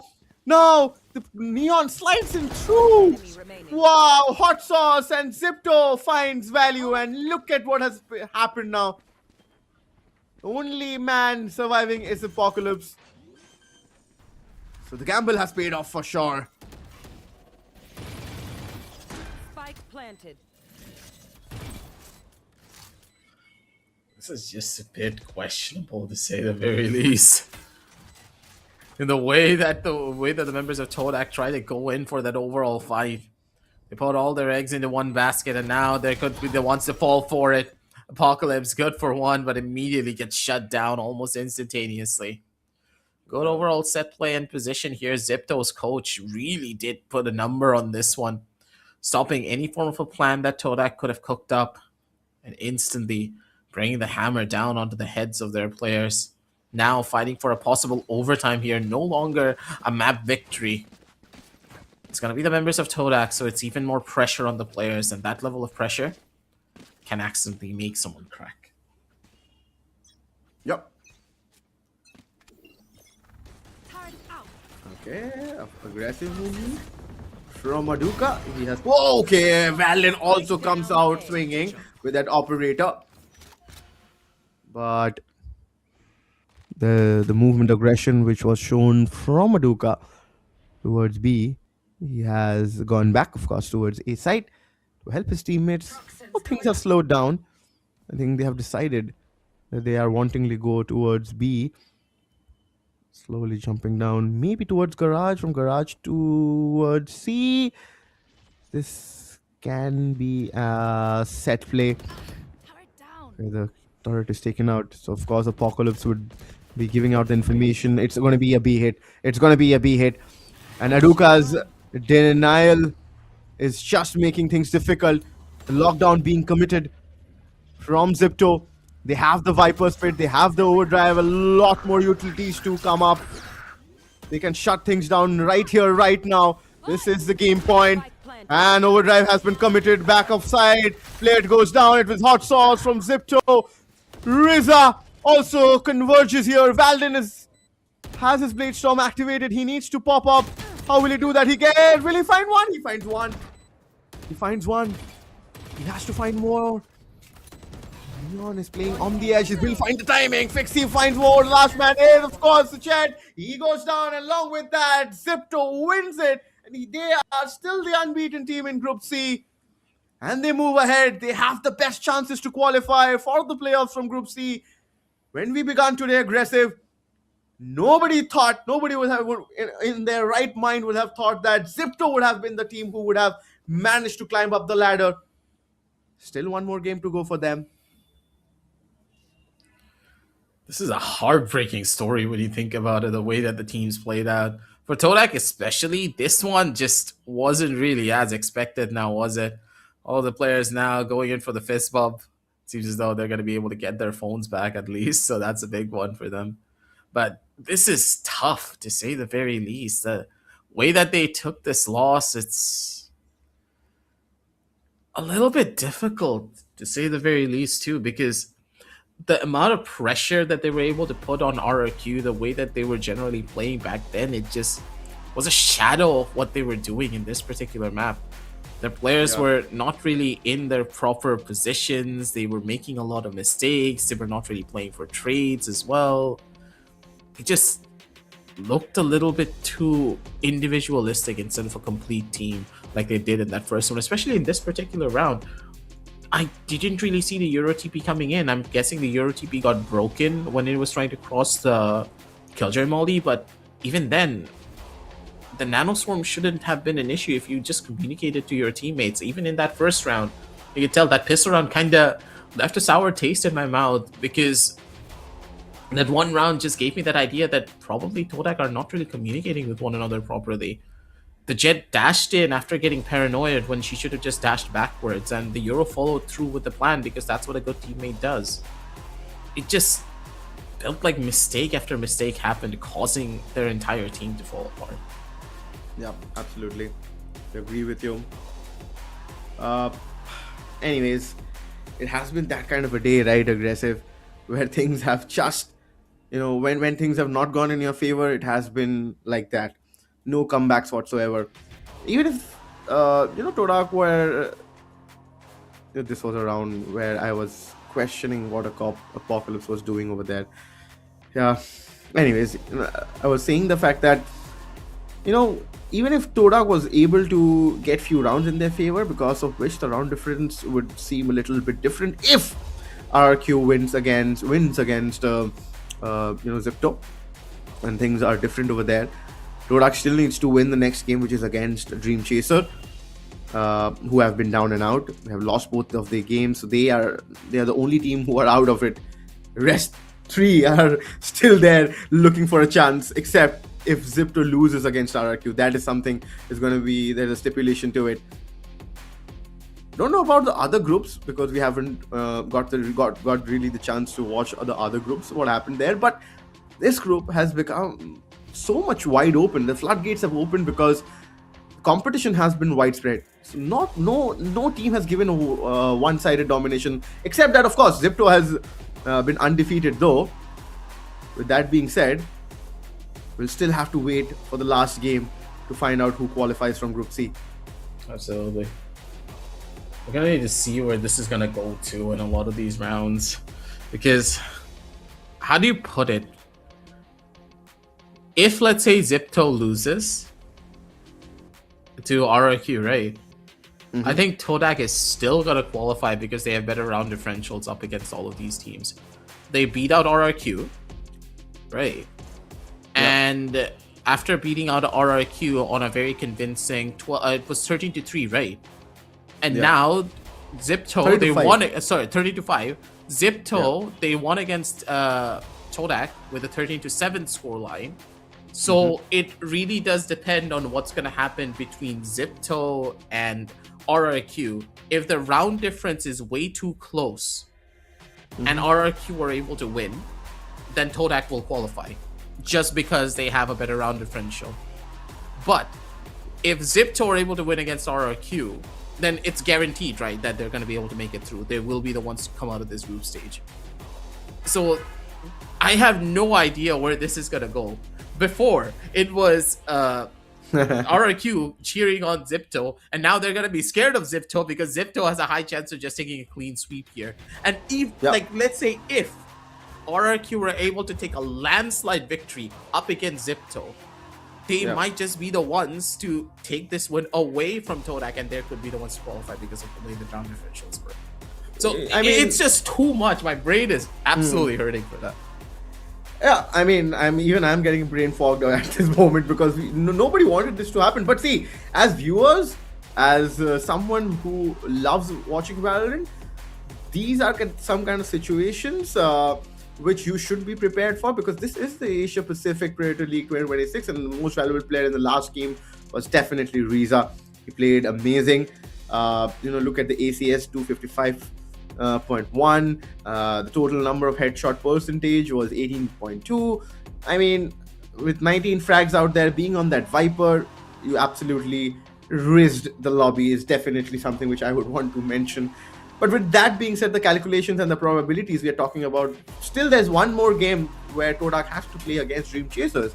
So unless Todak wins against Dream Chasers in a 13-0 or a 13-1 scoreline, so anything can happen, because see, all these discussions will just be null and void if Zipto wins.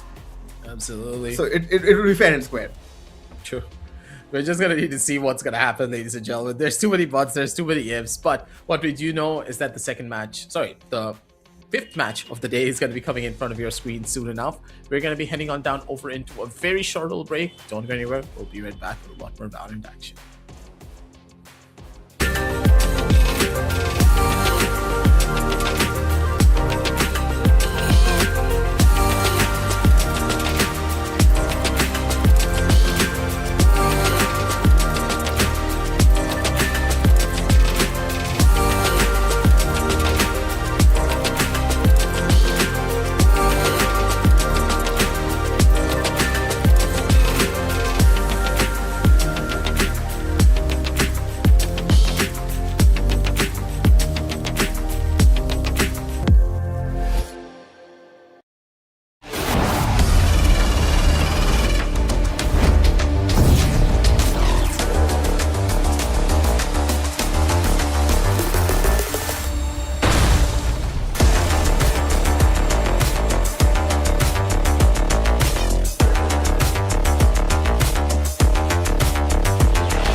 Sleek, swift, neo, power in hand, watch it go. AI smart, runs the show. Style and speed, you already know.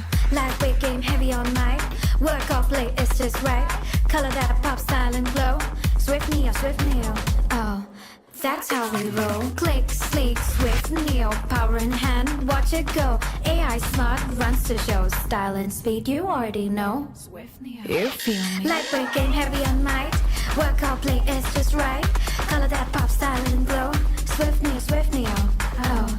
Let it lead, let it grow. Turn and with every tap and glow. Swift neo, that's how we roll. On set, vibes up, you feel me? Swift Neo.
The all-new Acer Aspire Lite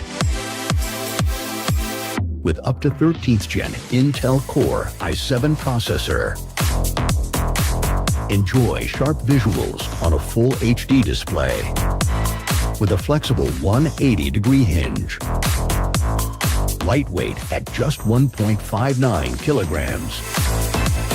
Powerful, flexible, and ready to go. The Acer Aspire Lite with up to 13th Gen Intel Core i7 processor and a full HD display. Lightweight at just 1.59 kilograms. It's powerful, flexible, and ready to go.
Sleek, swift, neo, power in hand, watch it go. AI smart, runs the show. Style and speed, you already know. Lightweight game, heavy on mic. Work off late, it's just right. Color that pop, style and glow. Swift neo, oh, that's how we roll. Click, sleek, swift, neo, power in hand, watch it go. AI smart, runs the show. Style and speed, you already know. Swift neo, You feel me? lightweight game, heavy on mic. Work off play, it's just right. Color that pop, style and glow. Swift neo, oh. Let it lead, let it grow. Turn it with every tap and glow. Swift neo, that's how we roll. Don't see it, vibes up, you feel me? Swift Neo.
The all-new Acer Aspire Light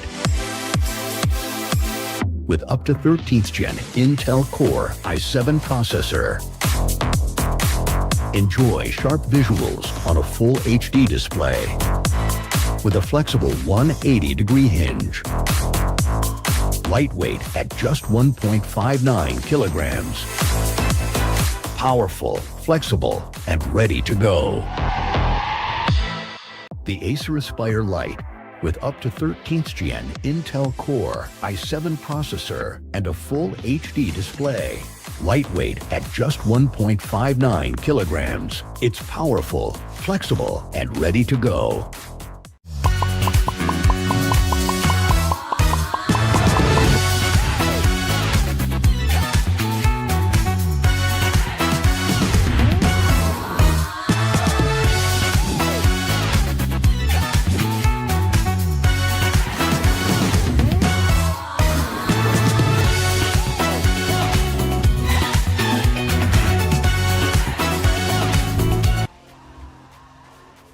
We are back once again. You guys are watching Asia Pacific Predator League 2026. My name is Zoro. With me on the desk, I have Aggressive, and we are witnessing Group C matches right now. And we have witnessed already 4 games, and in all these 4 games, we have one thing in common, that we have witnessed so many upsets and so many drama situations which has unfolded right now. And the only team who has come out swinging and has been undefeated at this moment is Zipto. Now comes the most important part: the last 2 games of the Group C. All boils down to these second last and the last game, where it's a must-win situation for Todak and also must-win situation for RRQ and of course Zipto, which will be the last game. We'll talk about that later, but current scenario is Todak needs to win, and they need to win big. Absolutely. When it comes down to Todak's opportunities, they need to really take this one to that next level, right? They need to set themselves up. They need to put on the high gear, because oh boy, they're on the same place as RRQ, and now they need to be the ones rooting for RRQ. Be like, boys, win it for us. Take out Zipto so we have a chance of qualifying.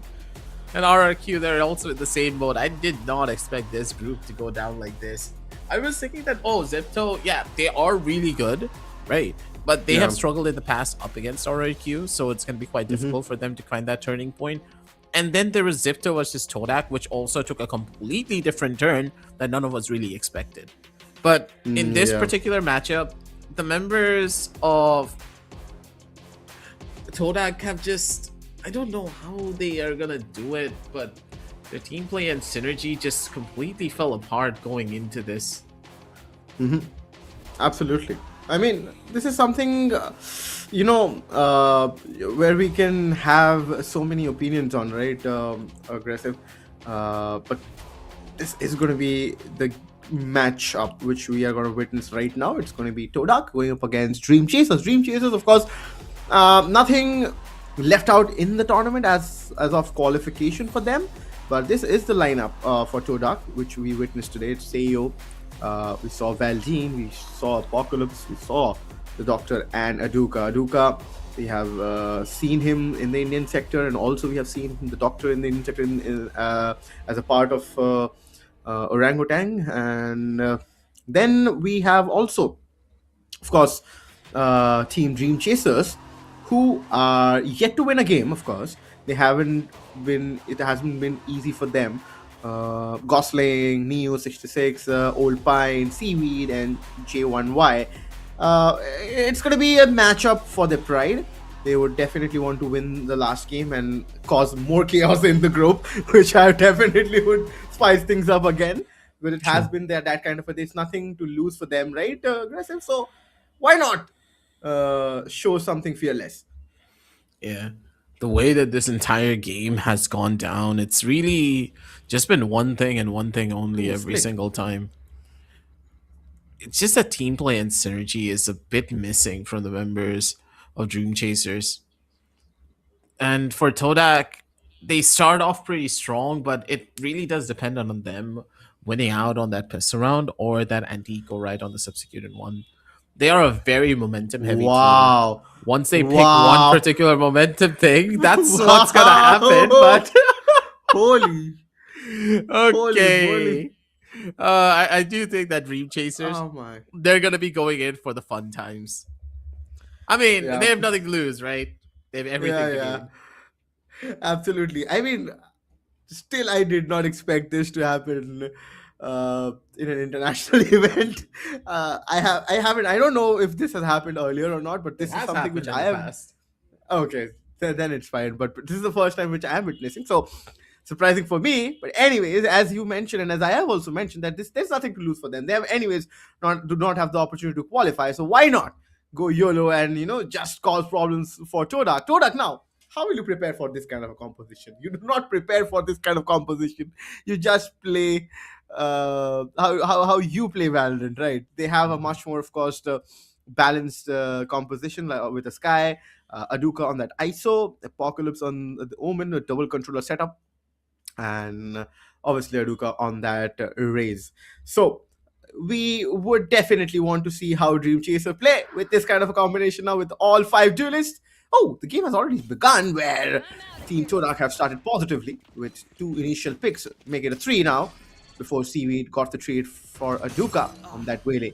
Last player standing. They're just gonna keep things going now already. Immediately, the round's already started, and it's close to being over. Last one to be Ooh, spotted here already. costly. Dream Chasers. They are gonna be able to find one more to their name, but as soon as they get it, instantly being shut down. 0-1 here, almost instant. Toda not really playing any games here. They're just gonna double key their way in towards the side and try to finish this off as quickly as they possibly can. But the fact that there is a 5 duelist composition now being run out by a Game Changers team kind of brings me back to that old playstyle. I still remember, right? I forgot exactly which team it was, but during a Game Changers qualifier, another Pacific team accidentally took a 5 duelist composition and they won the tournament. And that wasn't an official Game Changers event. Yeah, that's some interesting facts being pulled out by Aggressive. But anyways, looks like Todak wants to finish things up pretty quickly, so they do not want to give any round. That is something which their goal should be, right here. Aggressive Todak. If something is boiling down towards that, if they want to still have that chance to qualify for the playoffs, they would want that round difference in their favor, and due to which they need to win all rounds. They have to be pretty serious. They cannot be taking it pretty easy on Dream Chasers. So that is why they have been pressurizing Dream Chasers first of all in the previous round and now in the second round as well. So good start for Todak. Let's see how things pan out in the next round, it's going to be the most important one for Dream Chasers specifically. Absolutely. Byron does come through, and they're just gonna try to play their game out. Full on walk towards the side of mid. They're just gonna play together like a ball and play purely on the basis of trades. If they're able to win purely on that, all kudos to them. They're gonna be going out of this tournament swinging. But they know to have fun when it's really necessary too. Pretty good chance for them to take another very aggressive duel. Valdine now spots out all of the players, so he knows that that's going to be a full-scale rush coming in towards them. First initial fight, no real players to really back this one up. Clone giving them a bit more of an opportunity. Old Pine, J1Y is going to be able to find multiple kills to their name, but even then, down over to a 3v2 situation to try and turn this one back. And Valdine with the Outlaw, I don't really think that he's going to give an inch of space away to them. Yeah. Lone man. Ooh, the lone fighter here. Duka swings and, of course, takes J1Y down, and it's third round up for Todak. Ooh, okay, well, with this kind of a composition, there's not really specific things that they can do strategically, but of course, there's one way only they can play. That's good, pushing from all the corners, and that is what they are doing. So Todak, of course, they know what to expect. That is why slowing things down and expecting the pushes from the corners, and playing on that trade game which they are pretty strong with, and just building rounds. So fourth round, let's see how this one pans out. Looks like a stack from Todak where everybody is pushing towards from garage, and they will go in towards side. Oh, this shotgun coming in from Maduka. He uses the slipper, and he just goes back from where he started. Spike planted. Let's see where they're gonna go forward with this one now. It's gonna be quite an interesting game to say the very least, as Alpine already in the back, needs to try and go in for an incredible kill of their own, but they're just not going to be able to. She falls as Apocalypse takes another 3 kill to his name over on the opposite side. 0-4 on the scorecards. The map will split. Looking to be what we really expected, as, I mean, Dream Chasers, they're trying, but you can tell that their spirits are not that high. True. This is a kind of a situation where, of course, Dream Chasers are also, see, I mean, they're having a laugh about it. And they know that they're chilling out at this point of time because no point taking pressure. Oh, okay, look at the setup. It's a 5-man B setup, and they're challenging. So now the convergent path comes in. Todak still managed to find value, though there was an Odin, and Todak is finishing things up in real style and also in a speed, because as soon as they end up this game, they would want to see the other game, which is of course against Zipto and RRQ. That is the most important game right now. Yeah. Technically, Zipto versus RRQ is pretty much going to carry this entire group on its back, because whoever wins that is going to be the plus or minus. If RRQ win it, we are going to be going in for a very neck-breaking amounts of mathematics to try and figure out what's going to happen next. But here, it's going to be a different story. Instant teleport across. They're going to be able to run this one out. Mew's going to be able to find one at the very least. Seaweed does answer back in kind, but instantly gets popped as Apocalypse taking the double to his name. And the last woman standing, it's going to be none other than J1Y trying to maybe find something for her team, but this is going to be a difficult one. Not really much of an opportunity to take a fight either. Close quarters duel as a flash in hand and an instant kill. Aduka spots out the hand immediately and knew that the Euro was trying to go in for a flash there. Instant shutdown. Yep. Pretty comfortable for Todak right now. And no sweat broken. They have decided that they're going to play the game on the site of B. Because the rest of the map is just oh, okay, now something different. Again, see, Dream Chasers are still stacked off B. It's Todak who have decided to go towards A. It's going to be a retake, which is going to happen with that guiding light. Of course, Valden moves up towards Heaven. They quickly have understood that this is an A hit. And the Sky Ultimate would give them the information as well. Aduka, let's see how many he finds before he gets taken, or maybe he gets all of the picks, if that is possible. Valdine, oh, Neo 66 finds one.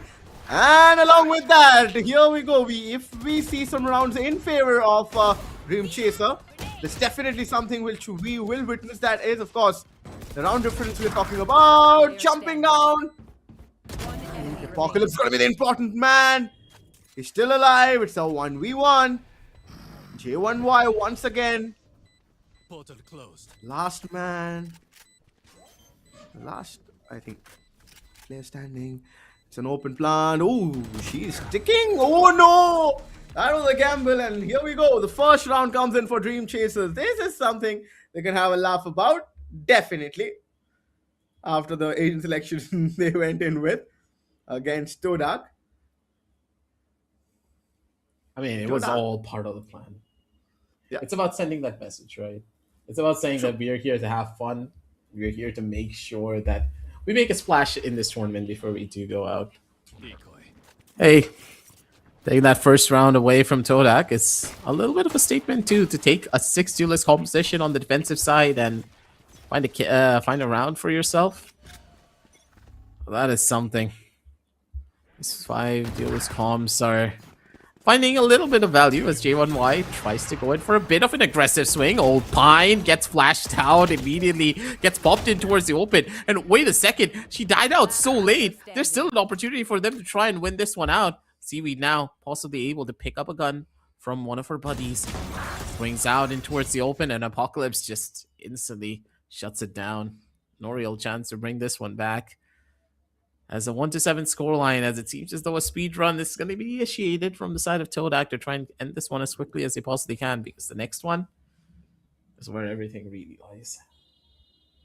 I mean, considering the situation, right, and the tournament, Asia Pacific Predator League 2026 is a pretty intense tournament. You can witness or you can play out, and a situation like this can light things up, where a team is just, knowing the fact that they can't qualify, they pick up a composition like this and playing things out like in a manner way where audience is getting, of course, a match to look at in an entertainment perspective. I'm talking about in that way. It round in hard. Okay, some misses there from Seo, but Valdine did manage to take out the last player over there, which means the scoreline will be 8-1. Will we see the scoreline to a 13-1 is the question, because this is something which Todak would definitely would not want to cross, because again, that round probabilities will again come into play. We'll see what happens there. But what in the world is this man biting his nails about? Is he still thinking about the next game? Yeah. Or the last game? The last game of the day, because he knows that that's where everything lies. They're going to be going for that aggressive duel already. Seaweed does fall. They have not cleared out the player that's in towards the corner. G1Y could have gone in for multiple, but the trigger discipline play just wasn't really there for her. And now Gosling needs to be the one to step onto the table here. Possibly the first one to take a fight. Apocalypse just try to find out too, but Sayo just instantly sprays down and shuts down both. Well played out round coming out from them, as it seems as though Todak, they're taking this one seriously at the end of the day, and I love that, because it just goes to show that this team is out here to win. And the first game that they had was just not a flash in the pan, but maybe going into the second one, they were a little bit too overconfident. Correct. That is something that'll still be hurting them, the game against Zipto. But let's see how things pan out. Is there any... Oh, I thought there's some technical difficulty, but the only difficulty is with Valdine, because he got taken out. Now, Old Pine connects another one onto Aduka. This time, Todak, they need to react in a different way. Old Pine is on a move. Neo finds one more on that Reyna. With that sheriff shot on towards Doctor. It's a 4v2. Now, this is going to be a test, because they do not want to lose out on round anymore. Operator play comes in. There's one backstab coming in from the back lines. Not going to be easy. He finds one more. Gets to one more. And we are 1v2. He finds almost all of them except for J1Y. Somehow, she's always the one to be surviving at the last, or maybe the last point of contact for Dream Chaser. Yeah, she's the anchor for the team. Always making sure that there's not even a single opportunity that could be going on wrong for them. Possible pause could also be taken. We need to be careful about that. We don't know. As it seems as though... Oh, yeah, there was a pause taken. There was a little bit of a technical difficulty coming in here from their side that's causing some issues. But the real question is, 2-9 now, possibly a 3-9 scoreline. The curse could be activated. Are you a believer here? Because maybe there's a chance they can win it out on a full 5 duelist composition. Or am I coping too much? I think you know the answer to that. Aggressive. Hey, listen. I like a good storyline, okay? Oh, okay. Firm believer, my friend. But still, If I don't believe, who will? Yeah, exactly. It's our job to say that there's a possibility, which is there, of course. They just need to win this round, and we will have a match in our hand, of course. Possibility of... Oh, Gosling starts well, but he gets taken out pretty easily. Neo. Oh, wait, before Seo, the man, he finds the fourth one. It's an ace opportunity for this man, Seo. Can Seo get an ace? He commits the Viper Pit. As expected, as said, as mentioned. Aggressive. Todak is playing to win. Yeah. They're not really a team that's out here to, like, just play for the guilds anymore. Yeah, true. They want to try and take this victory, especially after what happened in that last particular matchup. The team is very angry in what happened, and they're pulling out all the stops to try and make sure this victory happens. Alpine does more damage. She has an operator though. Seiyo, if he finds this one, it will be an ace. Yeah, it will be an ace for Seiyo. A good one coming in from Seiyo. Among all the chaos, something good coming in from Todak. Because, see, this is something we expected that Todak would win. But Seiyo is just stepping up the correct moment. Oh, I don't know what are they laughing about anyways. But still, they're managing to showcase a good performance. And in all sportsman spirit, right? They know that this game is a dead rubber for them. They can't qualify, but still they are wanting to entertain us and entertain the audience over here is something which we definitely appreciate. And Todak on the other end, they are very, very serious about the fact that they want the round difference to be big. 10-2 is the scoreline. They do not want any more rounds to be leaked out. They've leaked out 2. Pistol round is going to be very, very important. Let's see.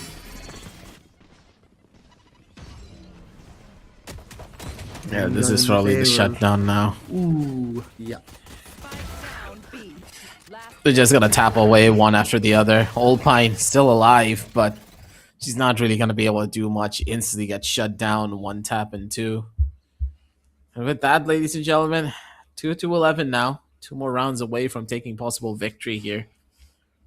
It's gonna be a little bit tough to say the very least of what could be going on next for them, because the way that Dream Chasers are playing, we already know what the results are gonna be, but the question is, how much can they get away with, and how much are they gonna be able to make Todak sweat with the composition that they have?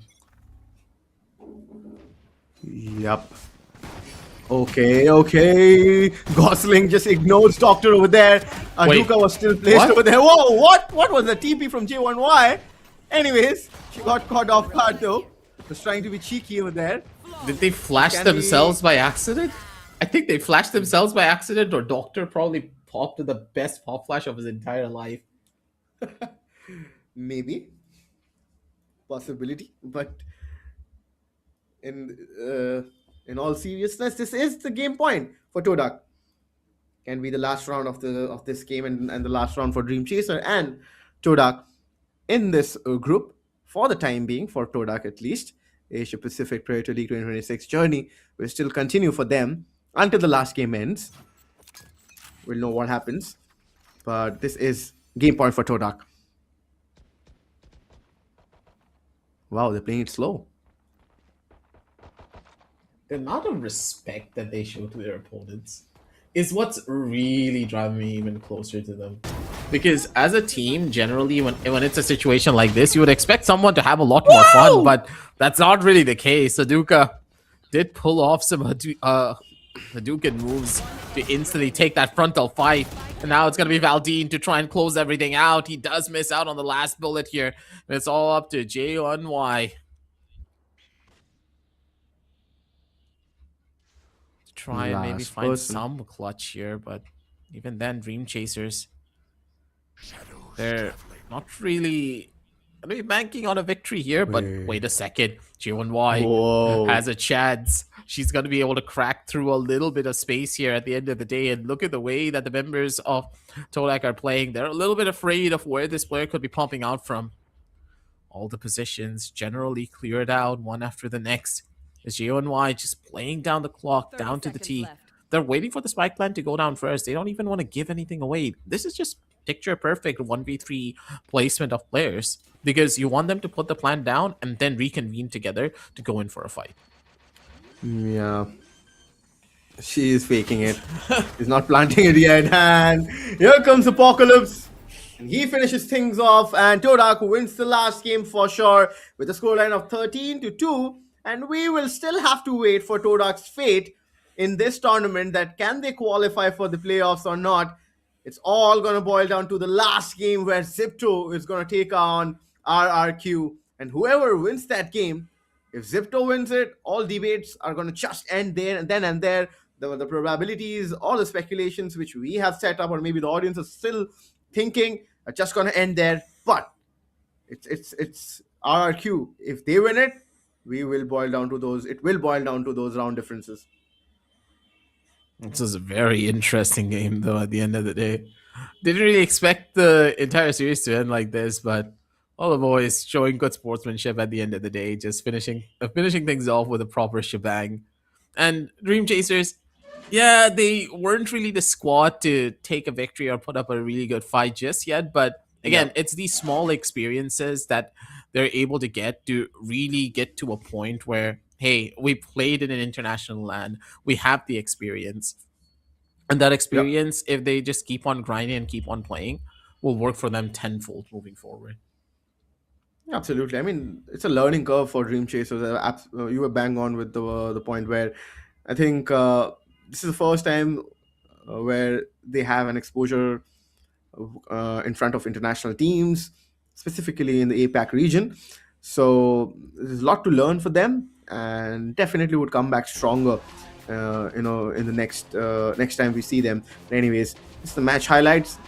You'll see some crazy stuff, of course, coming out from Todak's side, because it was all in their favor, because the kind of composition picked up by DCG, which is Dream Chasers, demanded a lot and they couldn't deliver. They were playing it pretty chill, and I think the result did not go in their favor again.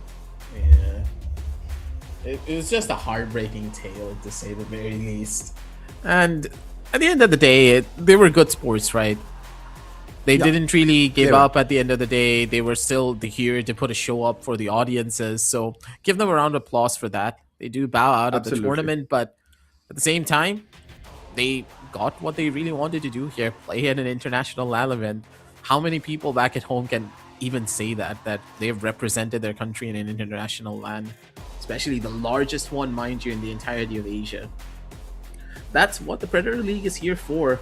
That's why Acer has been investing into it yearly, to make sure that players of these calibers have that opportunity to gain this experience and to grow even larger when it comes down to them improving over time.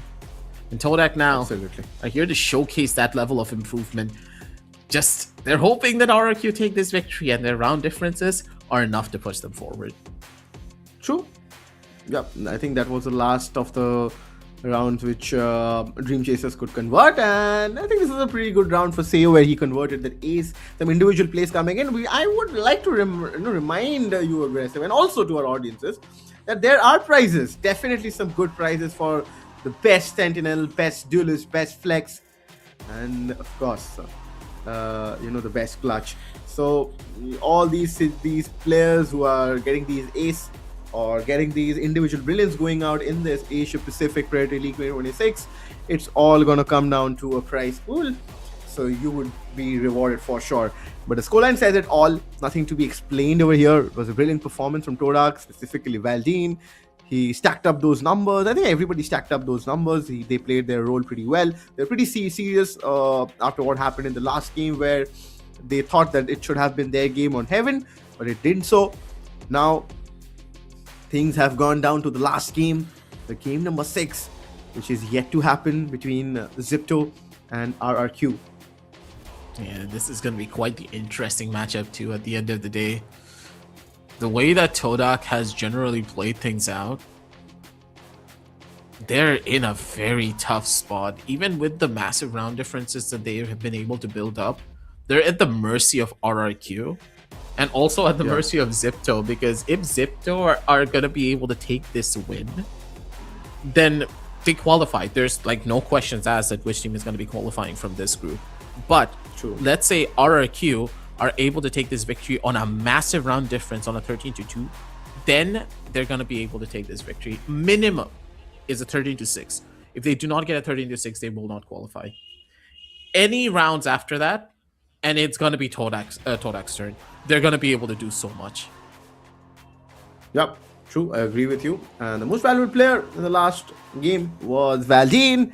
He really played today in a fashion where trying to control things for Todak, and he managed to do it pretty well in the last game, where his scoreline says 18, the number of frags he could convert in the last game, along with an ACS of 310.3, the KDR of 2.0. I mean, some good numbers being stacked up from a brilliant player, as expected.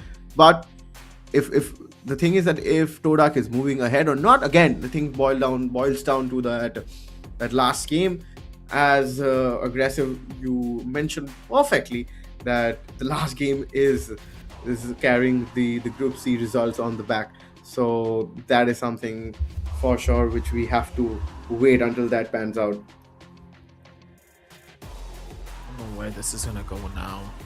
Moving forward for this one, this next game is the only thing that's playing on in my mind, right? I can't really think of this current one, because that next game is where everything's gonna happen for Group C, and I didn't really expect that it's gonna be the last game of the day that decides everything, because it's, again, two really incredible teams going up against one another, one looking for a clean sweep and another looking for that second chance in victory, and the other one just sitting there praying with their hands together. But for now, we're going to be praying for both of the teams to get ready pretty soon too, because it's going to be the last game of the day. I'm pretty sure everyone's tired, but the teams, they need to be fired up to get themselves back into the server. We're going to be heading on down over into a very short little break. Don't go anywhere, ladies and gentlemen. We'll be right back with a lot more Valorant action.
Sleek, swift, neo, power in hand, watch it go. AI smart, runs the show. Style and speed, you already know.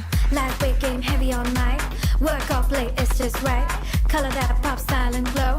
Swift neo, oh, that's how we roll. Click, sleek, swift, neo, power in hand, watch it go. AI smart, runs the show. Style and speed, you already know. Swift neo, You feel me? lightweight game, heavy on might. Work out, play, it's just right. Color that pop, style and glow. Swift neo, oh. Let it lead, let it grow. Turn it with every tap and glow. Swift neo, that's how we roll. Don't see it, vibes up, you feel me? Swift Neo.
The all-new Acer Aspire Lite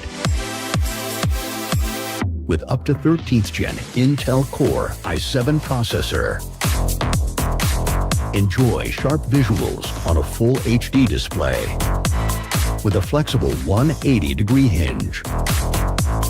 Lightweight at just 1.59 kilograms. Powerful, flexible, and ready to go.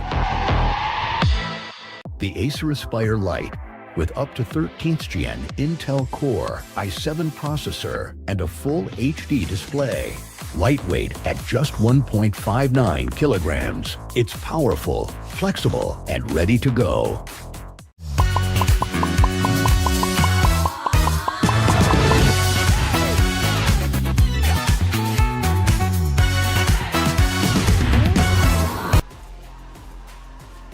And welcome back, ladies and gentlemen, to the Asia Pacific Premier League 2026. The last game for Group C is now going to be in front of your screens.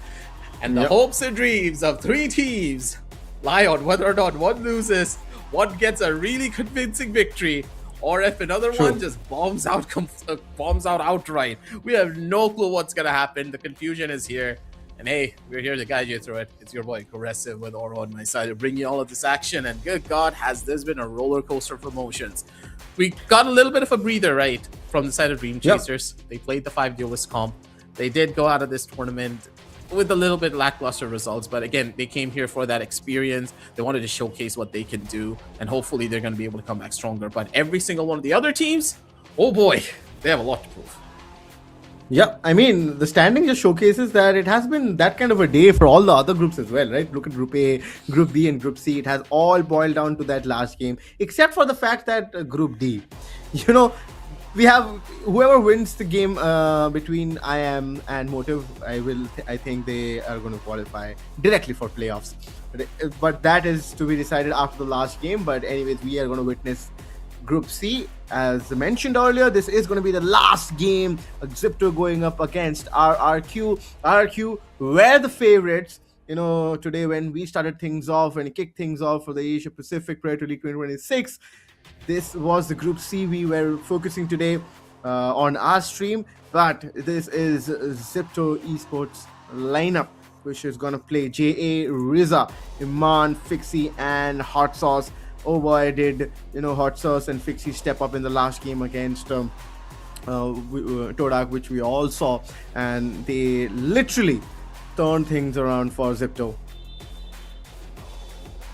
Honestly, the way that Zipto have been playing, I'm a little bit afraid for RRQ. If they're able to shut down Todak's overall potential like that early on, then RRQ, they have a lot to really give in towards this game if they want to take this one away. They have a lot of very experienced players on their roster, and that is the big, like, winning fact for this team. But then again, the map selection is also going to be very important going in for this. Corrode being the last and final map as well. RRQ, they have showcased such dominance on this map in particular with their double controller setup. Plus, Monia is just going to be able to run rampant on the server with that Neon too. So unless we see a good game plan coming in from the side of Zipto, it's going to be a very difficult one for them to win. Absolutely. I mean, I agree with you, Aggressive.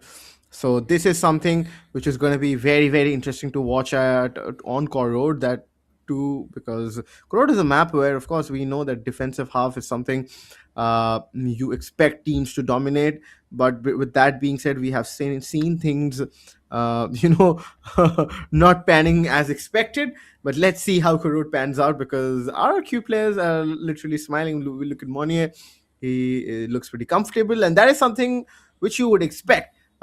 Crazy guy, I think he did not have a good game against Todak, due to which, things did not turn in favor, and something which we all mentioned, that a guy like Crazy guy, he needs his SOA to just flex things up. Let's see what kind of an agent composition we see on Korod. So instead, he wins the race for them, as both teams now are going through the agent selection. I do believe that they're just waiting for the selection to come in. But overall, what I am going to be questioning a little bit more is, what will Zipto really do here? because as a squad, they're in high spirits after what they did to Todak. So they're going to be playing a very different game than what we expected, and it seems as though RRQ are going to be going in for that exact same setup, but instead a Viper only. Wait a second, they're going for a single controller setup. Okay, no, never mind. I got debated for a second there. Crazy guy.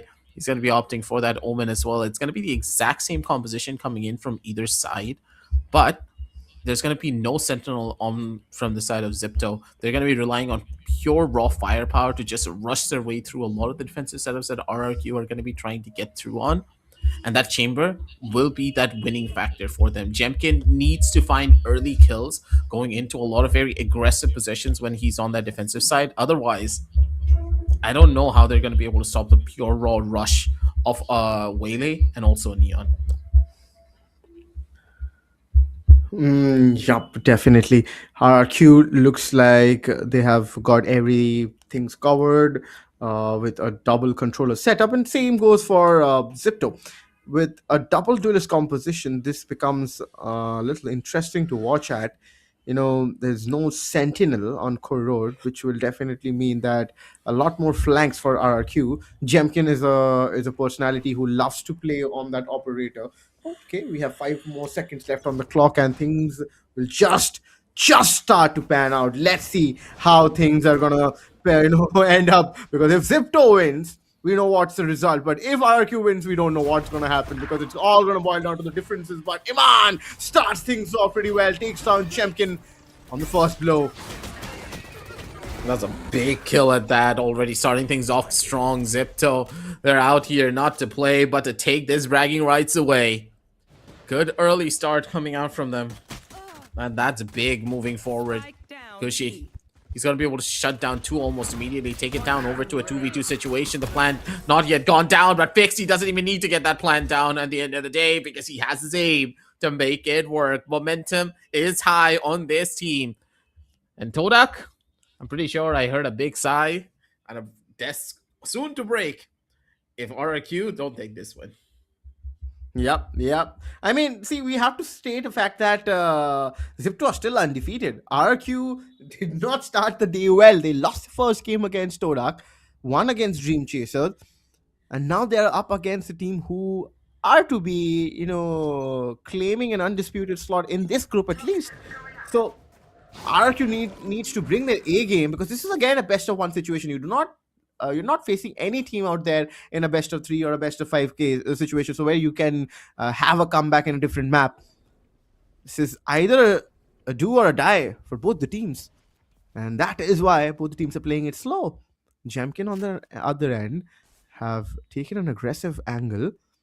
3 players have taken mid control, so this is very, very good from Zipto.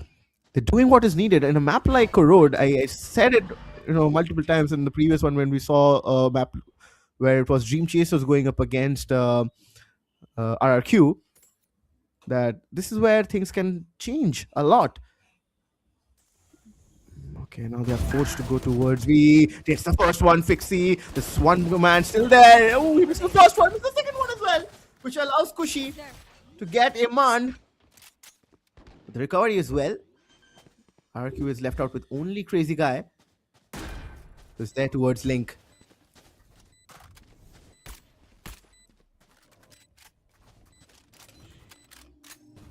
Cover going out.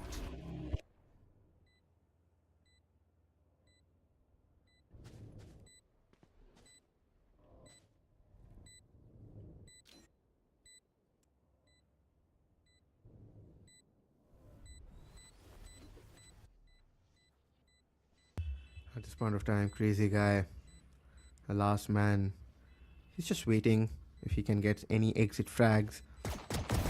Oh, yeah, he will get one. Yep. And would definitely want to die on the spike, which would definitely give them some bonus. Yep. Not that bad kind of a round for RRQ. But Zipto, a good and a solid start. A very, very solid start. Zipto would want to win the bonus round and would just build on that momentum, because we have seen it multiple times that whoever has gone on to win the bonus round or maybe have created the momentum in the game have more or less won the game. So just showcases that how important this round is going to be in the course of this game. I see a Bucky in play. Champion. Oh my goodness, it's going to be a fast play coming in. Oh, the lot of utilities being committed. Afro finds one. Fixie gets one, but until then he could do anything. Things have slowed down. Well prepared RRQ this time. The crossfire worked in their favor. Can they do anything towards the mid area? Because Zipto do not have any sentinel to go with. They don't have those holding agents except for the two controllers. Okay, Champion finds few shots, gets one. There, Hot Sauce and Iman is the last man standing. Oh, not actually Iman, it's Hot Sauce is the last man standing. Possibility of a 1v2 there, but Kushi denies that. The second round comes in pretty quickly. I mean, beg your pardon, RQ gets the first round in their favor. A good buy round coming in for them, a good start for them. So finally, RRQ did not, let Zipto run away with the bonus round and not make it easy for them, which was good on their part, because they have understood one fact that Zipto needs to play aggressive because they don't have any sentinel. So if they try to play it slow, it's just going to be in favor of RRQ because they have those holding agents.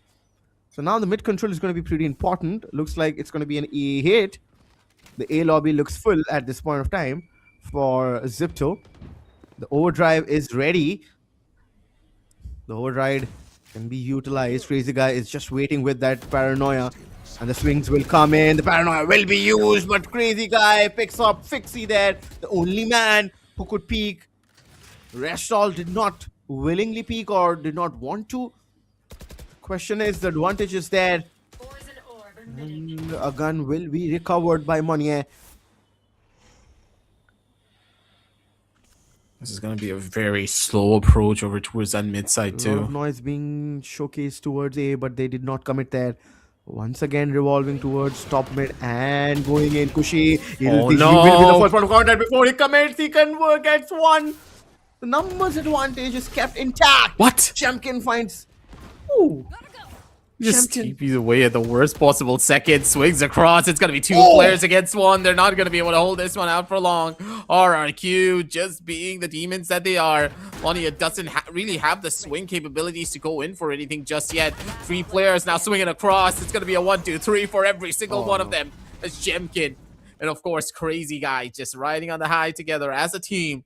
Going in for the Avengers peak. But then again, Absolutely. this round was a little bit too close to RIQ. Nearly fumbled the bag there. If Jemkin died before he was able to pull off that TP, this would have been a completely different story. Absolutely. That was a cheeky move there, but he TP'd out at the correct time. Timing has always been a part of this game where I think it means everything at this level. If you can time your peaks, if you can time your movements and positionings, I think you'll come out on top 9 out of 10 times.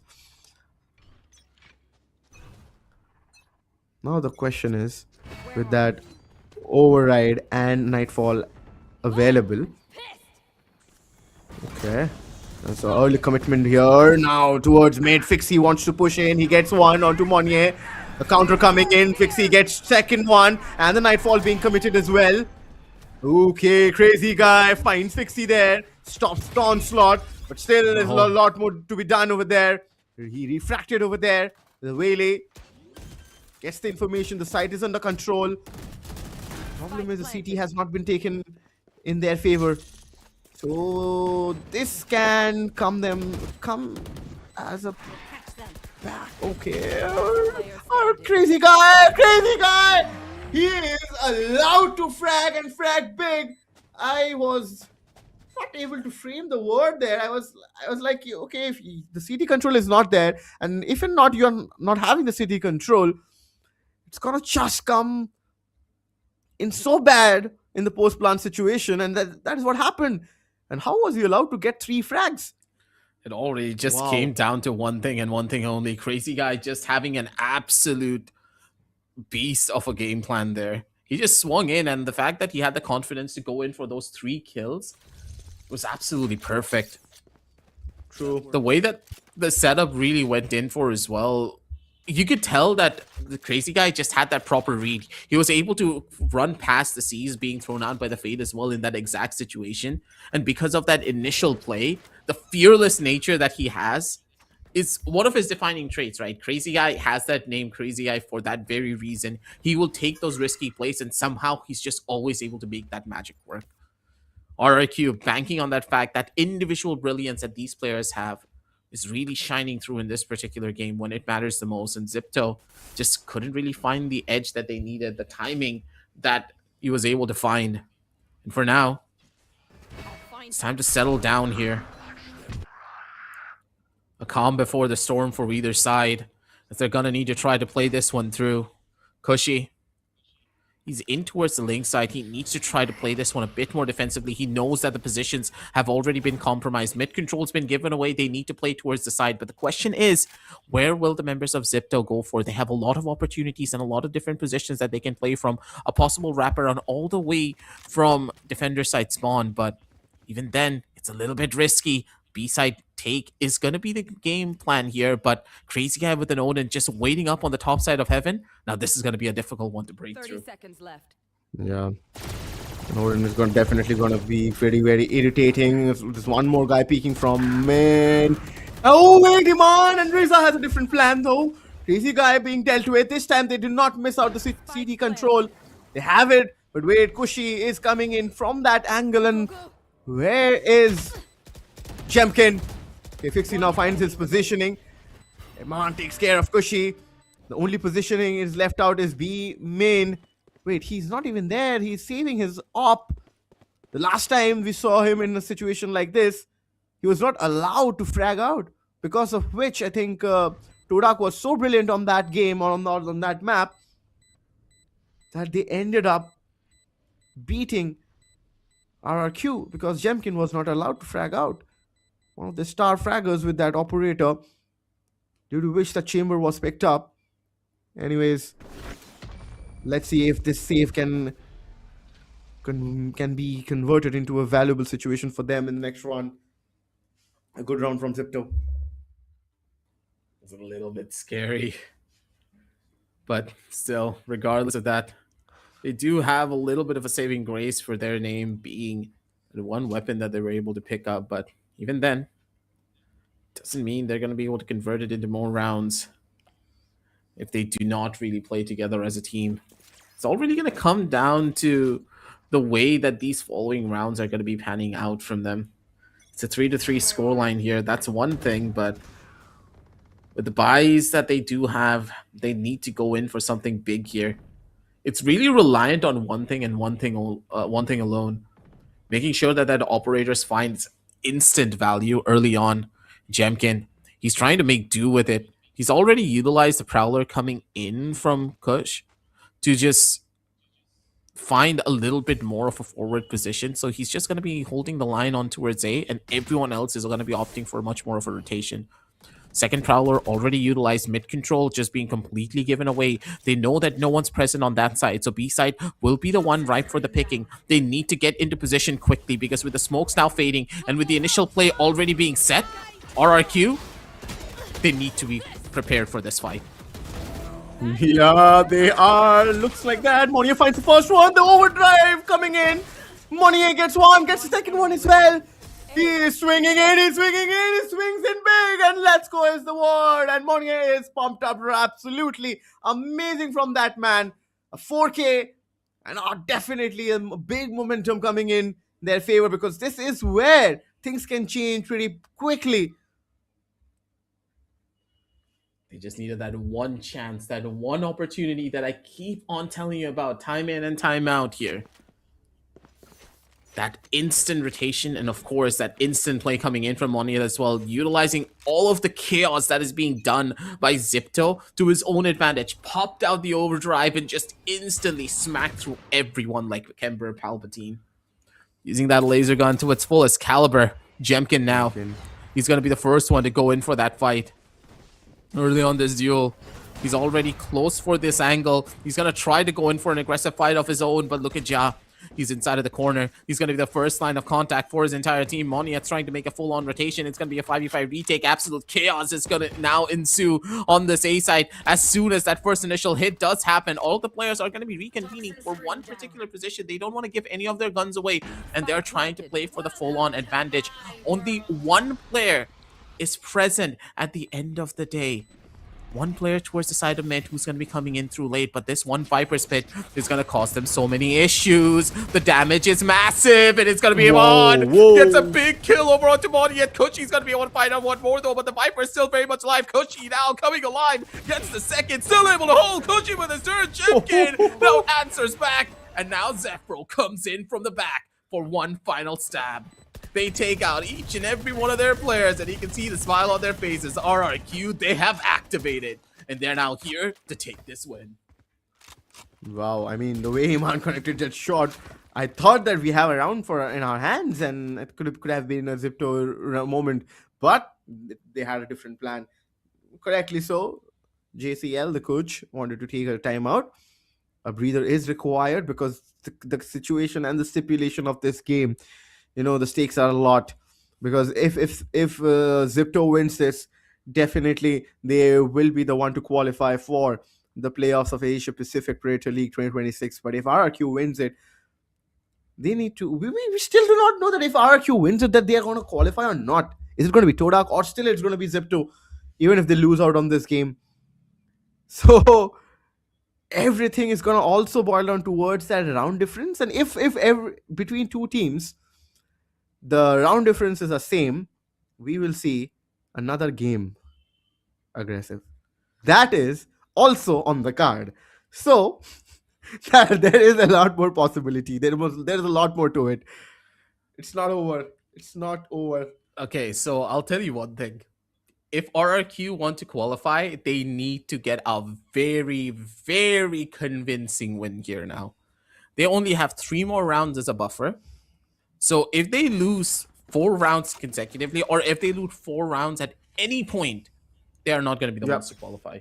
I don't think they're going to be thinking about that. They just want to think about getting this victory here, but it's on the back of our minds, right? Because RRQ, their chances of even making it through this entire group stage relies on them having that convincing victory.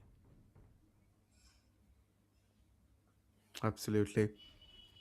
And we told you that this league format is going to be brutal if you're not disciplined as a team, if you're not consistent as a team, and will punish you at any point of time. We have seen it with big names already in the APAC region today, and they are struggling at this point. RRQ against Zipto. This is the 9th round. Jemkin, he has the operator, wanting to find someone. Will he find? Yes, this time. Make no mistake. Riza feels it. Still from the shadows. And the Nightfall is there. So the counter can be a Nightfall. But because of that Viper's Pit, they have now been forced to go towards mid-top. Where Crazy Guy is just waiting to go berserk. Just to not peek. Oh, wait. There's a different storyline, because Crazy Guy did not find it so comfortable. His position is definitely revealed. Now Prowlers can be used. They cannot hear. The plant will be taken out. The spike has been planted now. The city control isn't there. So once again, this is going to be a big problem. Last time we saw this, Crazy Guy got 3k. Afro, his peak from heaven can it be costly? Numbers advantage still in favor. The utility usage will come in. Monnier comes in with the utility usage. Now Monnier, Zephyro, both fires. And both find value. Monnier is still alive. The last man there towards me. Yeah, he this is can gone. do nothing here. And he has to run away. And he won't be able to save the weaponry as well. The 6th round in favor of RRQ. Yeah, this is just an absolute utter domination coming out from their side. The way that the team is playing and the way that the synergy is going in for them. This is the RRQ that we know and love. This is the RRQ that are out here to take this victory for themselves. This is just This is a nail biter of a game when you think about it, because Todak in the background, right? They're hoping that RRQ are able to take this victory because because if I remember properly, if Zipto they don't take 3 more rounds, it's over, right? It's done and dusted for them if RRQ are able to take a win right after they're able to take 4 rounds. So anything could happen now. It's already dependent on one thing and one thing alone. It's about RRQ having the grit and that energy to just keep things rolling for themselves. A-Man's going to be able to take down 2, though, at the end of the day. That Stinger, able to give them that glory that they need, the timing that they require, and a possible opportunity to pick up 2 weapons for themselves. It's already dependent on one thing, but Crazy Guy with this one Odin is just such a nuisance child to deal with. He can't even pick up another weapon because if he does, he will hear the sound and instantly start spamming with that Odin once again. Hot Sauce. Stuck in an impossible odds. The snake bite doesn't really catch him. Swings out over towards the corner, but the shot just does not connect. And Zephyro shuts him down. RRQ, they keep the lead going for their team. 7-4 now going into the last round of this half. Absolutely. I mean, RRQ are just turning the tables at the correct time. Is it the moment? Is it the timing which they are going to find? We will know. We will know it. 7-3 is the scoreline. Zipto, they just need to win it. They don't have any kind of stipulation that the round difference, because if they win it, they're going to be the undisputed one. But to win this situation, it's going to be difficult. I think they still need 2 more rounds. These 2 last rounds are going to be very, very important. Pretty crucial for Zipto.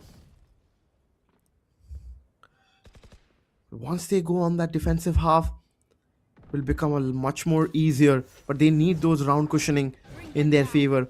If not the 5th round, but at least the 4th round. A 9-2 scoreline is not recommended at all. Oh, the Wele refract comes in. Okay, Riza finds value. Chemkin goes out. There's one more player wanting to come in and push. Okay, it is Kushimon. Takes him up, and Riza also finds value onto Crazy Guy. Numbers advantage there in favor. And they are moving in towards A, where Monnier has to be the one. Monnier, can he find one? He finds one. Monnier, can he find one more? No, Fixie trades him out. Last man, Ephraim, is to deal with a lot. 3-man. Riza. Oh, okay. Now the information is there. Hot Sauce would definitely want to join his team. And Riza finishes things up. Oh no. Yep, 7-4. It's happening. The nightmares are beginning. The visions are starting to form. Zipto, they're starting to smile now. But on the opposite side, RRQ, they know that their impending doom is just looming over them. 2 more rounds, mind you. 2 more goddamn rounds that they have as a buffer.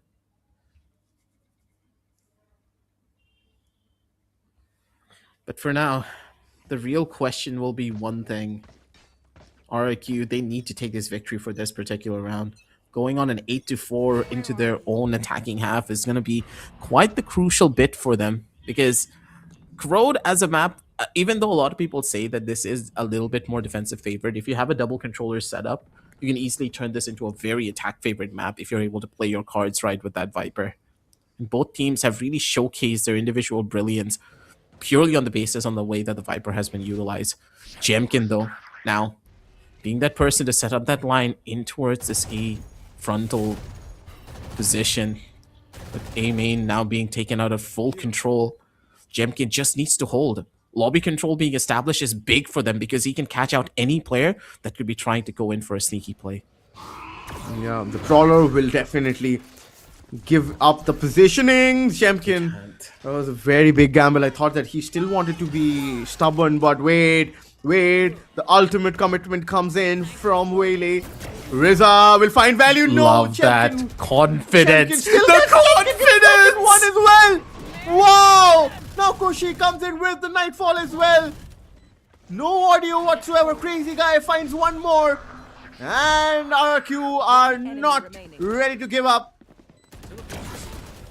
Oh my god, Jemkin. This guy, This guy is the final boss for the team. It's not even Moneyet anymore. It's JMK. I told you that one chamber needs to find infinite levels of value if they want to win this game up against a double duelist composition. Even True. though he was Waylay ulted, he pulled out his headhunter and got that second kill, which is absolute utter insanity. He is not afraid of a damn thing, and this is how chamber players need to be. If they're the ones getting the kills, if they're the ones finding value instantly, even when util is thrown towards them, you know that the game is long gone. Yeah, true. Absolutely correct. Zipto. What are they thinking?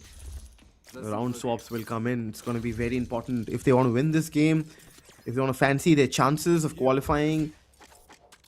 Here you go. You're facing your biggest demon. Your nightmares. It's RRQ. You need to win against them. And for that dream to come true, you need to start with the first pistol round. What are they thinking? Okay. Looks like a me up, bro. What a shot from Chemkin. He literally... Wait, what? Fixie, how is he still alive? Fixie's alive. Fixie. Oh my goodness, now he won't be allowed to run away with that. And Imam, he comes in with a cheap shot onto Jemkin. But the only man surviving is the Omen. And it's a 1v3 for him. Again, a big problem for Hot Sauce and Zipto. That they don't have the numbers in their favor. And RRQ are just making it possible. He needs to check the left hand side. Will he check? He checks and he connects. Ushi gets taken out. Now, he has the paranoia. He has one smoke to go with. Oh my god! What a collateral damage that was! My goodness, mean. Why would you want to do that when your position is known? You just need to play time. And Zipto and Hot Sauce have turned the tables at the correct timing. You mentioned 2 more rounds. I say 1 more round for RRQ. I cannot. This was just an unfortunate situation and a half. I was literally clasping my hands right there. I could not believe that Hot Sauce was able to find that instant moment in that timing, to find that initial kill. This is what you want to see. This is pretty much a grand final level game going on as a BO1. Both of these teams finding tooth and nail to make sure that their tournament dreams stay here and alive. And Todak in the background, they're cheering as loud as they possibly can. RRQ, you should take this victory. They need this to happen. Yeah. But at the same time, they're waiting for Zipto to take like 7 rounds too. So I don't know who they're rooting for. They could be rooting for Zipto first, get the 7 rounds, and then RRQ just full send it. True. Let's Fixie find value with that snake bite. Ja and Fixie, wow. Wow, that was a complete shutdown. Complete shutdown from Zipto over there. And they have 1 more round in the kitty. Slowly inching and closing down that buffer. RRQ are left out with 2 more rounds. Actually, 1 more round. Only 1. If they lose out on this, RRQ's hopes of qualifying is going to get shut down.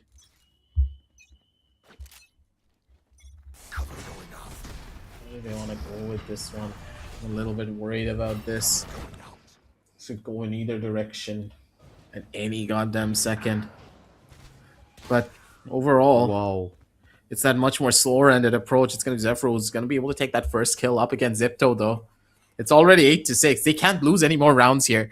I'm serious when I say this. They cannot lose any more rounds. If they do, RRQ, doesn't matter if they win or lose this one. It's all but over. Hot Sauce, he's going to be able to take down Zephyr. That's going to be a 4v4 situation now. The floodgates have already opened, but still, Emon's going to be able to find out 1 more. Body at falls. Gushy now doesn't really have the weapon, but he needs to get the kill. He's going to be able to find the secondary as well. Whoa! Turn a double kill to the name of Gushy. It's RRQ. They turn everything back. 3 versus 2 now. Fixie does have a rifle in his hands to try and take this fight. Slow and steady wins the race here, buddy. You have your teammate coming in all the way around the flank, but Jemkin, he's going to be expecting a job. Needs to go in for the swing, but he's not going to be ready for the angle. RRQ, they're keeping this one alive, even though the situation was dire. The turning point is this. Pixie now gave away the sounds. Doesn't really have much to give in towards this round either. Positions revealed, everything is known, and 3 players just converging into his position. Yup. Pixie goes in for a save. RRQ just barely breathing aggressive. Just barely breathing. Those 2 shots. Wow, that was desperacy. And the desperacy paid off. They are lying on a ventilation bed with all the oxygen cylinders on right now. Whew. This is something which they can do right at this moment. But it's not over. Every single round from here on, it's gonna look like that. But if Zipto somehow pulls one more, it will be over. Setup looks like a mid control. They want to take mid control. Wow, so an aggression coming in from Wele and the Neon from Zipto, but doesn't find any value. Wele waits. Riza waits here. Monnier, can he get control of the A lobby? They're moving in towards A. Riza's playing very aggressive. All the utilities are used up. RQ does not have any ultimate points to go with. All are far away. Riza doesn't have any ability to stop them, but to use in his favor. Shemkin, he is also leaving the site now. B main control have been given, and he is wanting to play with his team. A good decision actually. But look at Riza. Oh, Chemkin! But Chemkin was ready for Riza. Chemkin is always ready. Hot sauce. Will he be expected by Chemkin or not? But there's someone also inching to peek from B window, and Hot sauce finds Chemkin.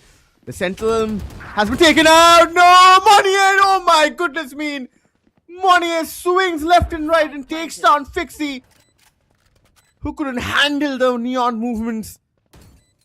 Monnier, he survives, and along with him survives RRQ's dream to qualify for the Predator League playoffs. They are surviving. They are still surviving. And Todak are also pretty much tense in this situation alongside Zipto. It's a tough position for them to be in. Overall, every single one of these players, they know what to expect. They know what they're bringing onto the table. RRQ literally getting themselves onto this double-digit round. They take down A-Man. They're not going to be able to take down Dajo. He's going to be on the opposite side of the map. And this is where the set play is going to start to arise. Everyone pretty much waiting to see who's going to be the ones to take this victory. One slip up now from RRQ, and their hopes of even qualifying is just gone. Yep. We did the calculations here in our head. We could be wrong, but if they lose one round, it's over. They have no chance of qualifying. And even and if they do win, then Todak will qualify. Yeah. Zipto.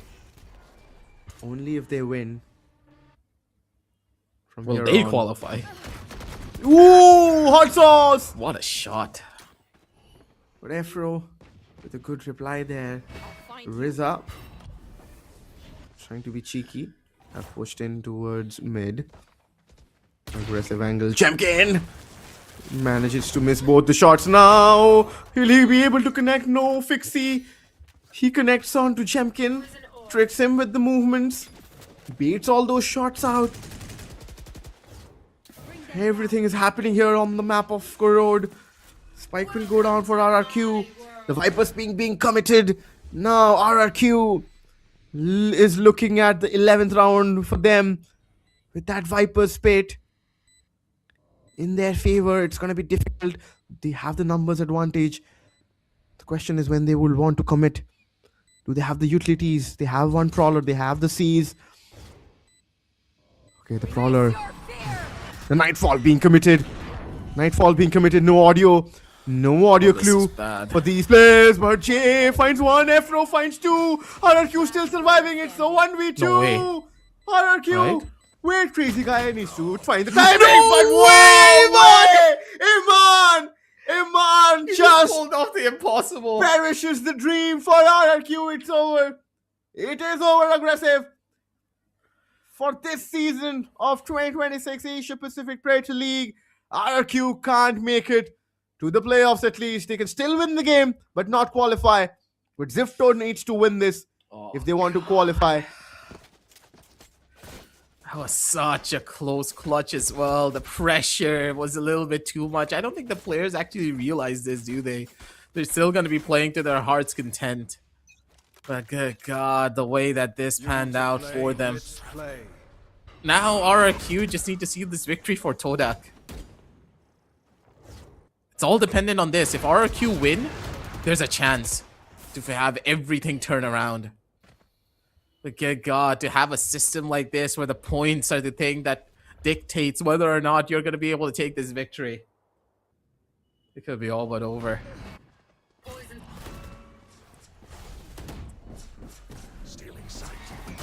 Okay, some pressure being towards Hot Sauce. Hot Hot Sauce. Sauce finds both of them. Hot Sauce converting big values over there. Hot Sauce is still alive. Until he's taken out, the A side is not up for grabs. Monier knows. Hot Sauce is still alive. Hot Sauce, my goodness me. This man is on a roll.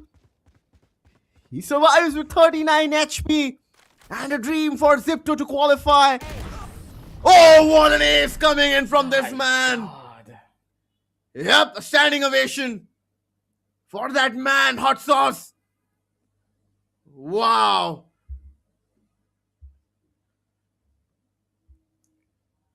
Absolute dominating victory coming out from them. But overall, this is just an absolute insane moment coming out from them. The round differentials, I do believe, is still in the favor of Zipto. Now, even if they do lose out here, if this ends on a 13-8 scoreline, this is a completely different story. Because at that point, it's going to be a tiebreaker between Zipto and Todak. So this is going to be very difficult to see exactly which two of those teams are going to be moving forward. It's all dependent on RRQ at this point. We don't know what's going to happen next. As the players are just settling in, I'm pretty sure that they're aware of their grim fate right now. What's going to happen next? Where are they going to go moving forward here? Yeah. This is going to be a tough call to make because RRQ, are they going to be firing up on all cylinders to try and shut down Zipto's chance of moving forward and qualifying from this group? Because this is honestly going to be the biggest upset out of all of the other matches that we have been having. Because Zipto, yeah, they are an incredible roster, but to have a performance like this, it's just astounding. Oh no. Kushi finds value, but look at Iman. And Rizarisa finds one more. Wherever Zipto is speaking, they're finding value at this point of time. RQ's confidence is shattered after the 7th round. You know, that has costed them big time. Aggressive, the way that panned out. Goodness me. Feels like they haven't recovered from that round yet. Okay, Hot Sauce once again is going to find out the timing over here. Will he? Afro. The paranoia will be used and Iman's. Whoa, what a timing. Everything perfect on that move. The paranoia and the swing coming in at the correct timing. Just showcases the communication is on point for Zipto at this point of time. Jemkin has a spike though. He's the last man standing. He doesn't have a weapon to play with. He only... It's over. This is bad because I'm thinking about it right now in my head. If the math is correct, then I do believe that Zipto is already qualified. Doesn't matter what happens next. The round differentials are not in the favor of Todak anymore. So pretty much the qualifying team's already been given. 10-9. I think it's over. True. But we'll still wait for them to win. I think that will be the icing on the cake, right? Yeah. They want to win. They've come so far. Yeah. If you want to feel that you have qualified for the Asia Pacific Premier League 2026, and now with Zipto qualifying, just imagine what will it do to the tournament structure. I mean, it just completely opens that and shows that anybody that shows perseverance and works hard on the game with the kind of coordination they have showed, anybody can win it. Fixie fights the trade. Yeah, aggressive. I don't know where this is gonna go now. They're just gonna try to bum rush their way in towards the side and clear out any of these corners, but down over to a 2v3 situation now. Cushy, first one to take a fight, but I do believe that the nerves are already acting up. And Zipto, they're riding the high on that momentum.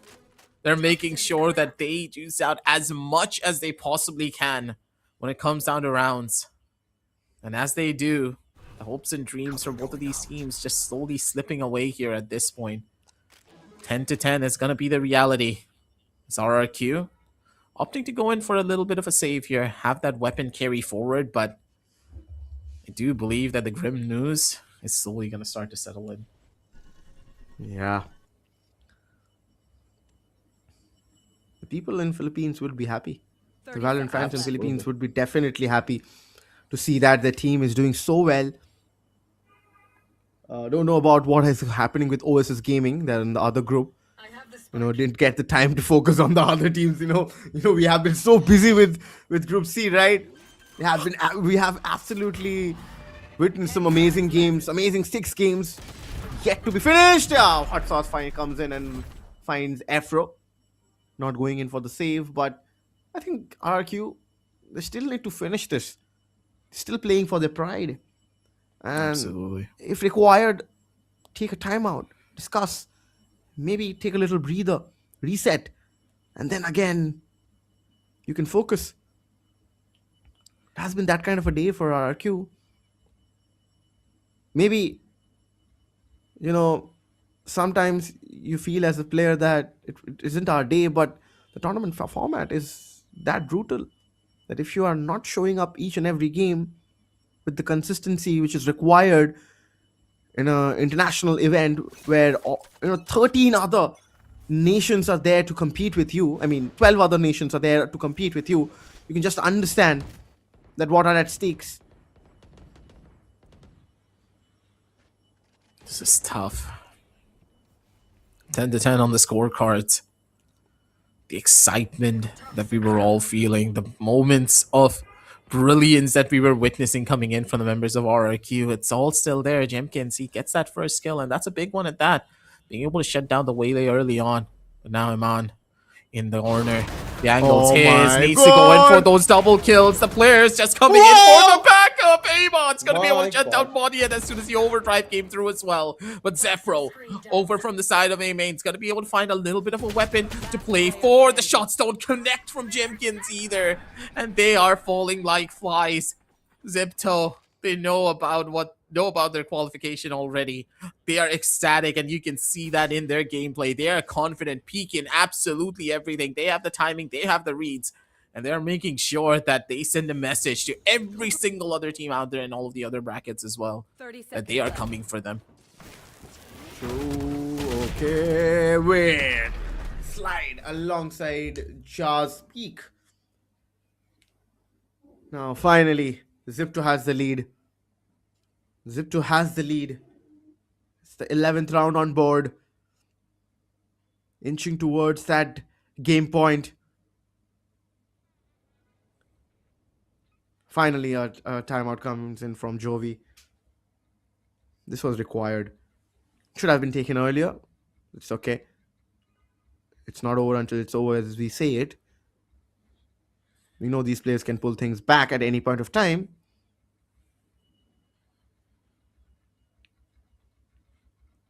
It's just very questionable of what really went wrong here for them.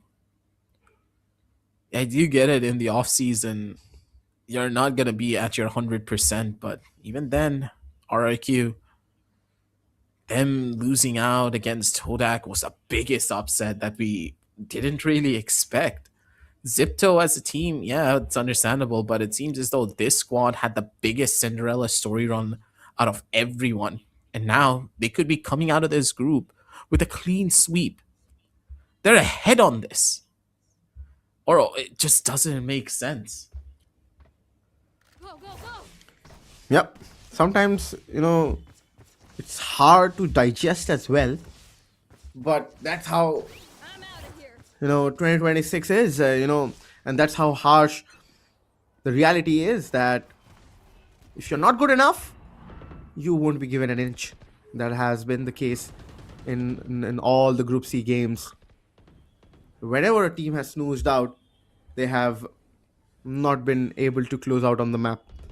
Either be it Todak, either be it RQ or Dream Chaser. Zipto for a while also were not able to find the spot. They have made their way, and let's see how this round pans out. Playing it pretty slow. Player still holding out. The spike is still there towards mid bottom. Not decided yet. A lot of utilities being used, and I think they are again going to go towards A lobby.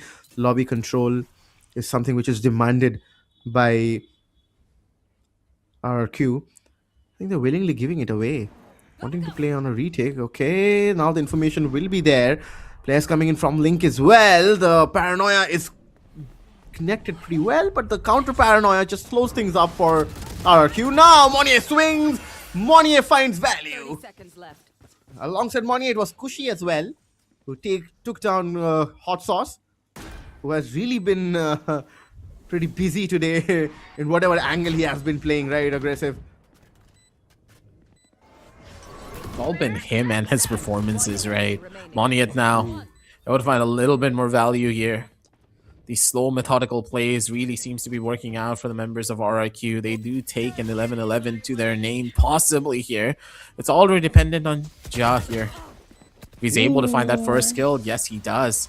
Good overall positioning, but he's not going to be expecting the player that could be coming in behind him. The flick just does not connect, and Zephyro instead is going to be the thing that shuts him down. 11-11 on the scorecards, ladies and gentlemen. RRQ are not yet ready to give this one up.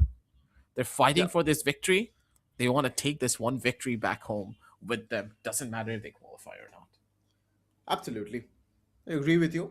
And that being said, and as I said, that the timeout did really pay off, and it should have been taken pretty much earlier when they started, when they lost the momentum on the 7th round, which was actually the marquee moment of the game, which they had to win, but they couldn't. They had to win at 13-6. But that did not happen. Even if they win now, it's going to be the other team who's going to qualify, and that is how difficult a round difference can be. Still waiting, maybe thinking, and some kind of discussions going on the other side, which is of course Zipto. The scoreline says 11-11. We haven't seen any overtime yet. Maybe this is the one where we see it before we end things up on the Asia Pacific Predator League 2026 group stages. Before we see the playoffs, we see one overtime in Group C. I mean, there's always a chance, right? Yeah, true. Possibility. But victory is something that needs to be assured here at the end of the day. Both teams are just now fighting for that bragging rights before they do get sent off. Riza. But Riza just picks up an operator and instantly puts a damper on their plans. Hopes and dreams crushed now because your chamber losing out on an operator duel. That's what kind of dictates the presence of this entire map. You need to take these fights and you need to find those victories. To lose it this early, it's going to be a sting for them. Now you no longer have flank control. You don't really have anyone that can lurk up for free. And look at the level of control that Zipto have already established towards mid. Their Omen up and ready, instant for the contact play. as soon as they hear any bit of noise, both players are going to jump out together and use that paranoia to take that fight. Oh no, Jay finds two. Fixie is still alive. And the control has not been given. It's been denied for RRQ. They'll quickly bring up the match point or the game point for Zipto. RRQ has not been their day. It's not been Jemkin kind of a day. No, it's not been a crazy guy kind of a day or a money kind of a day. 30 seconds left. That is why they have been pretty struggling in this game and the previous games, except for the one against Dream Chaser. I think everybody got a comfortable victory against them. Rest all games were pretty close, and Zipto has been the team, is still the team to beat. 10 seconds left. They're undefeated yet.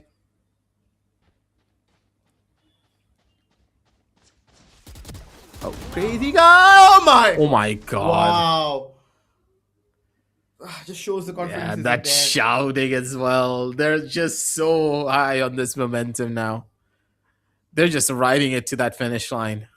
They know they have qualified, but the thing is, they need to go there in style. A full 3-0 sweep throughout that entire group stage. A group stage of death when you consider about it, because it has Todak and RRQ in it. Boom is on the opposite side of the spectrum. We all do know for a fact that they are going to be the ones to qualify, if I remember properly. So, I don't know, man. Anything is a probability now. True. Will we see an overtime? Okay. Wow. Start to... if this is something... If RRQ wins, of course, we'll see an overtime. But... You want to Neon play, is taken out of the let's play. Chamber Op comes out. Let's see if Chemkin finds any kind of value here. Monier. And okay, Iman. We might be moving in towards an overtime aggressive. There's a good possibility. Very, very good possibility. Until Zipto pulls off any special kind of a performance here.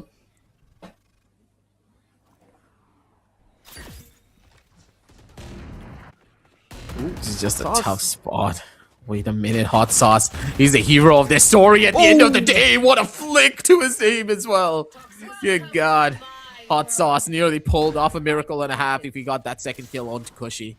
But now it's up to Ja. Up against the Viper's Pit. This is going to be a very difficult fight for him to take.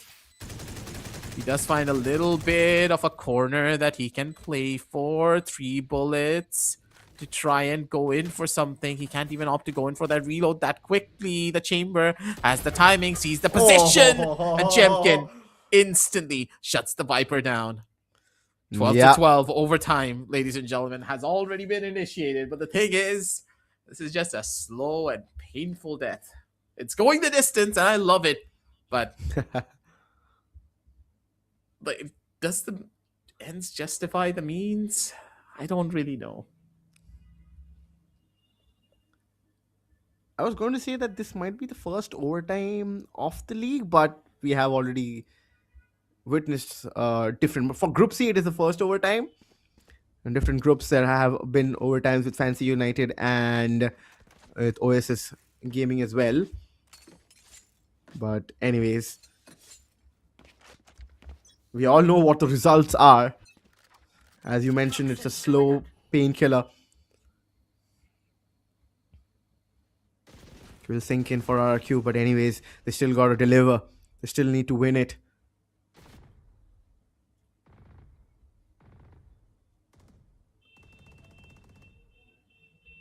Pretty slow.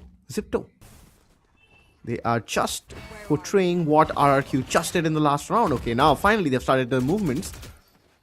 Riza pretty fast on that mid control, which was not allowed to be taken in the first 15 seconds at least. The A lobby control isn't there yet because of the Viper wall. Now Monier, he pushes out B main. Hot Sauce is waiting for him. Does not overextend, because if he overextends, Hot Sauce would definitely punish him there. His presence is required. Jemkin waiting for someone to peek towards A main. I guess he has an operator. And it's going to be a timing with The Viper there, exactly. Riza gets taken out. Champion finds value. Now Champion finds Fixie as well. Iman trades out Kushi, but Champion is still alive. Champion, before he gets taken out, he finds 3. Wow, Champion, where were you? We were missing you, definitely. There has been glimpses where Champion has performed today, right? Aggressive. Absolutely. But even through those performances, they need to pull off something big to break through this 2v3 line. Both of the controllers staying alive is always going to be an issue. They have no idea that a player already leaked across. All 3 players are going to be in that exact side. And they know the positions. Jad's going to be able to find the first. They're looking for even more. Molly at the stun doesn't really connect properly. They go in for the spray, and Zipto, they played a perfect 3v2 situation. Good God. Wow. Zipto, they played that so brilliantly, switching out to the operator in that exact second because they know someone needs to peek out first, and Neon should have been the first one to take contact. Omen, why in the name of God are you peeking out like that? But then again, you're not going to be expecting an operator to be on the opposite side of that angle. Good God, this is just brilliant coming in from Zipto. RQ have been humbled here. Aggressive. RQ have been humbled. Definitely being humbled here. They still need to win on the attackers half. RQ, if they still want to win this game, the game will continue for another 2 rounds if we see another overtime. But look at Hot Sauce. Wow, wait, what? He's the first point of contact? This is pretty unusual, but anyways, I've seen so many unusual things happening. But Hot Sauce this time, no mercy for him. Money punishes him. Okay, Fixie equalizes things. Money is taken out. The A control is not yet there, but Champion is slowly creeping in with his operator. Crazy guy is holding his corners. The last time when we saw this team holding their angles, it didn't work. Was Zipto who could manage, but the corners this time are being cleared. Kushi and Crazy Guy now. Crazy Guy until he's alive. Okay, now we will have 1 more overtime. Definitely 2 more rounds in the on the cards. Both teams are just going the distance. They're making sure that this keeps on rolling. The double, triple overtime that I expected to come in from Todak and Zipto wasn't really the case when it came down to this. They've not given up just yet. Another pause will be taken by JCL to just give his teams a little bit of a pep talk to just bring them back up to that margin. It's been a long day, a grueling couple of BO1s that they had to play through, and this is really breaking them mentally, as you can already tell. Yeah, for sure. Valorant is always pretty consuming mentally. You have to be mentally so fit. Playing 3 games in a day, that 2 BO1s in a pressure situation. You know, you're always tested. That too in a LAN kind of a situation where the pressure is just doubled up. Because you're not just playing. Yeah, go on, sorry. I mean, they're just not playing as a team. They're also representing their respective countries, right?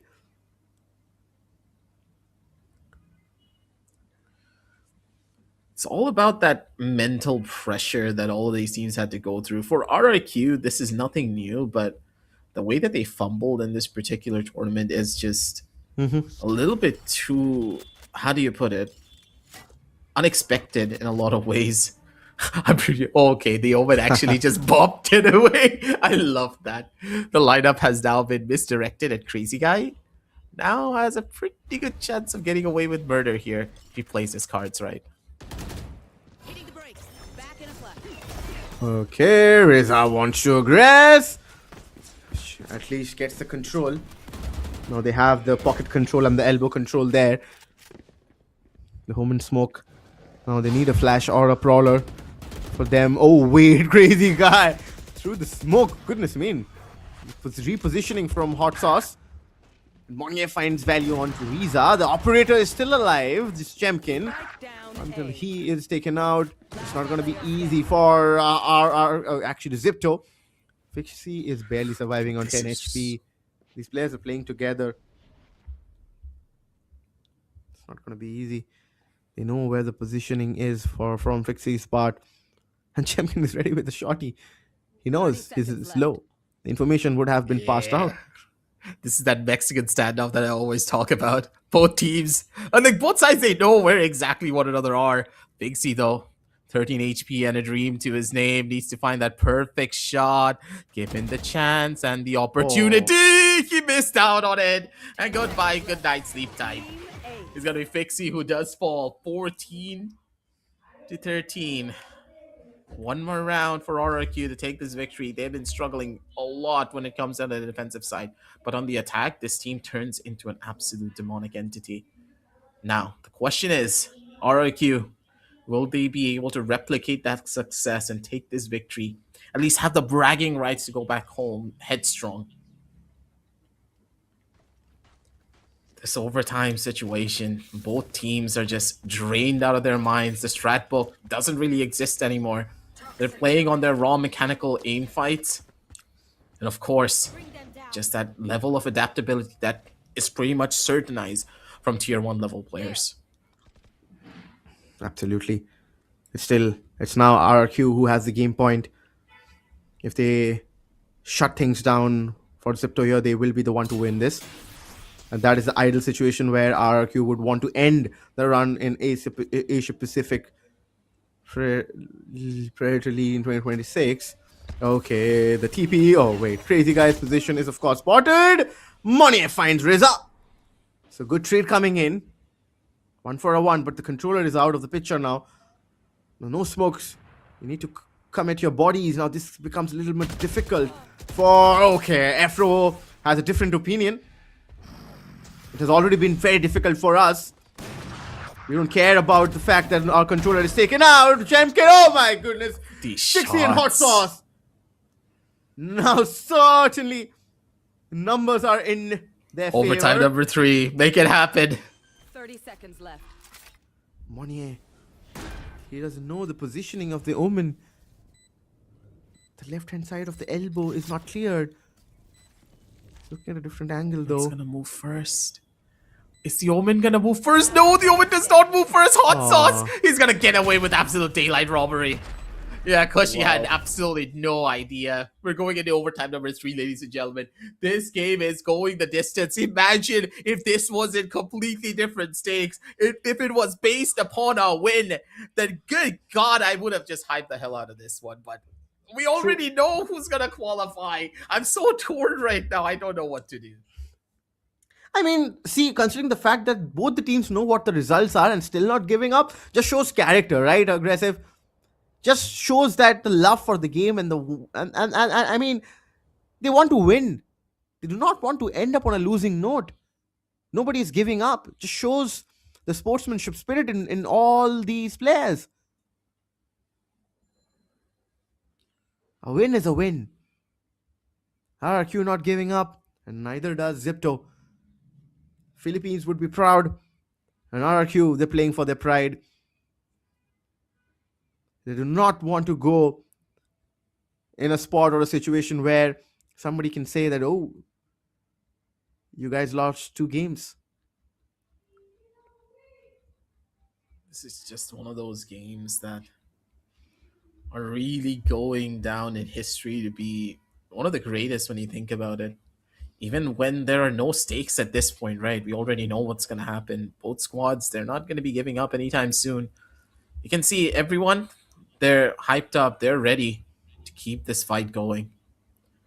As we're going to be jumping on down straight into the game. Once again, 6 seconds left on the clock. Both teams just prepared for what could be happening next. Jal's going to be the first one. Lineups ready, in position. Blocked off 2, I do believe. Gone in for a bit of a spot as RRQ. Back to the drawing board. They're playing it very slow here. They're not taking any form of a risky fight, and everyone's just waiting inside of the site. 14 to 14. Things are pretty slow right now. Both the teams are just waiting. Specifically in favor of Zipto now. Good RRQ shot. Kushi finds one. Zephyro gets another one onto Riza. Entry denied. They have to change the course of their pathway. Now they have to move in towards a different angle. Otherwise, just force in, which is not going to be an ideal outcome. Already they have lost 2. Number disadvantage there clearly. RRQ is just making it difficult for Zipto. Here. Teleport's ready. Here. 30 seconds left. This Oh, this is a good angle for Hot Sauce there, but his position is revealed. Yeah, crazy guy. Last player standing. He's an absolute crazy guy. Just pulling out that Odin and just instantly spray firing over towards the side of mid. There's absolutely nothing that these last player can do. Swing out instantly towards trouble. 5 angry players of RRQ are just waiting for you.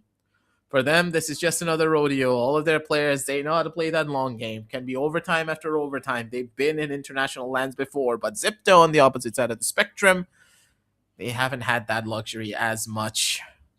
They're ready to keep this fight going for as long as they want.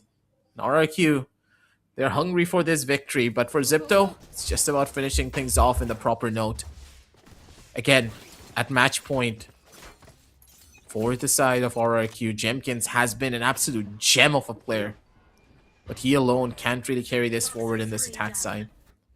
His teammates need to step up, and they need to figure out how to close out a round. Because Zipto, when it comes down to those 3vx situations, they turn into absolute beasts.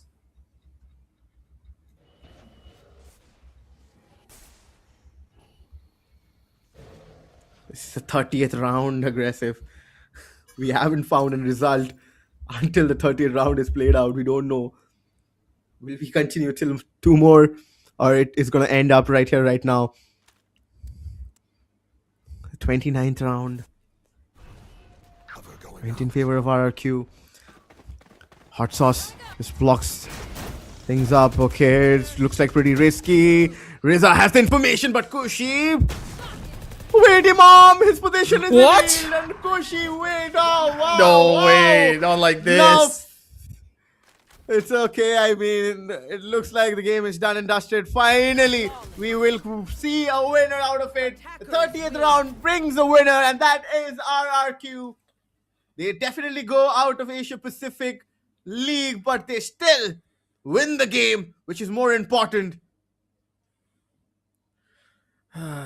This is just a heartbreak of a loss here going through with this. The scoreboard is already again taking pictures of. We're going to have everything up and ready. The stat lines are going to get prepared. And I think our match was the longest one out of all of the other groups. Good God. We went the distance on this one. And the players, they were just not ready to give this one up. I love it when you see it. Every single one of these players, they played their hearts out. But I do believe that RRQ, they're going to be the ones to take this victory. Every single one of the players, they had fun in the server. You can see the smiles on their faces that none of them were disappointed in the way that this happened. Absolutely. I mean, we got to witness an amazing matchup of Valorant, which is, at the end of the day, everybody want to see. And Asia Pacific Predator League 2026 is all about that, right? It's about the intensity. It's about the stakes. Though we knew what the results were, both the teams still did not want to, give up. They gave the fans a worth the time they spent on this lobby ride. The way things started, it was all looking like RRQ had a plan, but slowly and steadily, as rounds went on, was Zipto who made their way back in the game.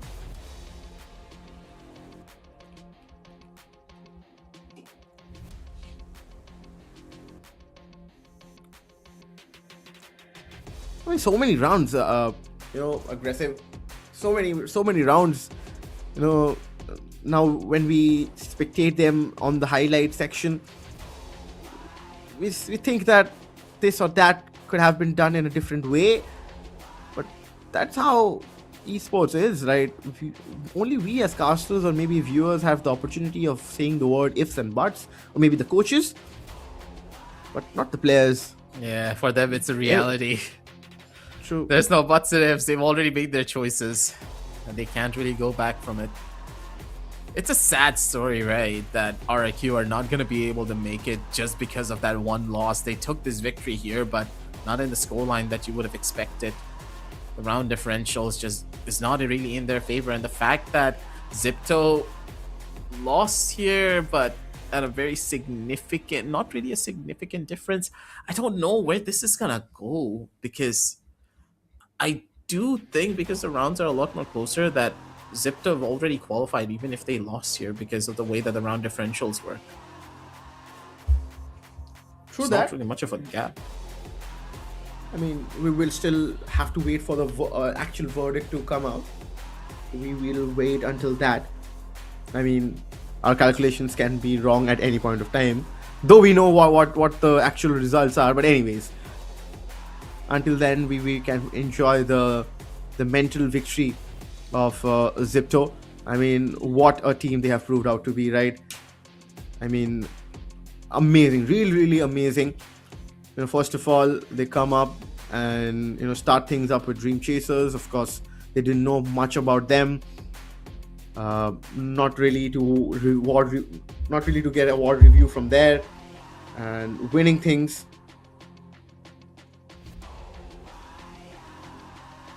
This is just a tough one. This entire game has just been a highlight reel after highlight reel. Every single player, I think, from either side had one standout performance that really gave their team an opportunity to turn it back in their favor. Yeah, this wasn't a win, but in the form of technicality, I do believe that Zipto just won the hearts of the people. The way True. that they were able Absolutely. to take these fights, shut down RRQ in so many twists and turns, be able to go toe-to-toe up against them in so many of these situations, even when things look dire. That's what you wanted to see. And I think that that one 3v2 situation where both of the controllers were alive is the highlight point for this particular team. It was played out beautifully. Not a single peek that was given by them was done in a 1v1 situation. They fought everything together other than that one operator kill. That's the beauty of a squad that is here to win the Predator League.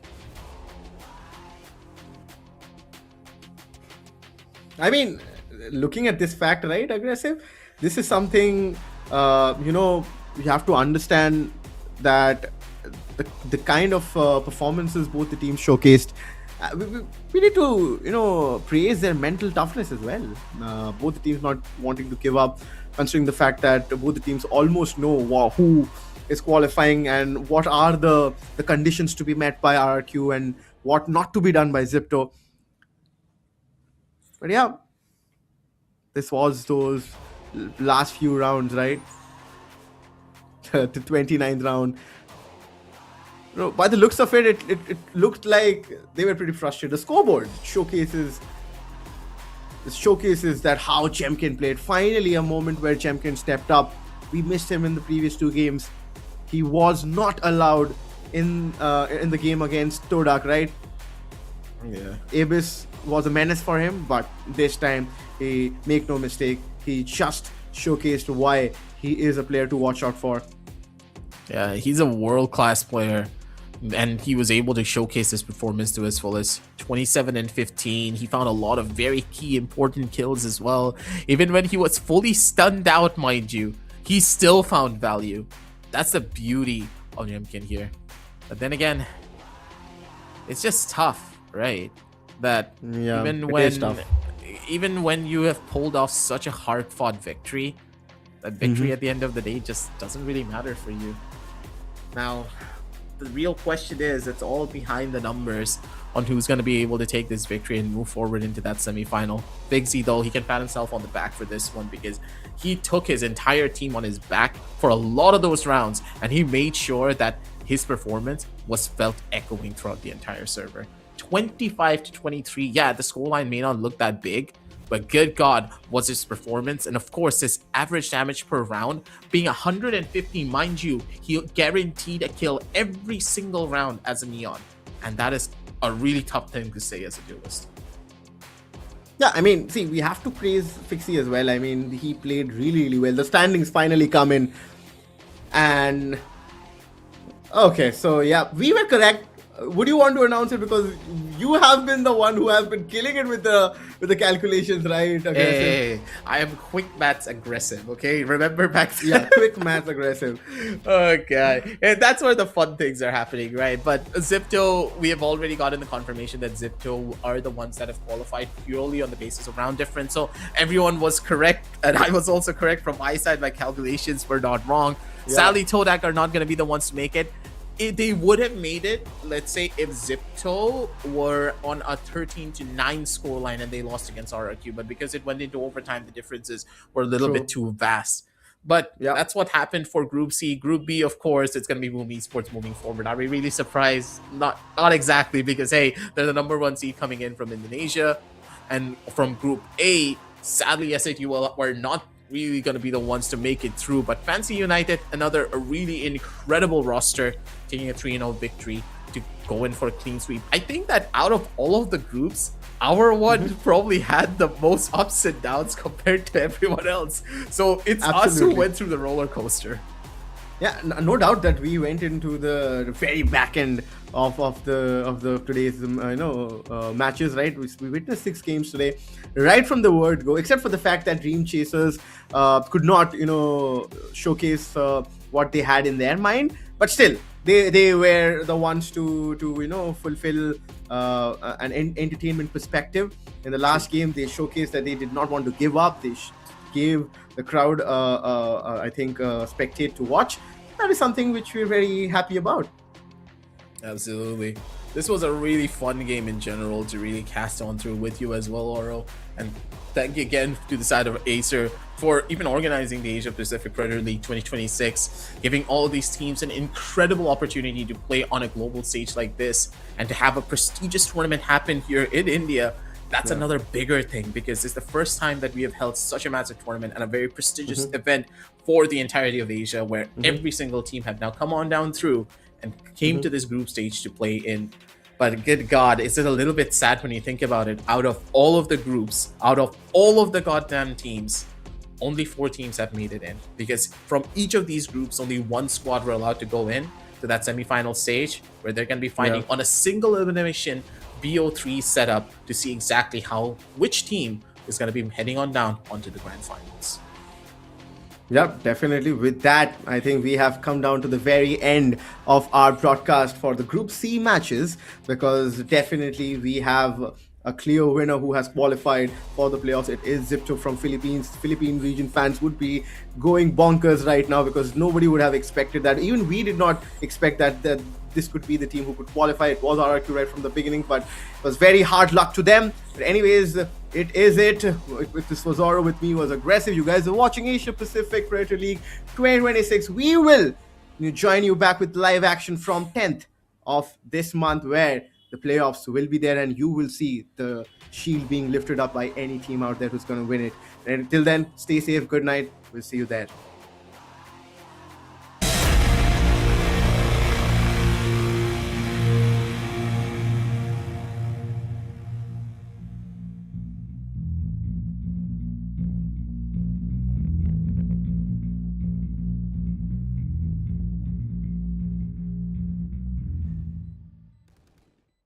Enemy remaining. Feel so cold.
Sleek, swift, Neo, power in hand, watch it go. AI smart, runs the show. Style and speed, you already know.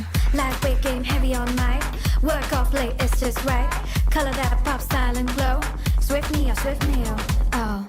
That's how we roll. Click, sleek, swift, Neo, power in hand, watch it go. AI smart, runs the show. Style and speed, you already know. Swift Neo. You feel me? Lightweight game, heavy on mic. Work out, play, it's just right. Color that pop, style and glow. Swift Neo, oh. Let it lead, let it grow. Turn it with every tap and glow. Swift Neo, that's how we roll. On the edge, vibes up, you feel me? Swift Neo.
The all-new Acer Aspire Lite with up to 13th Gen Intel Core i7 processor. Enjoy sharp visuals on a full HD display with a flexible 180-degree hinge. Lightweight at just 1.59 kilograms. Powerful, flexible, and ready to go. The Acer Aspire Lite with up to 13th Gen Intel Core i7 processor and a full HD display. Lightweight at just 1.59 kilograms. It's powerful, flexible, and ready to go.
Sleek, swift, neo, power in hand, watch it go. AI smart, runs the show. Style and speed, you already know.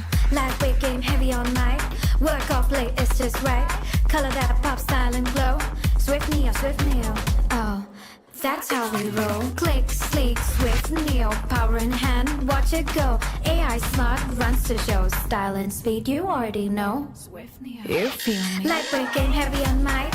Work out, play, it's just right. Color that pop, style and glow. Swift Neo, oh.